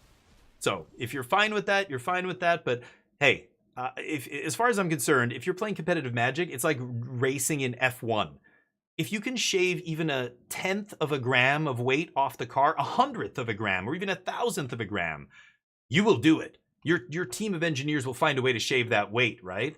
But like, you're not going to catch a team going, well, we want the driver to be a little bit more comfortable, or some other excuse, and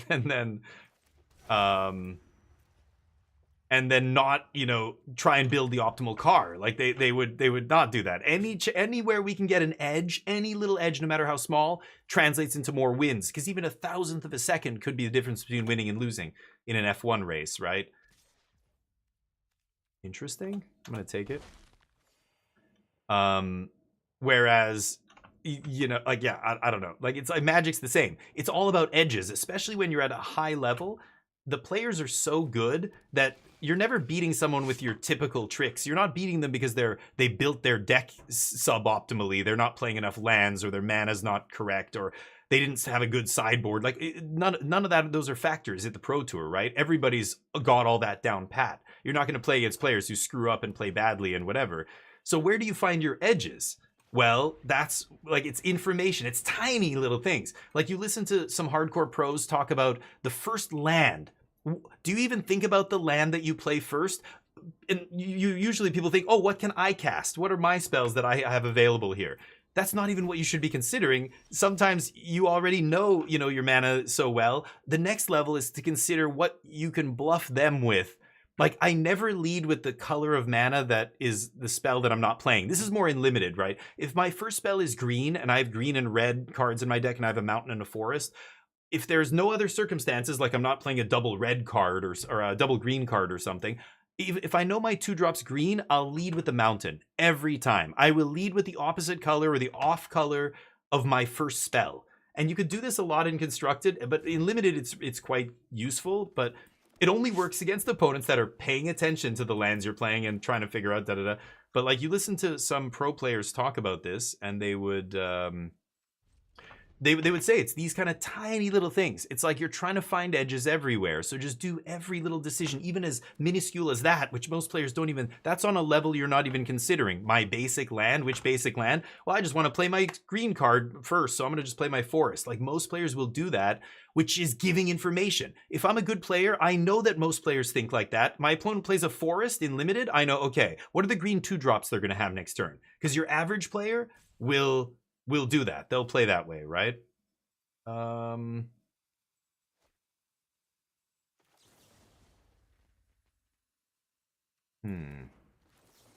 gonna pierce this.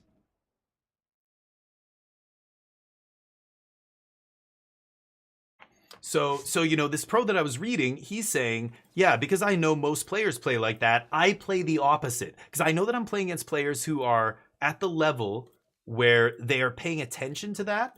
And so they're going to think that I'm going to play a whatever colored card and I can throw them off. Especially if it's the level of play where you know that that you know these people are good at the format. They know all the combat tricks. They've got every card memorized in the set. We're playing limited at the Pro Tour. They're going to know their shit.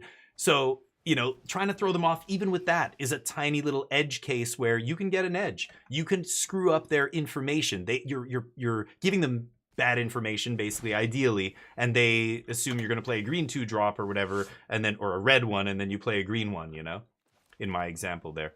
I like just slamming the dragon here. I know they're going to have removal, but it's fine. Take it. Anyway, I'm going to stop rambling. It's really interesting to me. And I when I read this, I thought, oh my God, I've never even thought about that before. Like, I've never even thought about playing the opposite color of land, like the opposite color mana of the first spell I'm going to play every game, if I can. Now, remember, like in your head, you should be going, wait a minute, I have a red 2-drop I have a 2-drop that's red here. I should even, like, what if I top deck the double red creature? I've got to lead red here, even though my first play is red, just because I have this double red card. But there's many times where that's not the case, and you can, you know, mislead people or whatever, right? It is a tiny edge case, but it's that level of edge that you're looking for at the Pro Tour. It's the F1 thousandth of a gram off the nose of the car, like, edge. You know what I'm saying? It's kind of awesome. But, all right, Tarum, take it easy, buddy. Pro Tour, you might do weird shit like nuke your own creature. Sure. Oh, yeah, killing your own stuff, that's a common one that a lot of players, like Paolo Vito Damodorosa wrote a great article about that. Talking about the, that kind of stuff, like killing your own thing, doing the unintuitive play. You get so used to just using removal on your opponent's stuff. Use it on your, you know, or you play a deck. You always play this creature this certain way. And then there's times where it makes sense to do something negative. On Arena, it'll say, are you sure you want to do that? You're, yeah, I will kill my own guy to fizzle their removal spell. I will sack my own creature, kill my own creature to shut off their lifelink. That's a big one I see a lot of people miss. When an opponent swings with a large life-linking creature, I see people block, and then they forget that they should be, like, even not sacrificing, but even with a removal spell in hand, they're so conditioned to use their removal on their opponent's creatures that they don't see that if you just stop them gaining life this turn, you can swing for lethal next turn. They've just kind of gone, oh, my opponent's going to gain 6 life here. Shit, I've got to block. You know, and they've got a Doomblade in hand or whatever, some kind of removal spell. And I see them block, and I'm like, kill your own creature, kill your own creature. And then they don't do it. And I'm like, oh, that's not great. Okay, I'm going to temp block first here, I think. So it's interesting. There's so much shit. This game is so complicated, and that's why I love listening to pros talk about this game, and just people who are obsessed with this game, who play way more than I do. It's awesome to listen to them talk because they know their shit. This might just die. Let's see. I can moment into... I'm playing the sorcery speed one first, so I can go, yeah, in response to removal, instant speed, find a counter. There it is. Easy. That was lucky, but hey, that's why we play counter magic. Spell Pierce would have done it. Nope. But if I led with moment there, I would have been screwed, right? Oh, that's kind of interesting. I mean, it's these two, but I'm trying to think if I want to bounce a Templock to get my Thunder Trap back, then they get to bat me. No. Yeah.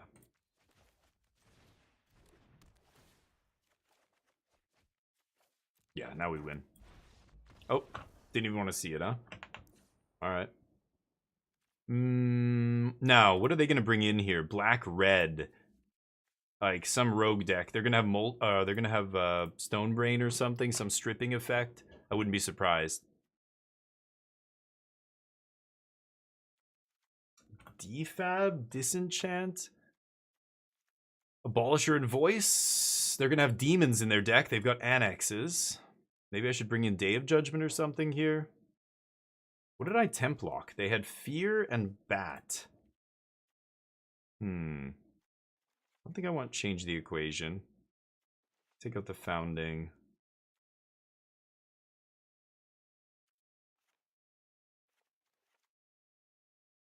Spell Pierce and Negate are weird. On the play, oh, you know what? I should bring in Get Lost, actually. Okay, I'll take out all the dispersals. Let's try that. Sorry, catching up with you guys. Hit them with a Fabled Passage turn 1. They'll be really curious about your 2-drop. Well, sure, yeah. But Constructed, it's less of a thing. Like, this is more with Limited.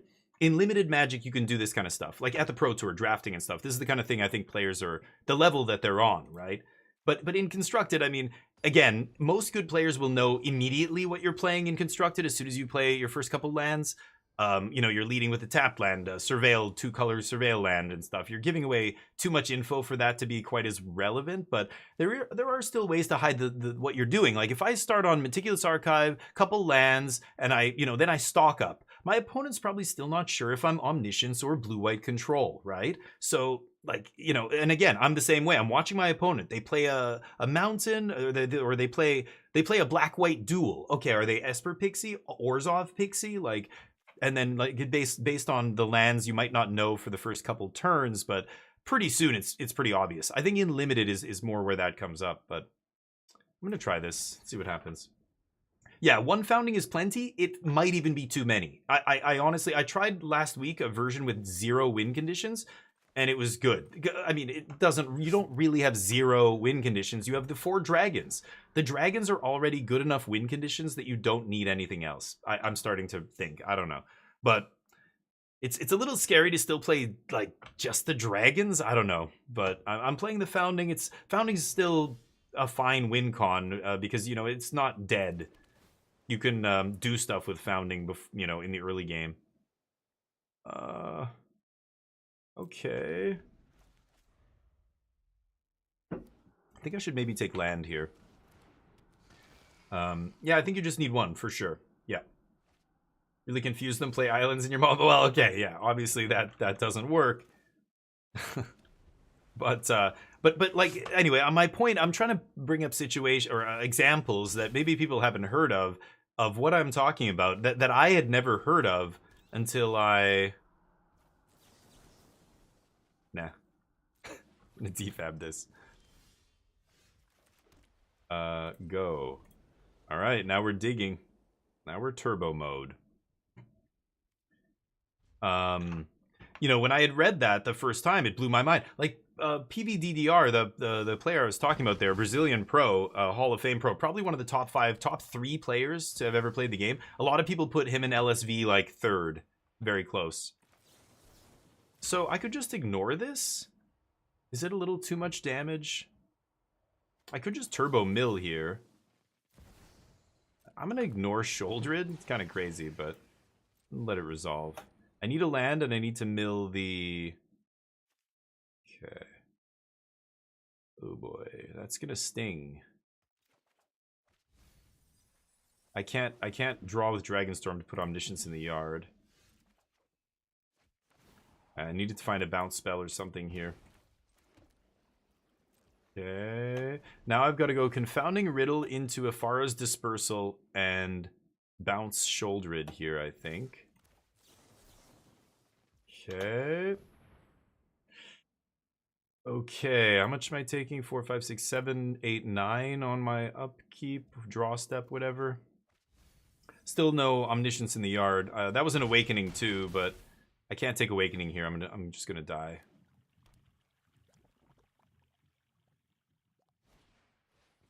Sure. Nice. As long as it's not a duress. Okay. They draw a card.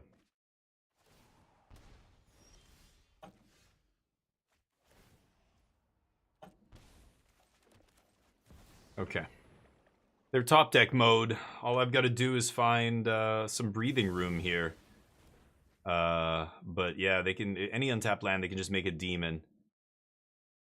I think I'm just gonna slam River Regent next turn, bounce their stuff. Grand Abolisher stops Ghost Vacuum on my turn. That's why I feel like this is just better than Voice. But I don't know. I don't know if we're gonna have a chance, have time to do that. Yeah, that's lethal. Nice draws. They got lucky. Found an Unholy Annex in the top 2. Go to game 3. Wait, what? Oh, they had to unlock the room, right? I don't think it matters, right?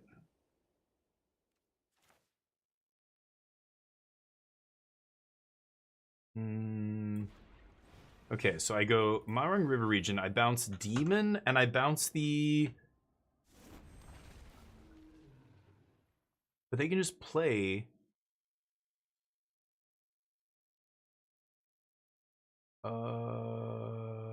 Okay, so I bounce this and this. Right? Yeah. Not quite yet. Not yet. Yeah, wait, they just activate that, right? No, yeah, they can activate this. Yeah, I bounced the right one. They can activate the other side, but that they can't play demon and activate. So they can either play their demon out of their hand, but then they can't activate the other side to kill me. Or they can activate the other side and not play demon. Ah. No, but then they need to activate still. Yeah, that's not lethal. Did they think that was lethal? They need another mana here. Do you have an untapped land? That would be clutch. They have to play a land here, though. Nope. Oh, the disenchant. Oh, okay, let me think about this. I'm gonna save temporary lockdown. I need them to go for the... Oh, no, they're just gonna play Annex, right? And then kill me? How are they gonna do this? Okay, I'm gonna go lockdown pass. Obviously I can't eat their land here, which sucks, but eat their Ghost Vacuum. I might be able to set up for a combo kill if I get lucky here.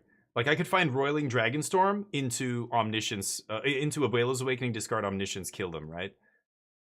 So I just need to buy time here. This is gonna get really tricky though. So they're gonna either activate Unholy Annex or play the second one. I disenchant whichever. No, they can definitely kill me here if they play this correctly. Okay. Yeah, that's not good enough though. I'm stopping on their second main phase here. They don't have enough mana to activate the other one, right? Oh, they can activate both. Yeah, what am I saying? Okay, yeah, then I'm dead. Yeah, I can only disenchant one. They say oops? Why oops? Yeah, both means I'm dead. That's true. Alright, you got me. Let's see, maybe they don't activate. Yeah, they figured it out.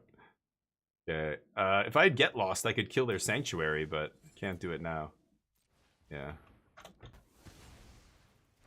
I die. Okay. Needed to find a Get Lost there. Let's go to game 3. I'm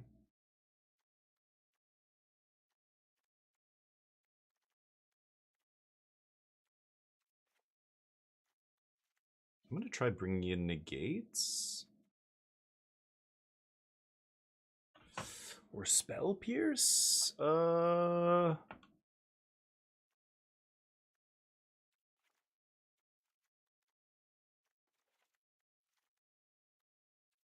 a moment. Let's try that. Play Islands in your mono deck, yeah. Confounding's decent anti-Shelly card. Yeah, a lot of the card draw in the deck doesn't draw cards, which is nice. It just puts them in your hand. Stock Up and Confounding Riddle and Moment of Truth and all that shit. Phlogy Archaeologist, Thundertrap Trainer. None of them draw you cards. Only the Dragonstorm, which is awkward. This is sketchy. I'm gonna try this. I think I can keep this. Any card draw just leads into more card draw. Yep, that's the one. Okay, so if they don't have Ghost Vacuum in their opening hand, we might be able to win this game. It's fine. They know we have the Awakenings, so they can only take one. They need multiple Duresses. See if we can make this happen. There's Negate. If I get to untap with Negate, I'll feel pretty good here, but I don't think we're going to get to... Yeah. They have to take my Awakening here, though, which is nice, because then I get to negate their Unholy Annex. They can't cast it next turn. That's the one. That kills the bat, frees up my Abuelos, of course.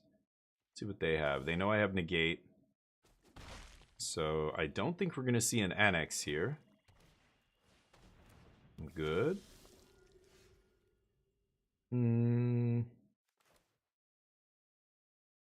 Okay. Want a double spell here, I think. We'll see. I'm not sure what they're going to do, but I take some damage. It's fine. Yeah, I think I had to mull there. Crispy, thank you, buddy. Yeah, it's great, Stoic, because if you combo off early enough, it is a hard counter, right? If you're comboing off on turn 4 or 5, then making your opponent pay 4 is, yeah, nice. Okay, negate that.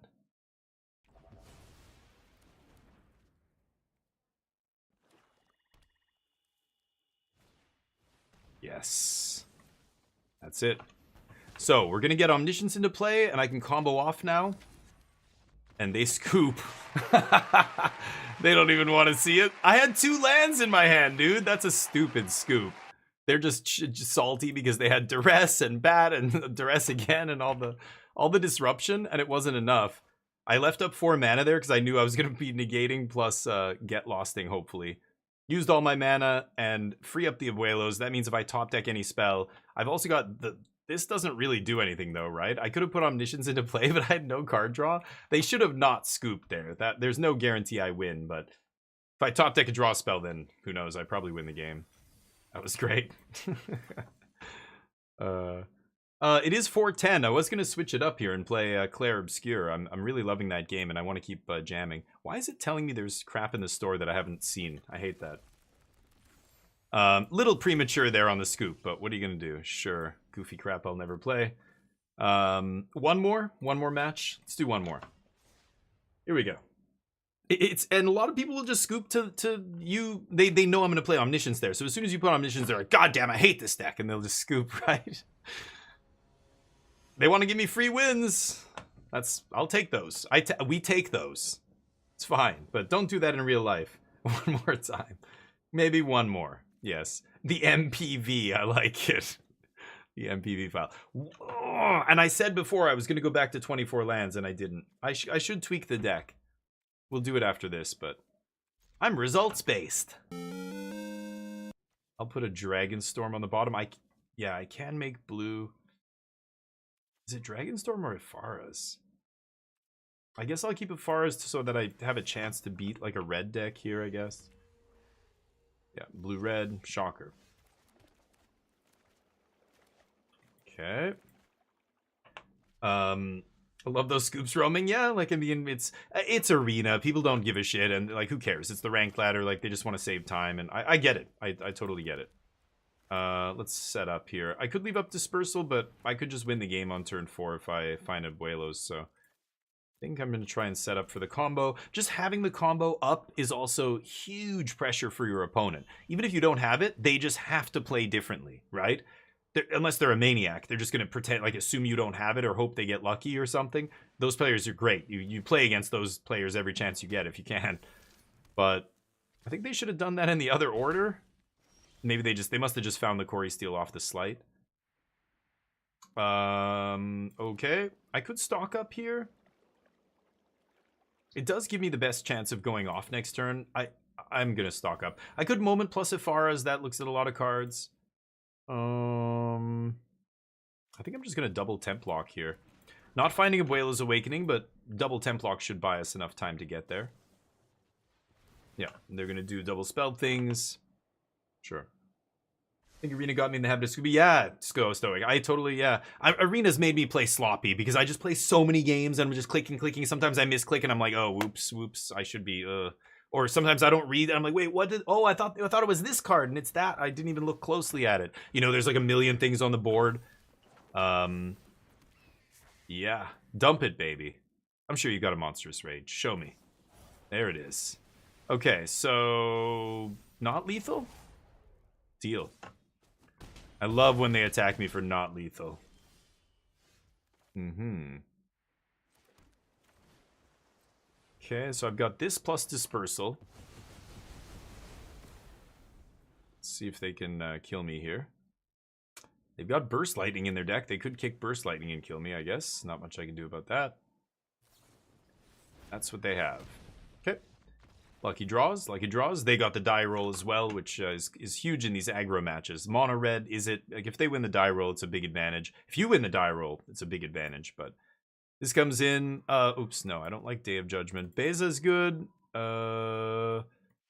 Disenchant. I could try Get Lost, but I don't love Get Lost. Taking out Pierce, taking out the counter spells. Could play these guys as well. Grand Abolisher in the other one. I don't mind that.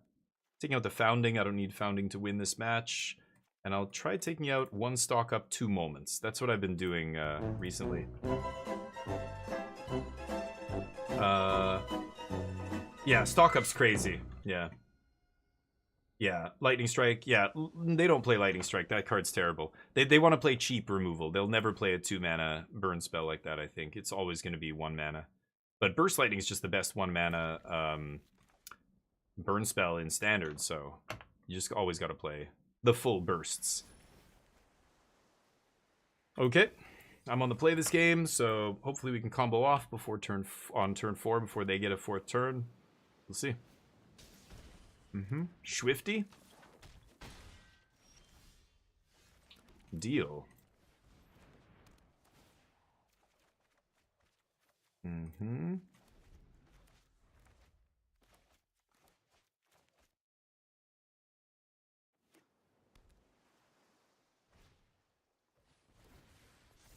Chasing storms.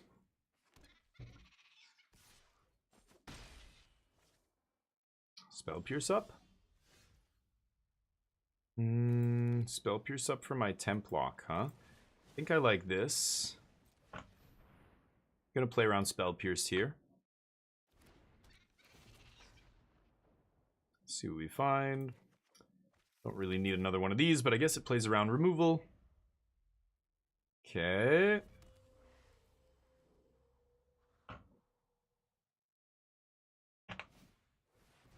Ooh, tapping out. Wow. Well, I win the game then if you do that. Really? They played a land.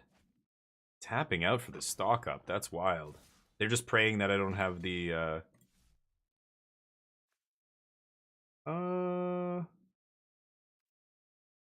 I'm gonna take this. There's a chance I get to bounce this later, get back the Thunder Trap, but... Anyway, this is over now.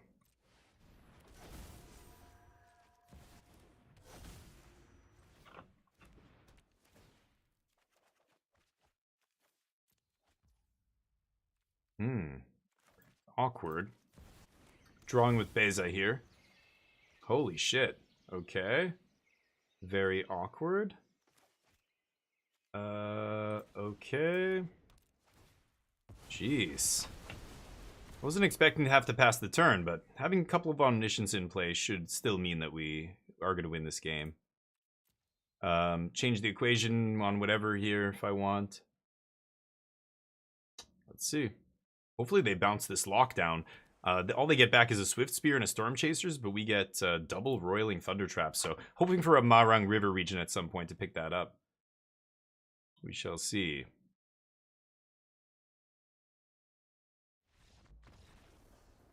It's probably going to end in like 3 or 4 turns, and there's anything they can do about it. So makes sense to scoop there to me. I'm going to keep this the same on the draw. Let's run it back. Yeah, you're cheap with mana. Yeah, it's just 2 mana is too much. That's why even Lightning Helix is not great in standard, I think, you know? And 3 damage is not that much. Like, you need an unconditional removal spell for 2 or 1, you know, something like Cut Down or Go for the Throat, because, you know, Heartfire Hero or the Scavenger in Esper Pixie or whatever just starts growing creatures, or Proft's Eidetic Memory. Ugh, keep biting my lip. Proft's is ridiculous, and I don't know if I can keep this hand. This is awkward. I have the full combo, but alright, let's try it. They pump creatures to the point where 3 damage is not enough. Like, it's just not enough. Obviously, the red decks are playing it because, you know, they can send it to the face and burn people. But like in Jeskai Control, when I'm playing Jeskai Control and I have a Lightning Helix and they play Preacher of the Schism, or they play, you know, the mouse gets to the point where I can't kill it, you know, if I don't have the Lightning Helix early enough, and it gets really awkward really quickly, right? Yeah, if I don't find a temporary lockdown here, we might be in trouble. Let's see if they tap out. Standard has thick, fat bottom creatures? Sure. And they're cheap. They're 3 mana for a Preacher. Yeah, like, you're not killing Preacher? That's ugly. Or they play 4 mana for a 6/6 demon, and you're like, I wish I had a Go for the Throat here. God damn it. I've got a Lightning Helix. So even Lightning Strike, only the mono red deck will play a card like Lightning Strike. Like, no way a deck like that would play it. They just want cheap, cheap, cheap. All the 1 mana removal. So they play Torch as well sometimes, but Burst Lightning for sure. And then maybe Torch. Okay, there's, yeah, Templock Omniscience in the yard seems pretty good. Okay, I know they're going to have a counterspell for Templock, but they're not double spelling there in order to leave up the counter, right? So now I go Templock, they counter this, I get to untap, and if they tap out here, I Abuela's Awakening win. If they don't tap out and they leave up Spell Pierce Negate, I get to Beza here, which is huge. So my next turn is going to be great no matter what. I get to play one of these banger 4-drops. And they have to let this resolve. Wow. So I think they have a counterspell here, but they can't use it because it's their only one. Ooh, is it just a Spell Pierce? They must just have Spell Pierce here because they're going for stock up and leaving up just the 1 mana. So they didn't pierce my Templock. Very interesting. Well, I could go for it. I know they're going to pierce. I think I'm going to Beza instead. Just gain the life. I'm not drawing a card, getting a treasure, not doing anything here. Except putting a body into play that can't be pierced. And now this forces them to tap a lot of mana, probably. Hopefully. We'll see. Mixed feeling about Preacher. It's good stats in effect. 3 CMC. Yeah, that's true. But it doesn't die to 1 mana removal. That's the clutch thing. If it's a 3 mana card that ETBs and doesn't do anything, that's fine as long as it doesn't die to 1 mana removal. If it dies to 1 mana removal, then yeah, that's bad. Okay, let's do this now.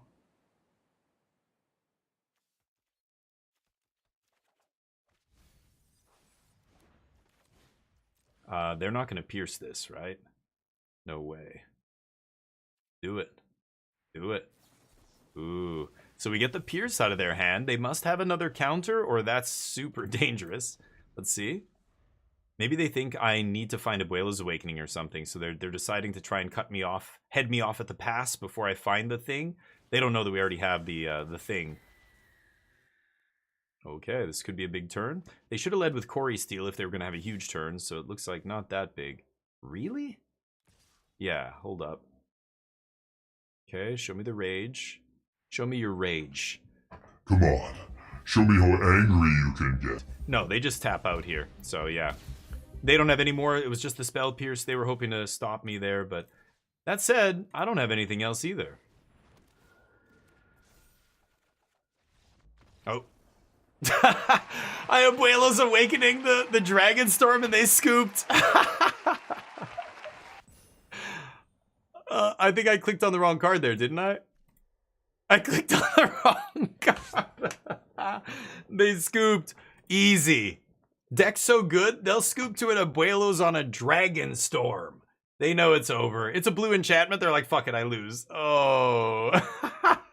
Got him. That's great. Now I can say I've gotten opponents to scoop to a draw spell with no Omniscience in play. Fantastic. He couldn't scoop. My opponent couldn't scoop fast enough. I don't know. Weird. Okay, let's take a look at the deck before we switch games here. So Omni-tel. I think, yeah, so voice, I don't know. The voice Grand Abolisher, I think Grand Abolisher is just better than voice. And I just don't want to play voice. I know other people are playing voice. I don't get it. I don't think voice is better than Grand Abolisher. The whole, like, beat them down argument just never matters. It never comes up. Like, almost never. I don't know. I never play against blue-white control. Stone Brain in the sideboard's a bit ridiculous for the mirror. I don't think I'm gonna play that. Double Get Lost. I like the triple Beza. I like Defab, Day of Judgment. What could I put? I guess I could put one voice. Oh, the Dragon. The Clarion Caller was the other one that I was trying, but I wasn't super crazy about it. It just didn't matter. I don't know. So I could try one instead of a voice. It shuts off Vacuum, but so does Grand Abolisher. Grand Abolisher's cheaper. I love that it picks up your Dragon Storms, but I haven't had that come up yet. Change the Equation's weird too. I think I'd rather just play a second Spell Pierce, to be honest. I could play a Change the Equation in the sideboard instead of this Conqueror, actually. That's probably better, actually. Hold up. I'm going to play Change in the sideboard. And tomorrow we'll run it like this and see how it goes. Apply styles. I think I like Blast Zone and Cavern. I'm not missing the Mistrise, whatever that thing is called. I'm not really missing it in any of our matches. I don't know. I could play it, I guess, but yeah, I don't know. I think I'm running it like this instead. All right. 3 mana is too much? Yeah, like, I don't know. I like having it come down early. On turn 6, I get to go Grand Abolisher into Abuela's Awakening. I win the game, you know? And there's nothing they can do. Whereas, yeah. Hey, bud. How you doing? You here? You're here because we're switching it up. Thank you, everybody, for watching Magic, by the way. I appreciate all of you. You guys are awesome. We're going to be playing some Clair Obscur, though. I really like this game. I've been having a blast with it, and it's deep. The combat system and everything's really cool.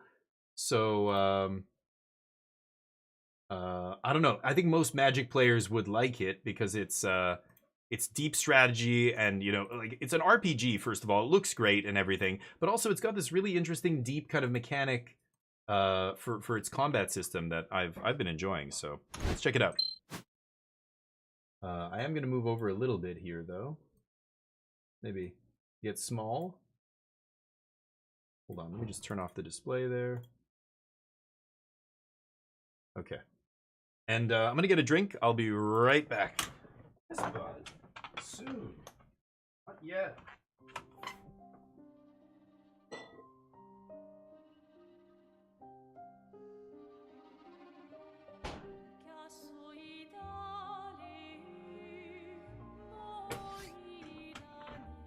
Yeah, this game's awesome. The music is so awesome. I mean, people have already talked about all the different aspects of this that are good.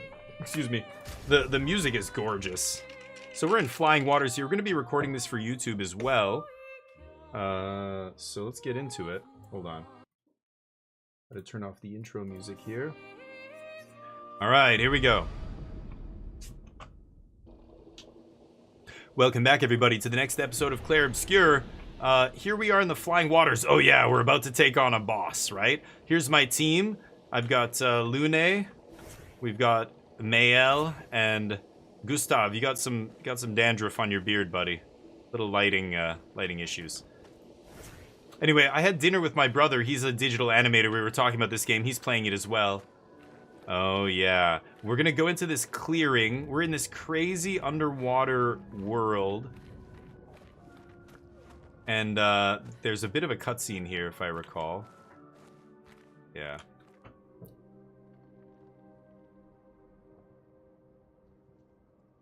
Yeah, Stoic, exactly.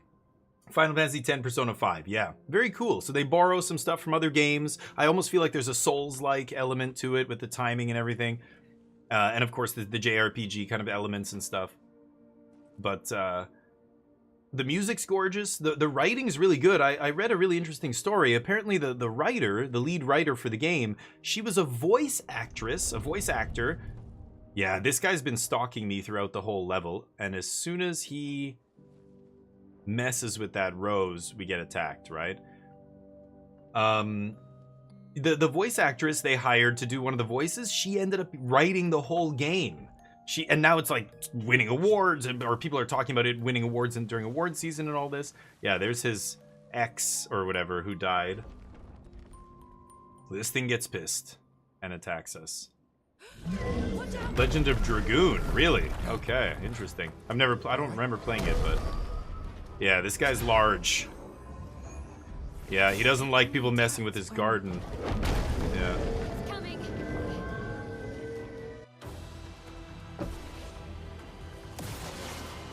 Okay, Goblu. Okay, we've got to dodge this. I did not dodge. There we go. There it is. Dodge, dodge. Okay. So she starts with 4. I can't remember what he's weak to. I think I'm just gonna go Ice Lance here. Ice. Use all my AP. He's resistant to ice. Okay. And now she's got either fire attack here. I could guard up, but I don't need to do that. I think I'm gonna go fire. That puts her into defensive stance. But I want to get him burning, right? So I'm gonna go fire. That's 3 AP, so I can actually use one of my AP here. I'm gonna shoot him and get rid of his shield. There we go. His shield goes away. Now I do the spark attack. Okay, bam. She goes defensive stance. Now he's got 4 AP as well, but he has to get his overcharge up here, his special ability. So we could from fire heals him, but he doesn't need the healing. Actually, he is missing a little bit. It is 3 hits. Yeah, let's go for this. Nice. We heal a little bit. He burns. Melee combo. Shit. I was trying to parry there. That did not work. Okay. So she's out of AP. All she can do is attack. He is weak to lightning, though. Okay, she doesn't have AP, so she just has to do a basic attack. And now he's missing 5 for his full overcharge. He can't do anything because he used all of his AP. So he just attacks. Okay. He jumps. We gotta dodge this. Oh. 2 perfects. That gives us some AP. Okay. Now she can immolate him. I could Healing Light. I'm gonna hold off on Healing Light. Let's immolate him. It's gonna do extra damage. Oops, I forgot the second one. Uses one of my stains there. So she's in offensive stance now. I want to go Swift Stride here because he's still burning. Swift Stride will put me into Virtuose stance. Costs 2 AP. So that would make it cost 7. Yeah, I'm just gonna go for Swift Stride here. There, now she's in Virtuose. Okay, he needs to do 1 more, and then he's got his full overcharge here. Overcharge is 4 AP.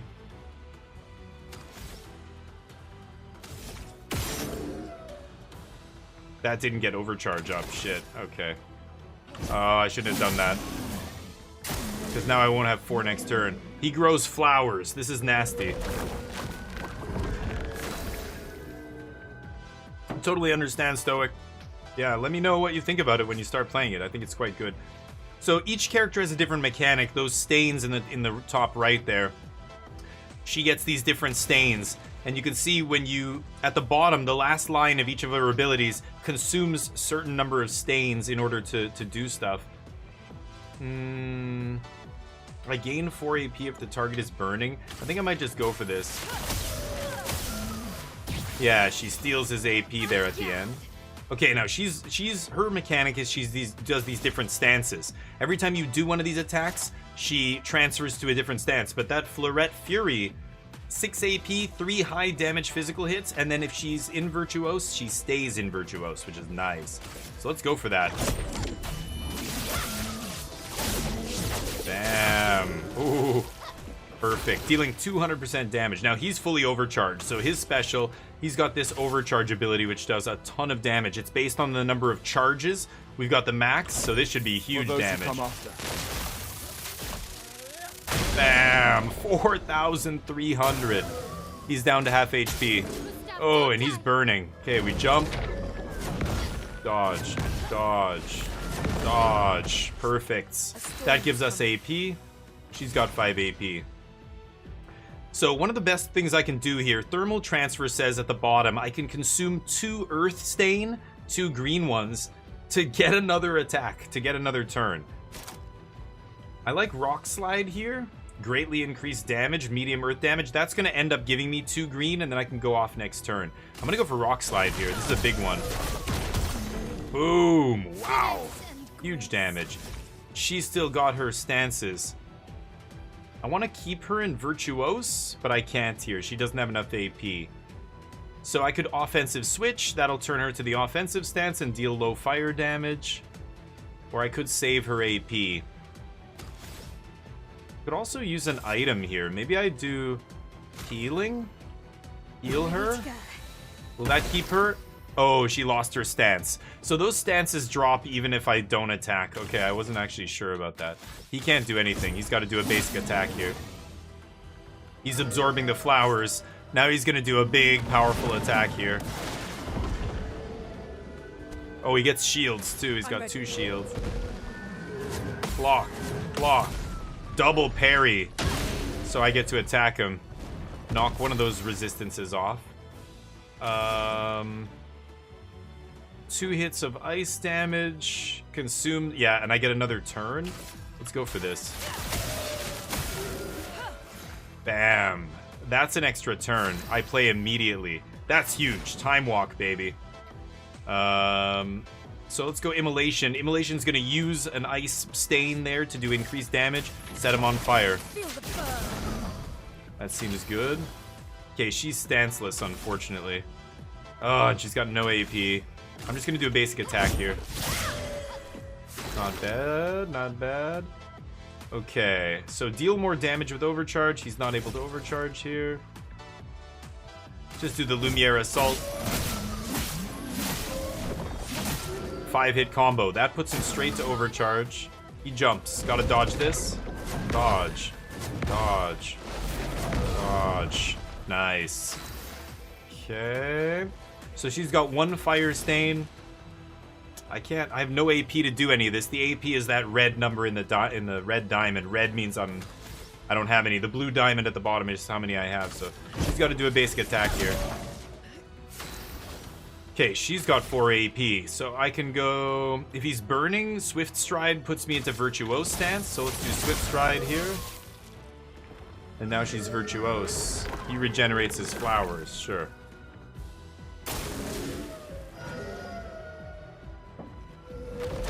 He doubles up the flowers. That's a lot of flowers. So he's getting ready to do a huge attack here. I've got full overcharge, but no AP. I'm gonna use an energy tint on him and give him 3 AP here. I'll do it. Melee, parry this. Parry. Parry. Yes, parry. Oh, it's a... Oh my god. He hit me way more. That was way more than I was expecting. I could healing. Let's rock slide. Bam. Okay, Virtuose. Let's go per se. Yeah. Nice. And she goes to defensive stance. Okay. He gets to do the overcharge here. This should be huge damage. Bam. Oh, that's it. We beat him. Whew. I love the music, even in these fights, is awesome, right? Okay, level 11, 11, and 10. We didn't upgrade anything. Clutch. I'm doing much better this time, yeah. It seems peaceful. Yeah, don't touch As the long flowers, as we don't dude. touch the flowers. Yeah, let's not get too sentimental. It's still a painter's creation.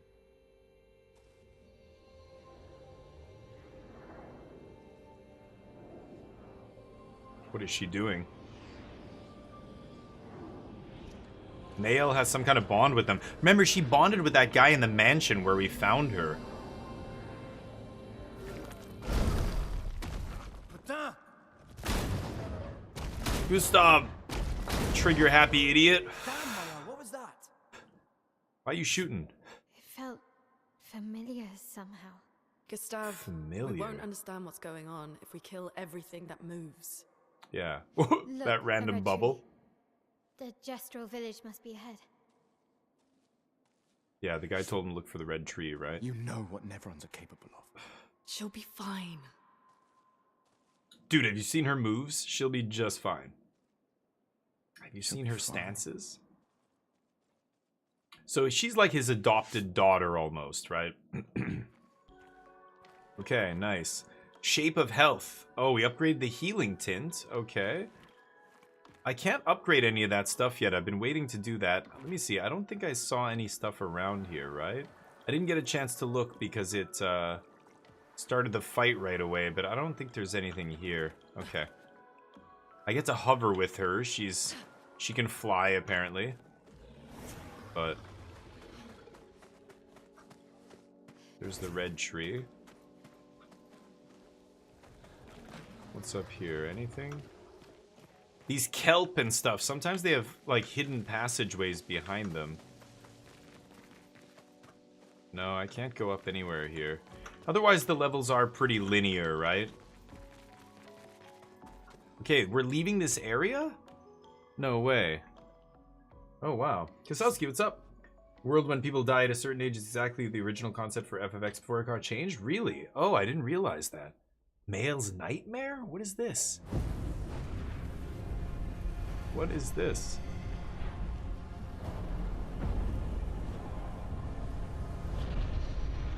Is that Gustav?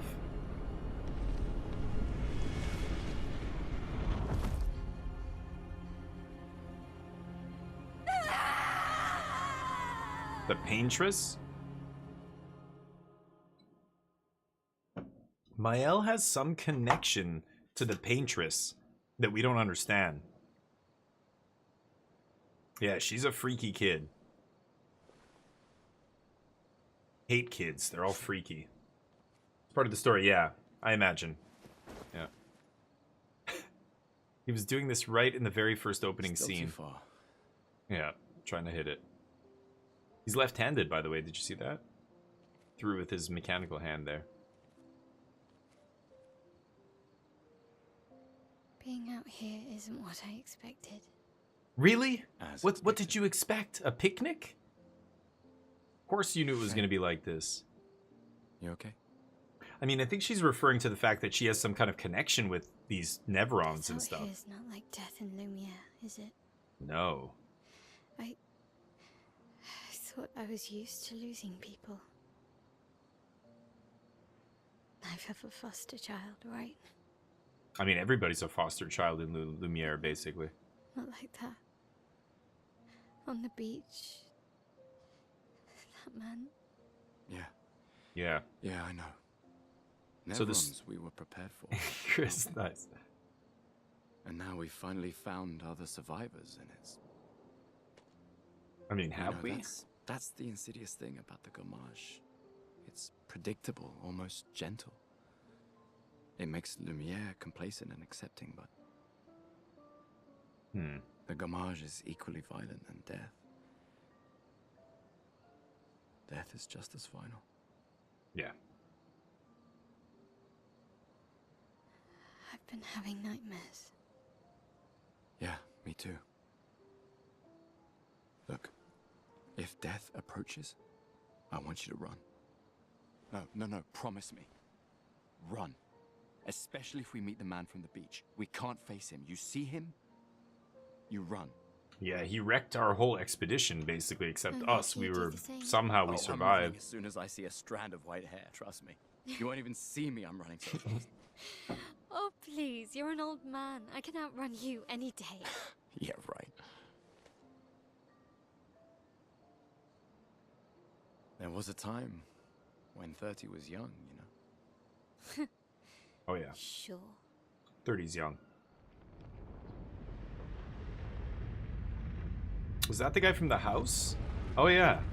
This is the guy that Mail was like talking with, communicating with at the house. What?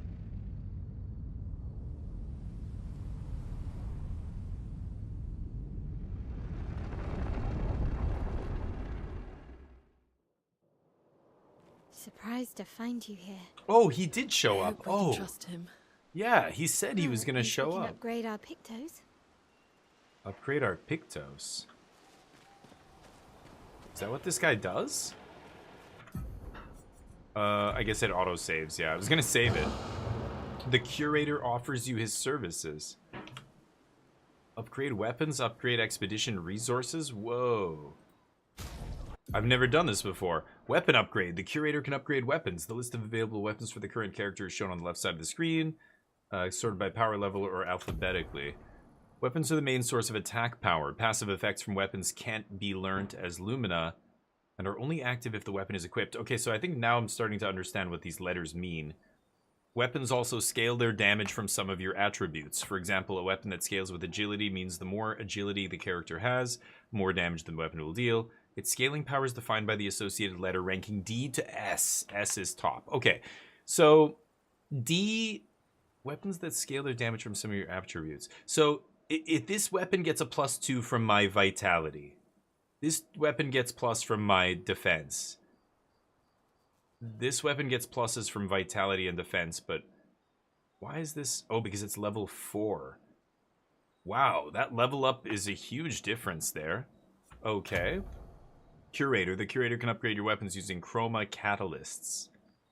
Upgrading weapons increases their attack power and attribute scaling and can unlock new passive effects at specific rarity levels. Do I get to see what they are beforehand? Weapons of different qualities require different chroma catalysts to be upgraded. Whoa. Polished. So I could upgrade the Cruel Ram here.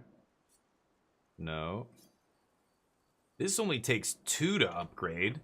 So you can see, for example, Gustav here has Vitality, Might, and Agility. So Vitality and Agility are great for him. But this is such a low-level weapon. This is only Vitality, which is the shittiest weapon. The Cruel Ram is my best weapon. It uses defense and luck. Both of those I'm just not using at all. Frost. The other ones all use the element of just basic attack. Vitality and defense.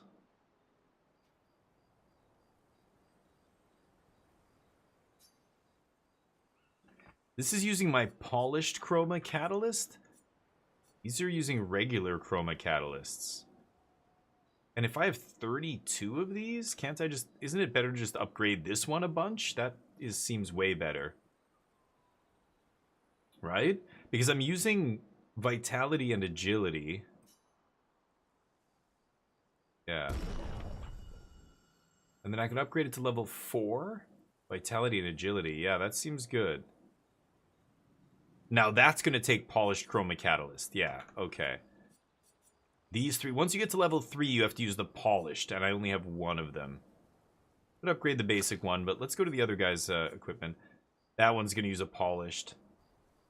Demonarium. Lightning skills cost 1 less. It's kind of sweet. I don't have a ton of lightning stuff going on. I should be maybe equipping her and like putting lightning on her, you know, her abilities. I'm not using... I think there's a lightning ability I could unlock. I am using a lot of fire, so I could upgrade this. I've got to get it to level 4. Lunarim. Let's definitely upgrade this. Okay, now I've got to debate where I want to use... I only have 1 catalyst, 1 polished chroma catalyst. Right? So I can only upgrade 1 of their things. That's not bad. Oh, it is level 4. It says level 3 here. No, that's... Yeah, if I upgrade it, okay. So right now it's just... Yeah. Let's go to her. Agility and luck.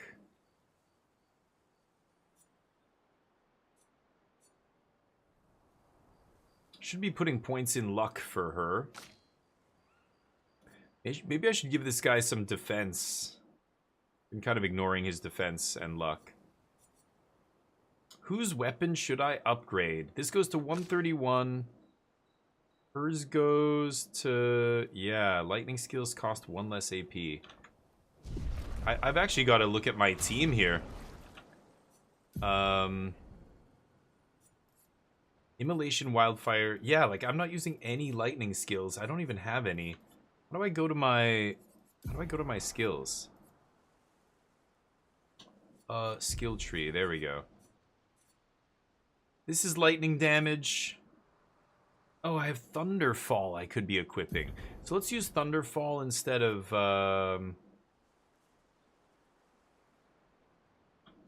Wildfire. Yeah. And make this Rock Slide.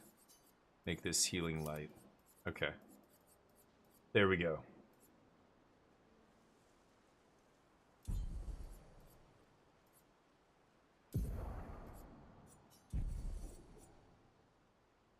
Electrify? I could even go Electrify here as well and just give up on the burn.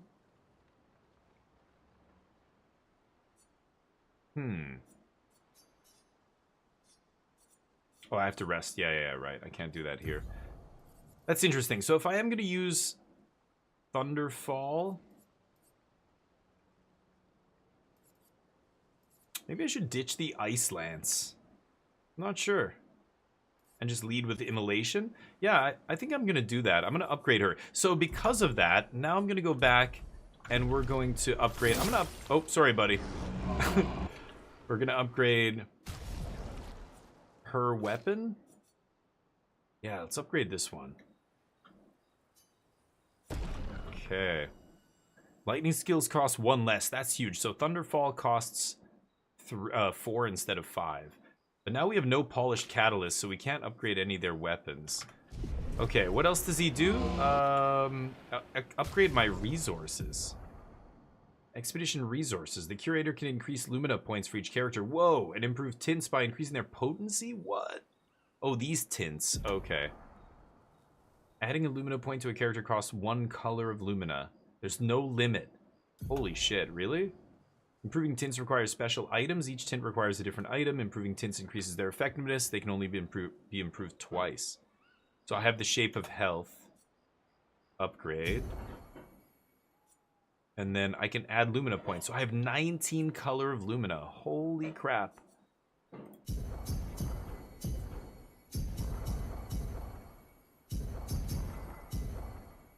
Okay, I still have 6 color of Lumina. So let's go to our Lumina here. Could heal the party as well. Probably should. Okay, so Lumina... Yeah, she's got these 3 Pictos equipped. These are the 3 abilities that I'm getting because of the item that I have equipped. But I've memorized, like, all of them have been learned. So I can just give you each of them whatever. So let's go to Lumina's here.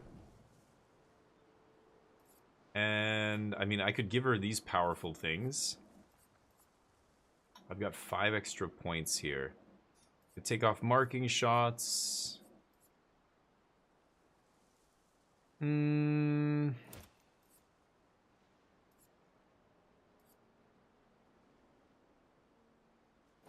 let's do empowering attack.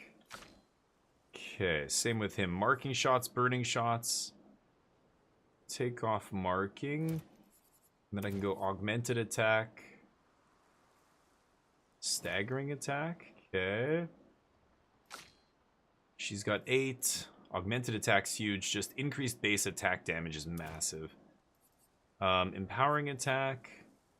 Everybody has dead energy equipped. Marking shots. And SOS shell. Those are clutch. And then she's got 1 point left. I could just give her Dodger.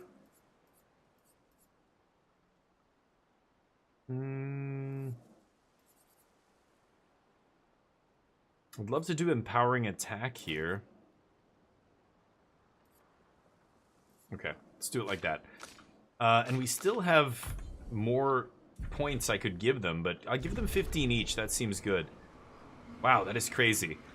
So I can't upgrade their stuff anymore. let's go rest, I'm assuming. Yeah, we've got a camp here.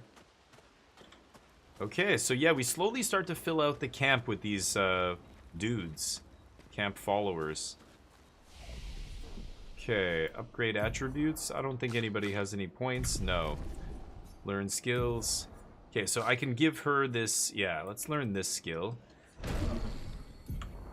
And then we'll switch it for Ice Lance. Yeah, give him Electrify. Let's put this there. Okay. Sweet. I like it. I can rest. That refills all these things. Okay, and our healing potions are more powerful now, apparently. What's up? How did the Gestrels survive out here? It's a good question. I'm not sure. I can't Yeah. wait to ask them. Gestrels. Gestrels. Oh my god. Yeah. She's very curious about... Oh, sorry. Wrong button. Told you She's very Gestrels were curious real. about them for some reason. You did not. Well, I thought it. Okay. Check up on the others. Remember the current objective. Write in his journal. Let's write in my journal. Finds a spot where he can be alone. Spends some time writing in his journal. He writes about how the arm they created for him was incredibly useful against water-type Nevrons. He hopes that one day his apprentices will read everything he wrote. Oh, is this giving me, like, subtle hints? His arm is good against water-type Nevrons? Is that, like, a hint or something? Check up on the others. You brought your guitar. How did you find room for that? Crazy. Must be a folding, Been a long time since collapsible I've seen guitar. Weird. The Gestral village. Yeah. Didn't we just see her play I at still the can't believe they ceremony? exist. Like 2 days ago? What other fairy tales are real? This is ultimately a war of information. Yeah. There's still too much we don't understand. And we don't have any. Yeah. Where the paintress comes from? Why she does what she does? Who is she? Who indeed? 70 years and we still barely know anything. And the man on the beach? Yeah. Too many unknowns. Yeah. We gotta find that But- guy. He's gonna have some answers. If we take down the paintress, at least that gives future generations a chance to unravel the mystery. You seem better than before. Yeah. Holding it together. Shock's worn off. A bit. We can't bring anyone back. But I thought we can keep their spirit alive by pushing forward. We'll see. And at least there's 3 of us now. They can materialize objects with Pictos. Oh, The weird. mission hasn't changed. Tomorrow comes. Tomorrow comes. Yeah, like, they don't really... The game doesn't explain to you why they have their powers or why... How, like, they can do weird... Like, his weapons just materialize in his hands. Is that... And so does hers. Like, all of their weapons just, like, materialize. She can, like, do magic and is floating around. They all have different mechanics, so it's so weird. I don't understand why... Like, was the world always like this, or did this happen after the fracture or whatever? Okay, anyway, let's get out of here. Let's go to sleep. Oh, yeah, they engraved them, right. So, yeah, I assume whatever Pictos you have equipped are engraved on you, right? Okay, we come out the other side. I think I did everything there. Did Noko tell you anything Wow. more about the village? Other than red trees everywhere? Noko's Yeah. not great with specifics. I see We'll just have to the think like red Gestrels trees then. there. Okay, so that's the Gestral village they want me to go to. Could go this way as well. There's stuff back there that I didn't access, though. I'm wondering, am I, like, supposed to keep going forward here? There were areas on the previous world map that I wasn't able to get to. I'm on, like, a different world map now. Right? Should I go back? Can I fast travel? I can fast travel from any campsite, right? So I could make camp right here. You can zoom out, really? Wait, can I fast travel here? Oh, I can't. Oh, I thought I could fast travel. Okay, never mind. So you can't fast travel from these camps. Oops. Another night. Check the map and zoom out. Okay, I didn't think I could zoom out here, but... You mean on this screen? Find the gestural village in the middle of the ancient sanctuary to find a way to cross the sea.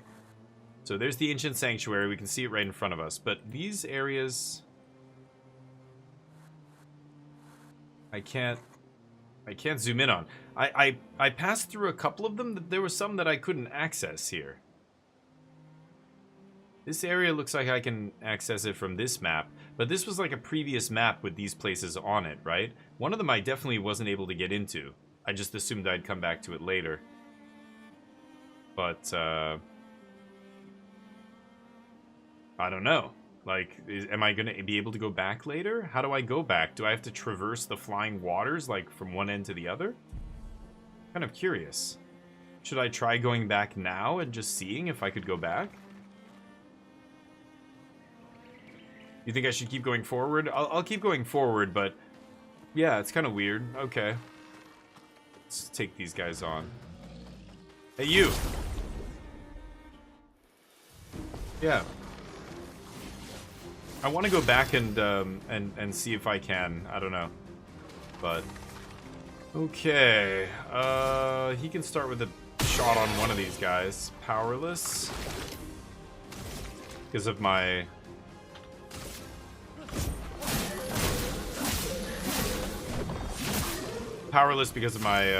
Pictos ability, Lumina abilities that I have equipped.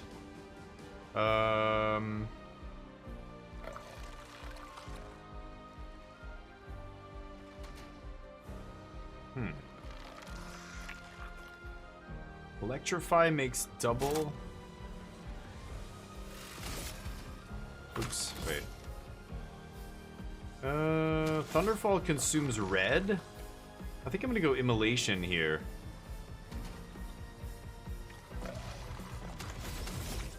I'll do that first. Nice. Immolation.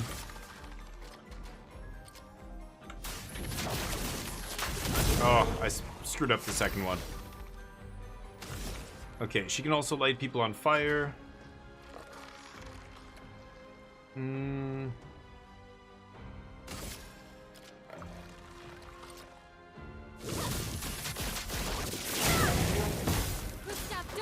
Okay.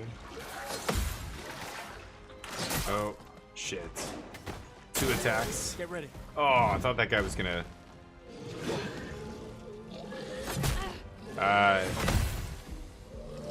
Oh, I thought I was gonna parry that. I did not. Careful, my elbow. Ooh, I did not dodge that. Jeez.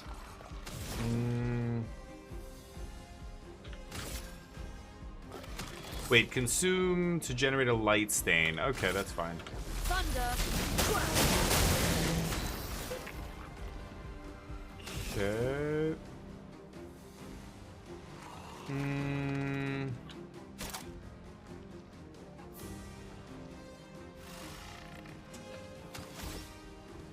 Could heal here, actually. I think I might heal.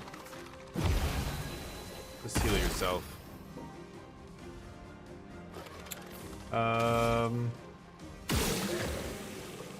Nice.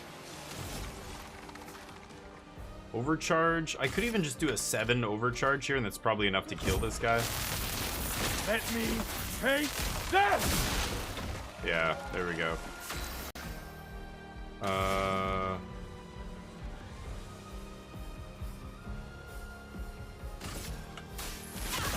This gives me an extra turn.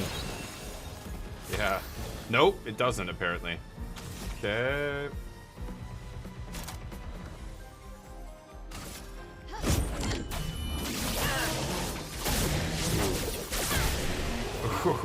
Nice. Disgusting. Oh, we got a Oh, and Brulium leveled up. Polished Chroma Catalyst. That lets us upgrade one of our weapons. I think our guys all leveled up as well there, right? Yeah, weapon upgrade. Brulium. What is that? Oh, this. Wait, what? Oh, it went to level 4. Oh, I thought it was... Wow, so it went to level 4 by itself. Oh, shit. Okay, I didn't even upgrade it at the camp. Crit hits apply burn. Yeah, that's pretty sweet. Okay, so she can burn things herself, which benefits her. That's nice. Yeah. Weapon upgrades from open world mobs. Yeah, that's crazy. I did not think that... Or I don't know if it was an XP thing. Like, she leveled up. I think it might have just been at a certain point it triggered. Yeah, this is going down to something. There's something down here. I know I'm going to get a way to break this later. I feel like there's a way to... I've come across a couple spots where it looks like there's these stones blocking my way. Here, let's use her. I don't see anything over here. Obviously, that's where they want me to go, so let's do a little exploring first. I think I want to go back and just see if I can go back to those areas in the first world map. Like that. Looks like I should be able to break that or something, right? Weird. There was a couple of those kind of things blocking an area, and it just looked so sketchy. What is this? Is that an enemy? Oh, a bridge. Where am I going right now? So I am going backward. Weird. This is almost taking me back to the previous map. Yeah, there's the water world. Oh, is this actually taking me back? Nothing here. This is... I fought these guys already, I'm pretty sure. Yeah, I don't think I went in this.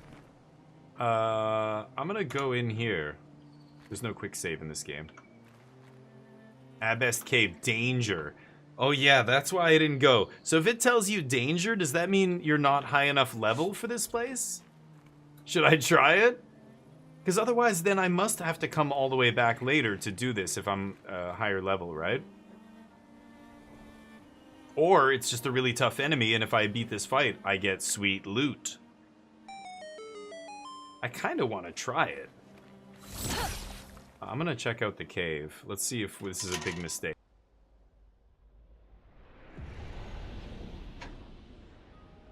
Okay.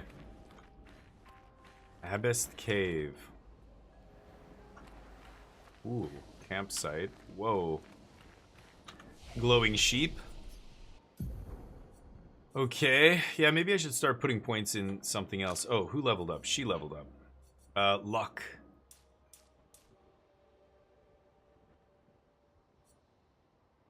Yeah, her weapon is agility and luck. Right now her luck's at B?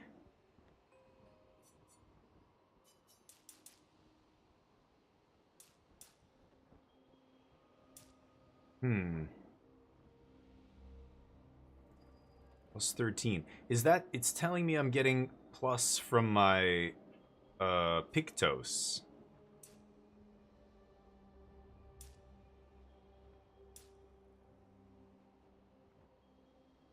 Hmm. 300 to 345, 188 to 190. 6 speed. I think I'm gonna go agility here. Okay. And I think she might be able to learn new skills. She's got 4 skill points. Right, I was waiting for that. Aegid. Protects allies by taking their damage in their place for 2 turns. Whoa. Why can't I upgrade these? Oh, because I haven't bought this. Guard down, degagement. Breaking rules. Low physical damage 2 times. Destroys all shields. Gains 1 AP per shield destroyed. Whoa.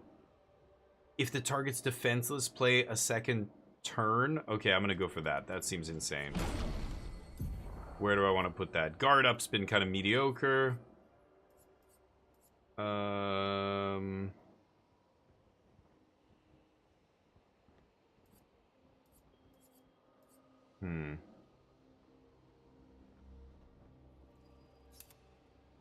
It's a 3? Okay, let's go for that. Sweet. Okay, we can rest. And now we're gonna go into this cave, and what is going on with the animals here? Goodness. They are weird. Hello, trippy sheep. Goodbye, trippy rabbits. They look bizarre.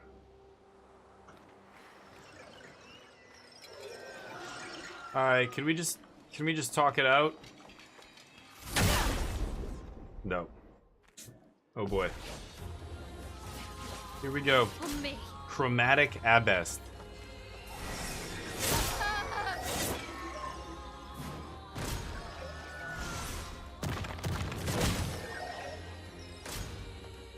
Wow, how many attacks does this thing get? Oh my god. A storm is coming. It touched me and it killed her immediately, right? I've got to resurrect her. It won't disappoint. She comes in with Shell. Wow. Hold up. I'm gonna go for the... Ooh, that was 10,000 damage and it barely did a... Look at that. This guy must have like over 100,000 HP. Let's see how much damage this does. I'm barely scratching him. Oh, wow. Yeah, this is way out of my league. Holy crap.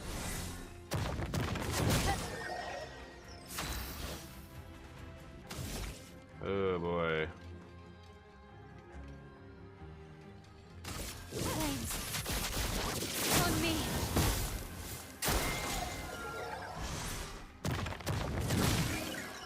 Ooh.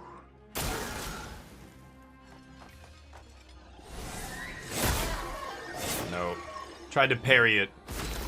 Wow, this guy does crazy damage. I am not supposed to win this fight. I won't disappoint.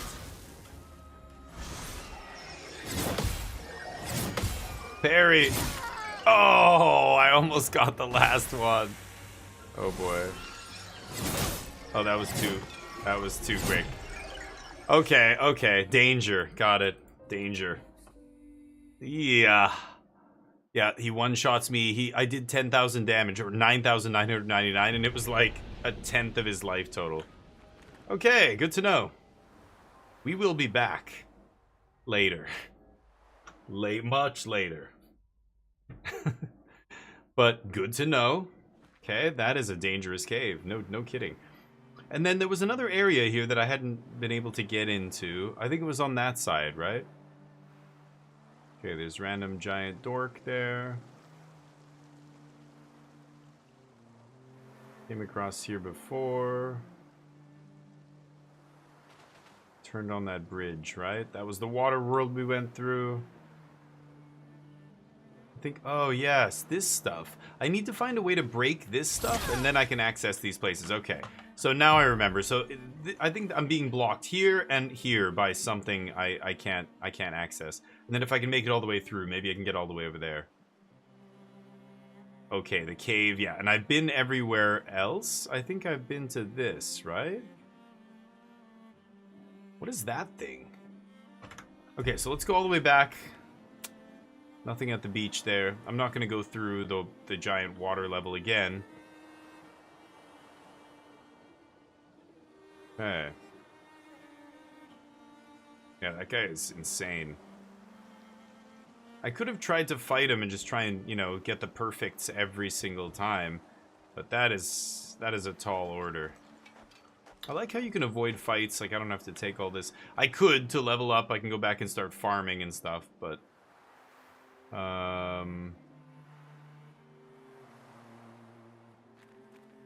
So...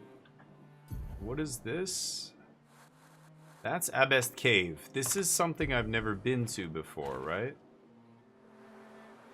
Is that the water world where I came out? No, this is a different place. Oh, let's fight these guys first, though. I see a purple thing shining there. That's an item.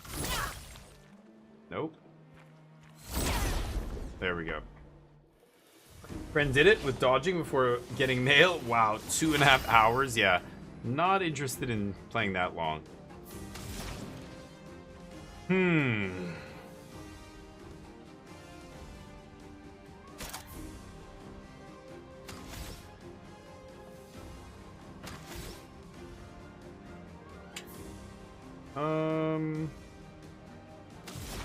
Yeah, okay.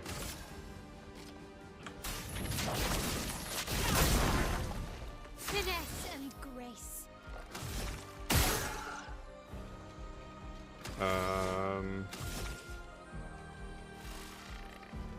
He's not burning, though. On me.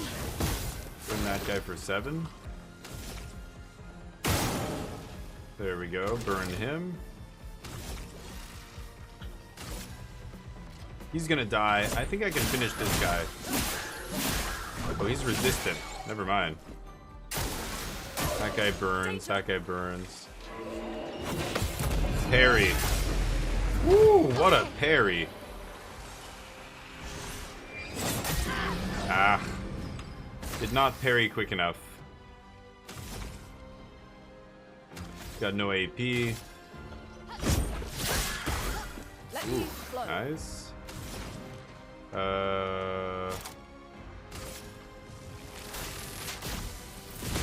Lightning strike. Oh, nice. I love that lightning strike. Ooh, Lance Ram and Light Rim leveled up. Both? Wow. Really? Oh, Light Rim. My other one leveled up. What? That's not even the one I was using.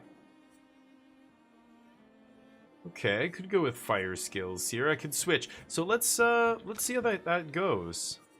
And Lance Ram leveled up. No. One of these leveled up, and I don't know which one it was.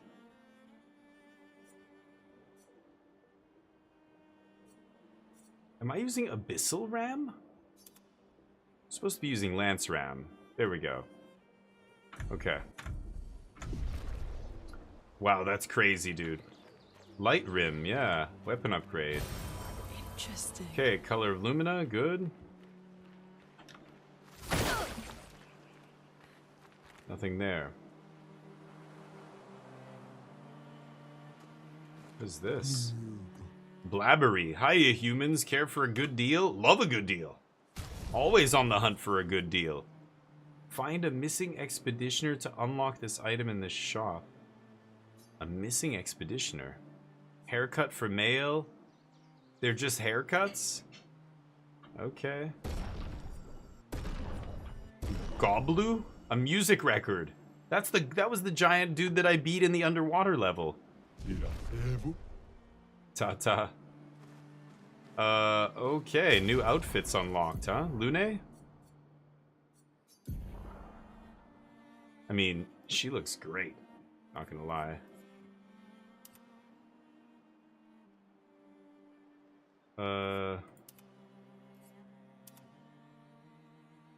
Okay, sure. He's got the baguette look. Should I go full? Never go full baguette. Okay. Artist.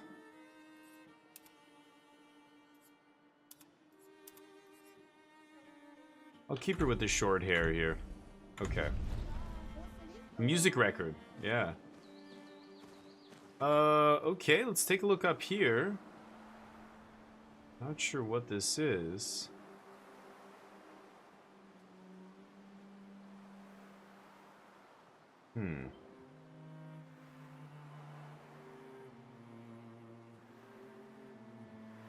That's definitely an area I can access.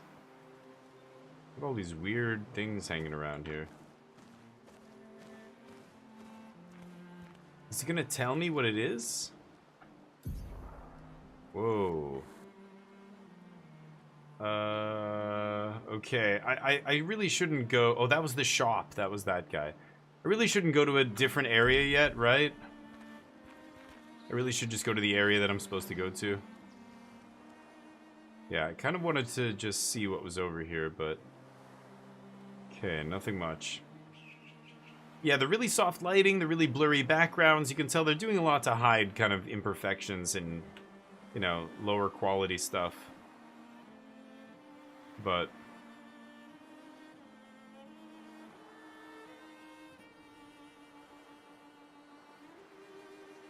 Okay. Let's go to this village that they want us to go to here. Could fight those guys again, but we already did once. This is, oops, this is where they want us to go, right? Yeah, Ancient Sanctuary. Okay. Here we go. You can disable it? Oh, no, I don't need to do that. It still looks fine, yeah. It's just, it's interesting. Like, you know, even in the levels, like, they use a lot of soft lighting and it kind of looks blurry a little bit, almost like you're looking at it with your eyes, you know, closed. They must have some sort of track or To help trail it leading look to a little the bit village. better. I mean, a Wait, lot I of hear tricks they something. use, and it's good. It's what, Might be you know, Neville, game so be devs have been doing for ages. It's really interesting, actually. You know, I was reading a fascinating, I don't know, expose kind of thing about the Unreal Engine. There's people who say the Unreal Engine 5 or whatever, isn't good. That there's issues and frame rate stutter and all this other stuff. And I was reading, it's not the engine. It's the people who are making the games for the engine. Because the Unreal Engine does so much for you. A lot of game devs have chosen to not rely on... I'm going to go all in on defense here. It's time to get this defense up. They save money by hiring low-level, you know, game designers, basically, and saving money, assuming that the engine's going to do most of the work, which, you know, it's not wrong, but... Okay, and it tells me my two, yeah, agility and luck here. Make her thing better. Okay. I could recoat, of course. Learn skills. It's really interesting, and I think it's on the devs. It's a lot of devs that are using the Unreal Engine to kind of like, you know, carry them like as a crutch almost, right? It's really interesting. Anyway, deals high lightning damage to all enemies. Can break if a target is broken by the hit. Overcharges fully charged. Wow. Let me try this bad boy. Shatter. Oh yeah, that's his 6th ability. He didn't even have 6, so easy. I don't even have to replace anything. Huge. I'm gonna put recovery last. Put shatter here. No. What? Shatter. Recovery. Okay. Oh, somebody else can learn skills? Oh, she's got 1 point. Except I don't want to learn anything. I'm just saving it, so no. Oh, I should rest, right? Let's rest. Okay. Hey, buddy. Whoa. Okay.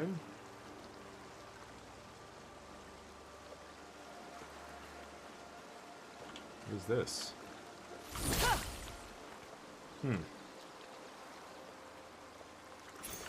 Nice. Ooh, new Pictos. Energizing jump? Plus 1 AP on jump counter attack. Whoa. Okay.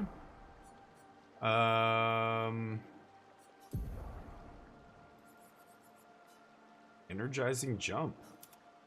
Get rid of marking shots here. She has 1 available Lumina point.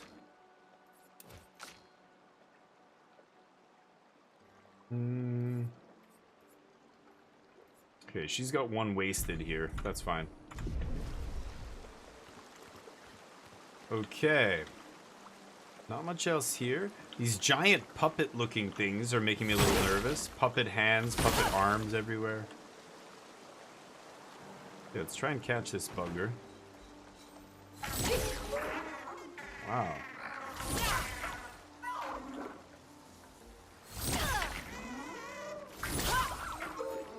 I can't catch this guy.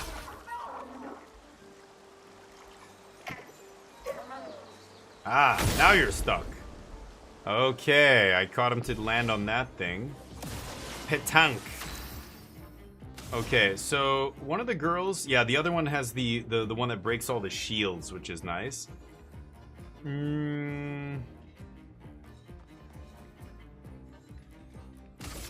Let's just immolate him. Okay, he still gets burning even though the shield absorbs it. Now she's got the new breaking rules. Yeah, destroys the shield. Nice. Oh, I can't break that thing in the middle? Oh shit, okay. Thought I could.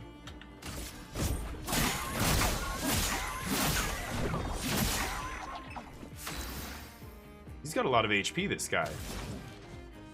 Thermal transfer. That'll build up her AP.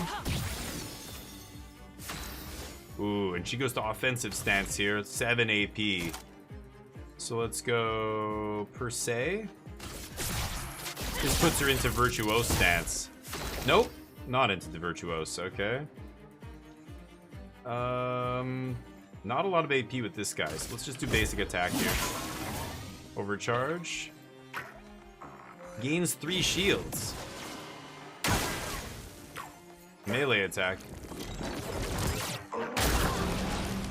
Ow. Okay. We'll flee in 3 turns. Oh shit.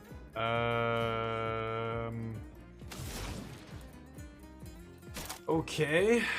I'm gonna rock slide here. I just want to get 2 turns. Okay.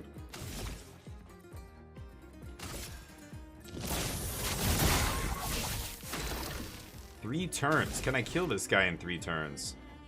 Okay. Oh, I'm 1 off of overcharge. Crap. Let's do a basic attack here. 6 shields. Holy shit. Okay, she's got a break. Uh-oh. I did not dodge that. 2 turns. Okay, so the girl, male, has to break this.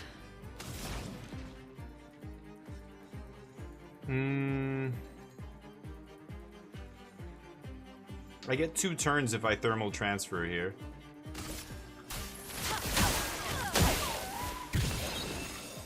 Chroma is flowing. Her chroma's flowing.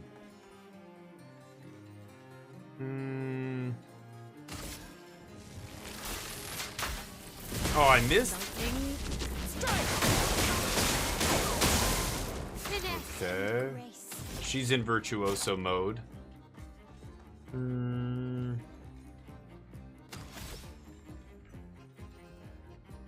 Low physical damage. Bap. Still pretty good. Okay, he's got the overcharge. This should end it. For those who come after. Oh, there it is. Okay. Ooh, thought that guy was gonna get away. Polished chroma times 5. Whoa. Okay, we definitely need to go to camp here. Let's heal the party. There we go. What is that? And interact with that thing. It's a good tool, yeah. It's trickery. Really? And it all looked great? Interesting. You disabled it all? The like ambient occlusion and all that stuff? Interesting. Okay. Then I'll take your word for it. I haven't done that, but leg over here. I can't really do anything with these. Okay.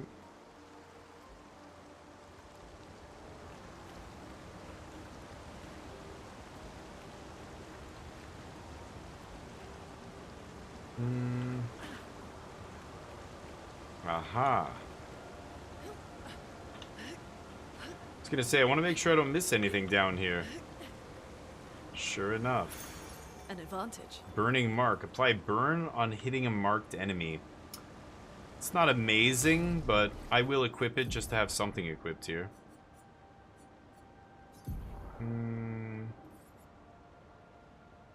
Yeah, staggering and exposing are both level 3. Put Burning Mark there. And I'm not gonna do anything else. Okay. Nothing else here, right? Jeez. It's a big place. Get out of here. Like, this is so janky. And kind of like, get out of there. Those kind of things jump out at me as being a little bit, you know, subpar, but the visuals still look good, even though they're all very, it's very rosy, or like hazy or whatever.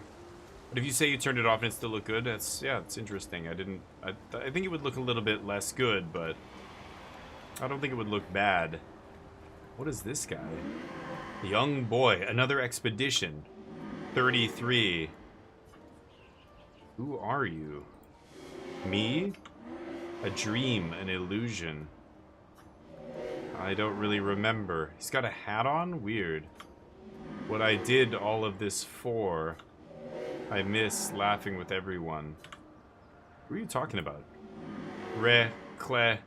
What were their names? Why do I forget? Everything is washed away. The boy has gone silent. Weird. There must be something we can give him or do with him to change him, save, or to make him say something different at least. Uh-oh. Uh-oh. Looks like a battle was fought here not too long ago. That's a lot of dead Nevrons. Oh, you're absolutely right. Nevron. Uh-oh. That voice is hilarious. Nevron alert. They must be What? Jestrels. They're cute, but they're idiots. Oh. Oh, fuck. Hey, we're not Nevrons! Oh boy, this guy's gonna fight us. Okay. He's got 3 armor. Okay, I'm gonna let her break the armor. She's gonna go next, male. So since I'm not gonna attack, you know what I might do here? Is just like energy tint or something.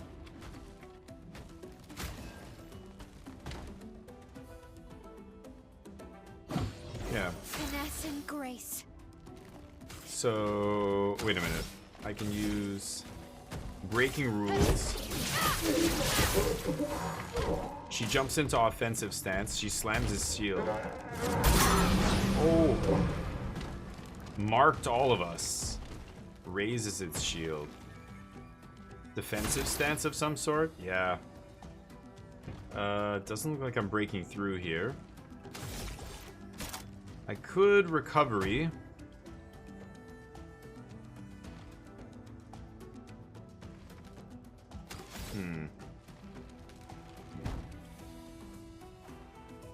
Yeah, I don't think we're hitting him here.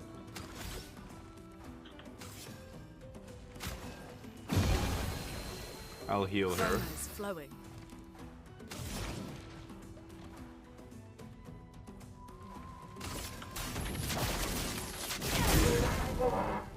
Okay, he's weak to fire. Whoa, that was fast. I wasn't ready for that. Ready to parry. Wow. Okay, let's try that again. Huh. Wow, that was a fast attack. I wasn't expecting that. He walked up and bam, attacked immediately. AoE attack. That was nasty. Okay, let's try that again. Wow. Yeah. We got wrecked. Huh? Jump off.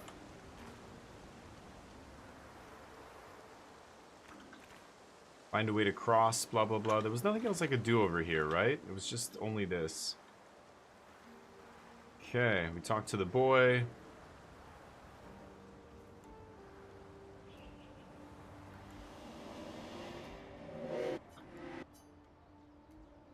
Oh, there's a pass through here? Expeditioners, creations, gestrels. Everyone used to pass through here. A place of joy. I miss. Yeah, who are you talking about? Okay, and he goes silent. Okay.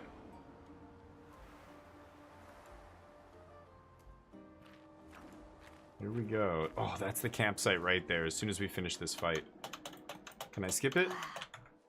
I can't skip it. A lot of dead Nevrons. Who did?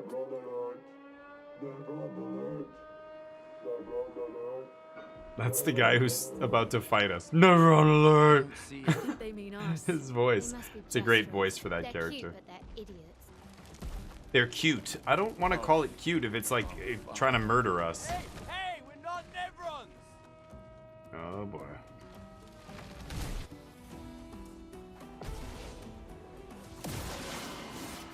Okay.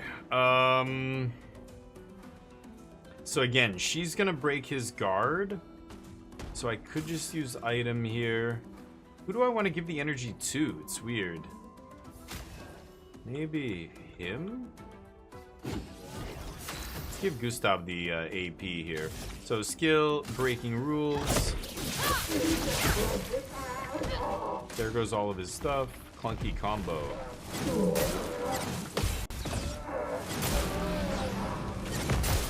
I missed. Yeah. It's impossible the first time you fight to like know their attacks, which does make things a little bit like annoying. Like you have to do every fight twice if it's a hard enemy because you just need to memorize their attacks. He's got 8 AP. Holy crap. I don't think I saw... Oh, I did see. Okay, hold on. There is a soft spot right there.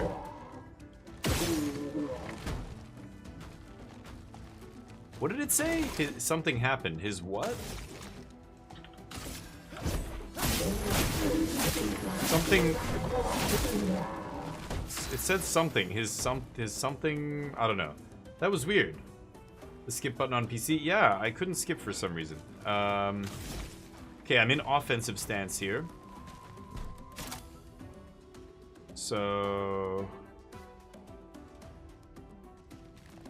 If I do 5 AP for per se, I will not go to Virtuoso stance because I don't have the other 2 AP to do it, right?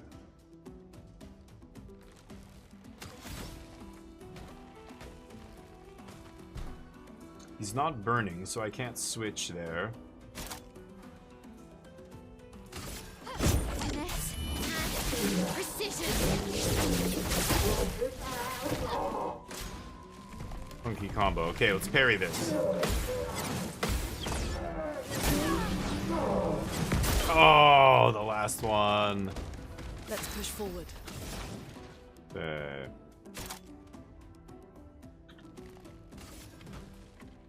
Could heal myself.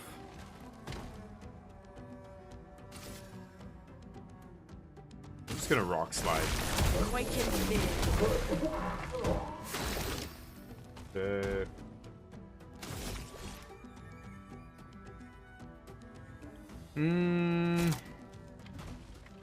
He's not burning.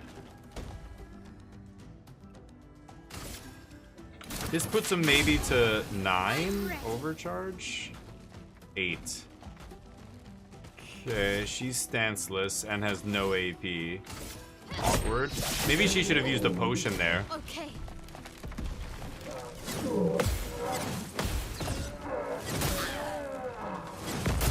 Oh, I can't get the last one. I can't get it. So annoying. Okay, thermal transfer. I take another turn. Let's push forward. Okay, 3 AP. Just immolate. He's weak to burn.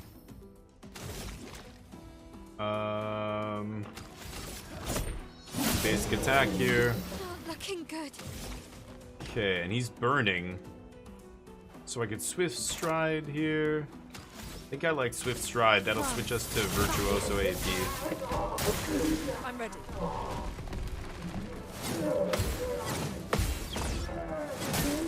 Oh my god. The third one, the third one and then the last one I keep whiffing. He's about to die, so I think we can just overcharge and kill him here. Let me paint death! Resistant. Oh, wow. That knocked her out. The suicide attack at the end. I love it. Sakaram. Oh, he leveled up. Okay. Or I got a new weapon. Oh my god. Was that the guy inside it? Don't Controlling worry. it? We don't want to hurt you, Patat. Wow. Noko sent us. Patat? Our Sakapate was supposed to be invincible. Wait, Noku, you... Oh, did Noku send you to help us build a better If you guide us Sakapate? to your village, Oh, what's this? Cool. Give me the arm for our Sakapate. I'll show you the village. Guide us to your village, and maybe he'll make you something better. Give us the arm. Wait, what are you? How do I know you're not lying? I hate liars. Only she can understand it, right? Karatome is the guy's name. It's weirdly similar to Kratom, like the drug. They're less complicated. She can somehow speak to them. She's weird. She's got some connection to this place that we haven't figured out yet. Wow. Alright, new weapon, Sakaram. We're bloodied. These two died. We gotta heal. We've got the new weapon. Sakaram. So it uses agility and luck. It's not bad. Right now I'm using vitality and agility. 155, 121. Yeah, I think I'm gonna keep the Lance Ram equipped. Okay. Good to have extra weapons though. Heal the party. It doesn't really matter. We're gonna be resting anyway right here, right? Do we get anything else? I don't see anything here.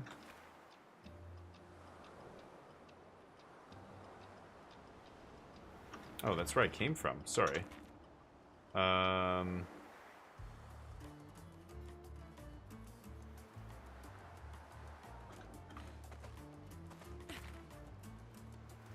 I don't see anything. They give you this really primitive jump that you can do, but there's not really any parkouring of any kind. Okay, I don't see any other way to go, so I'm just gonna save here. We can upgrade. I could, oh, I can fast travel. I could go to the world map and upgrade my, weapons. I kind of want to do that now. So let's rest. And then I can fast travel? Oh, just within here. Okay, never mind. Okay, we are gonna have to keep going, but I think I might have to stop it here because I need to get on dinner and walk Neo and stuff, so. Wow. Are those Nevrons or something that got trapped? Crazy.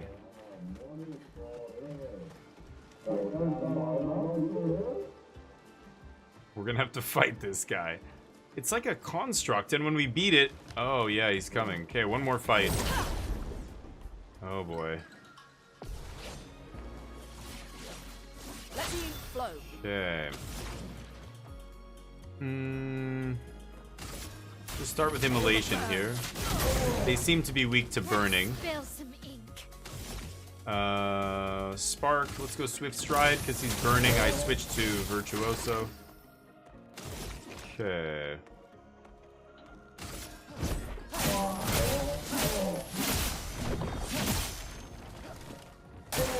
Ready to evade.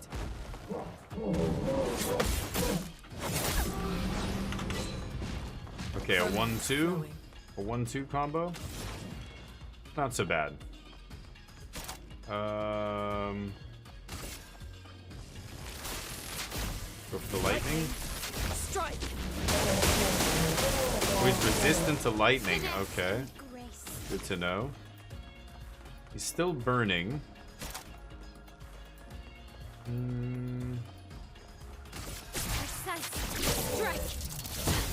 Wow, that's a nice one. Dodge it. Nice. Okay, yeah, when those guys die, they just crash into you, doing a ton of damage.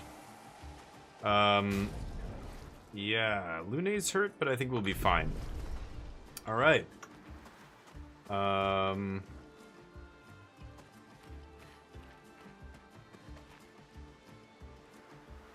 Oh, see what I mean? I'm sure I can break that at some point. And when I get the ability to break that, I'm sure I'll be able to break the stuff on the world map and progress in those directions where I was stuck before.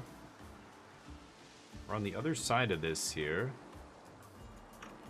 Oh, it's all connected? Okay.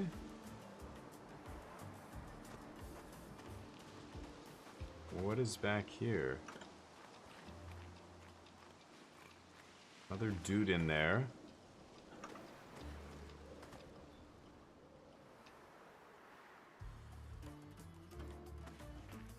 Holy crap. Lots of different areas here. I didn't realize how widespread this was. Uh-oh. Ooh. Maybe this will be good against her. Great. Revive tint up. Okay.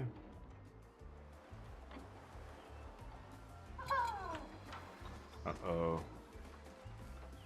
The mimes are tough. Should I mess with her? One more? Skaka patat is a sack of potatoes in French. Nice. Okay, she wants some. Ooh. She's gonna start with a barrier, right? Yeah. I'm gonna use healing tint right now. Better. Wait a minute. I've got to break. Yeah, let's break the rules. Down the shields. Get rid of all of their thing. Okay, Lumiere Assault.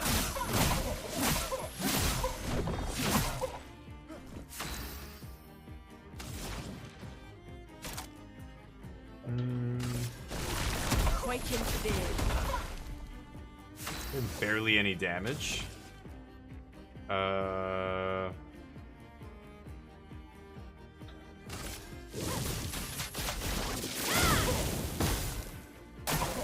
Please survive. Uh-oh.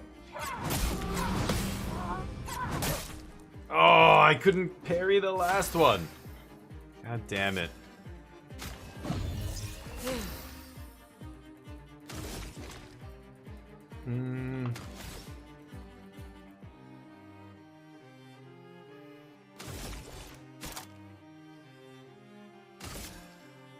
Second wave. Okay, he's overcharged. Per se? No. Switch to Virtuoso stance. Oh. Okay. Chroma's flowing.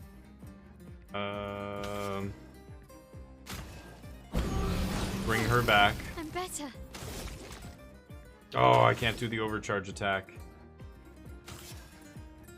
Use energy tint on yourself. Ready to evade. Oh, super Chroma's dodges. flowing. There it is. Thermal transfer? I get another turn.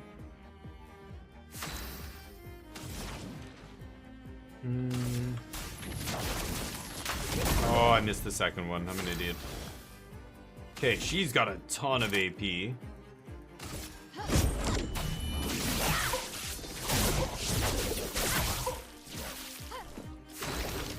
Okay, this guy finally gets to overcharge. So this will break the shield. For those who come after. And then this guy will be stunned? Danger. No. Oh. The second one, I'm too slow. One more revive tint. I won't disappoint. Take him down.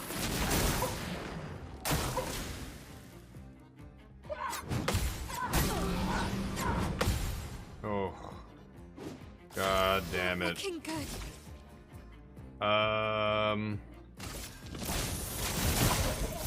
No margin for error.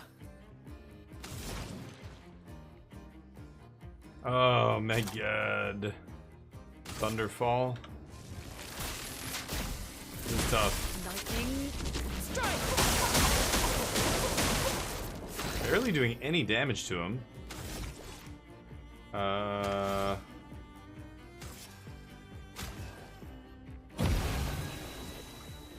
Okay.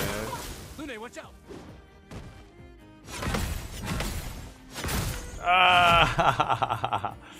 Oh, that's so hard to... God, the first time I fought these guys, I was able to break it the first time, but...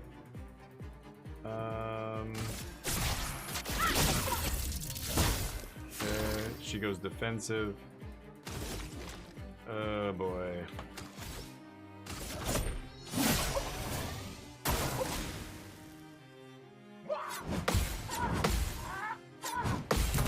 Oh, there we go. The counter. Not looking good.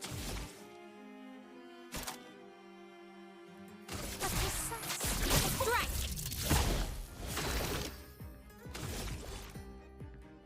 Ugh. Shatter? Ooh, broke him. There we go.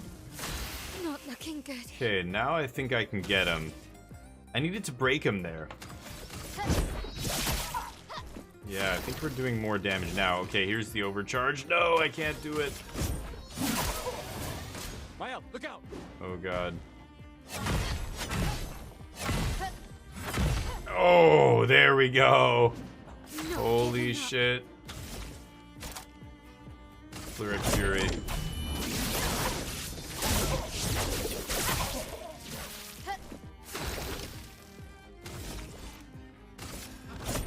For those who come after. Here we go. Oh, that did it. Good. Oh, no. Okay.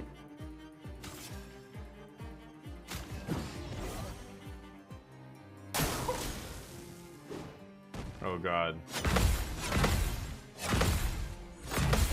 Oh, the parry, Gustav coming in clutch. Okay, shatter. Nice.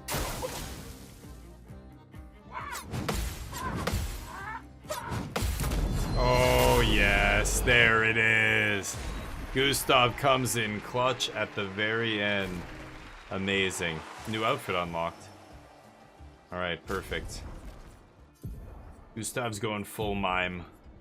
Never go full mime. Oh, look at us. Look at us. Oh, Male, when are you getting your shit together? Heal party? Get a mime outfit. Join the crew. She's just got her 2 mimes in tow. Okay, I'm gonna go save the game somewhere. So I can't break any of this. Can't do anything over here. Okay.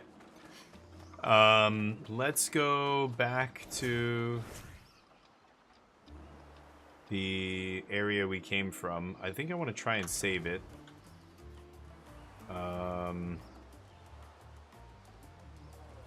Oh, hell yeah. Beautiful. Interesting. Yeah, I was already down here, right? I didn't even notice that up there. Oh, I don't want to fight. I do not want to fight. Well, Roma? that will help. These things are fascinating. How do they even stand? I don't want to fight here. I want to go back to the camp. Where did I see that camp? This is where I fought that dude. Camp was up here, yeah. There it is. Okay, rest. Alright, that's where we're gonna save it. That was an awesome episode. We did a lot of good work. This game's great. I'll see you in the next episode. Thank you for watching. Peace. Okay, that's for the YouTube channel. And yeah, I'm enjoying this quite a bit. It's a great game. Let's go give somebody some love. Hold on a second.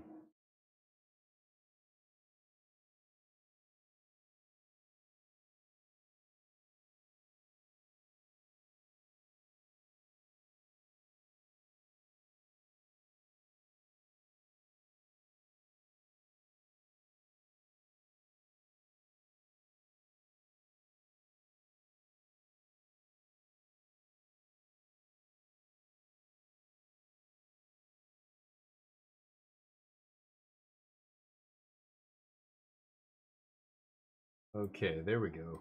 Man, voice mod just crashed as I closed the game. That was weird.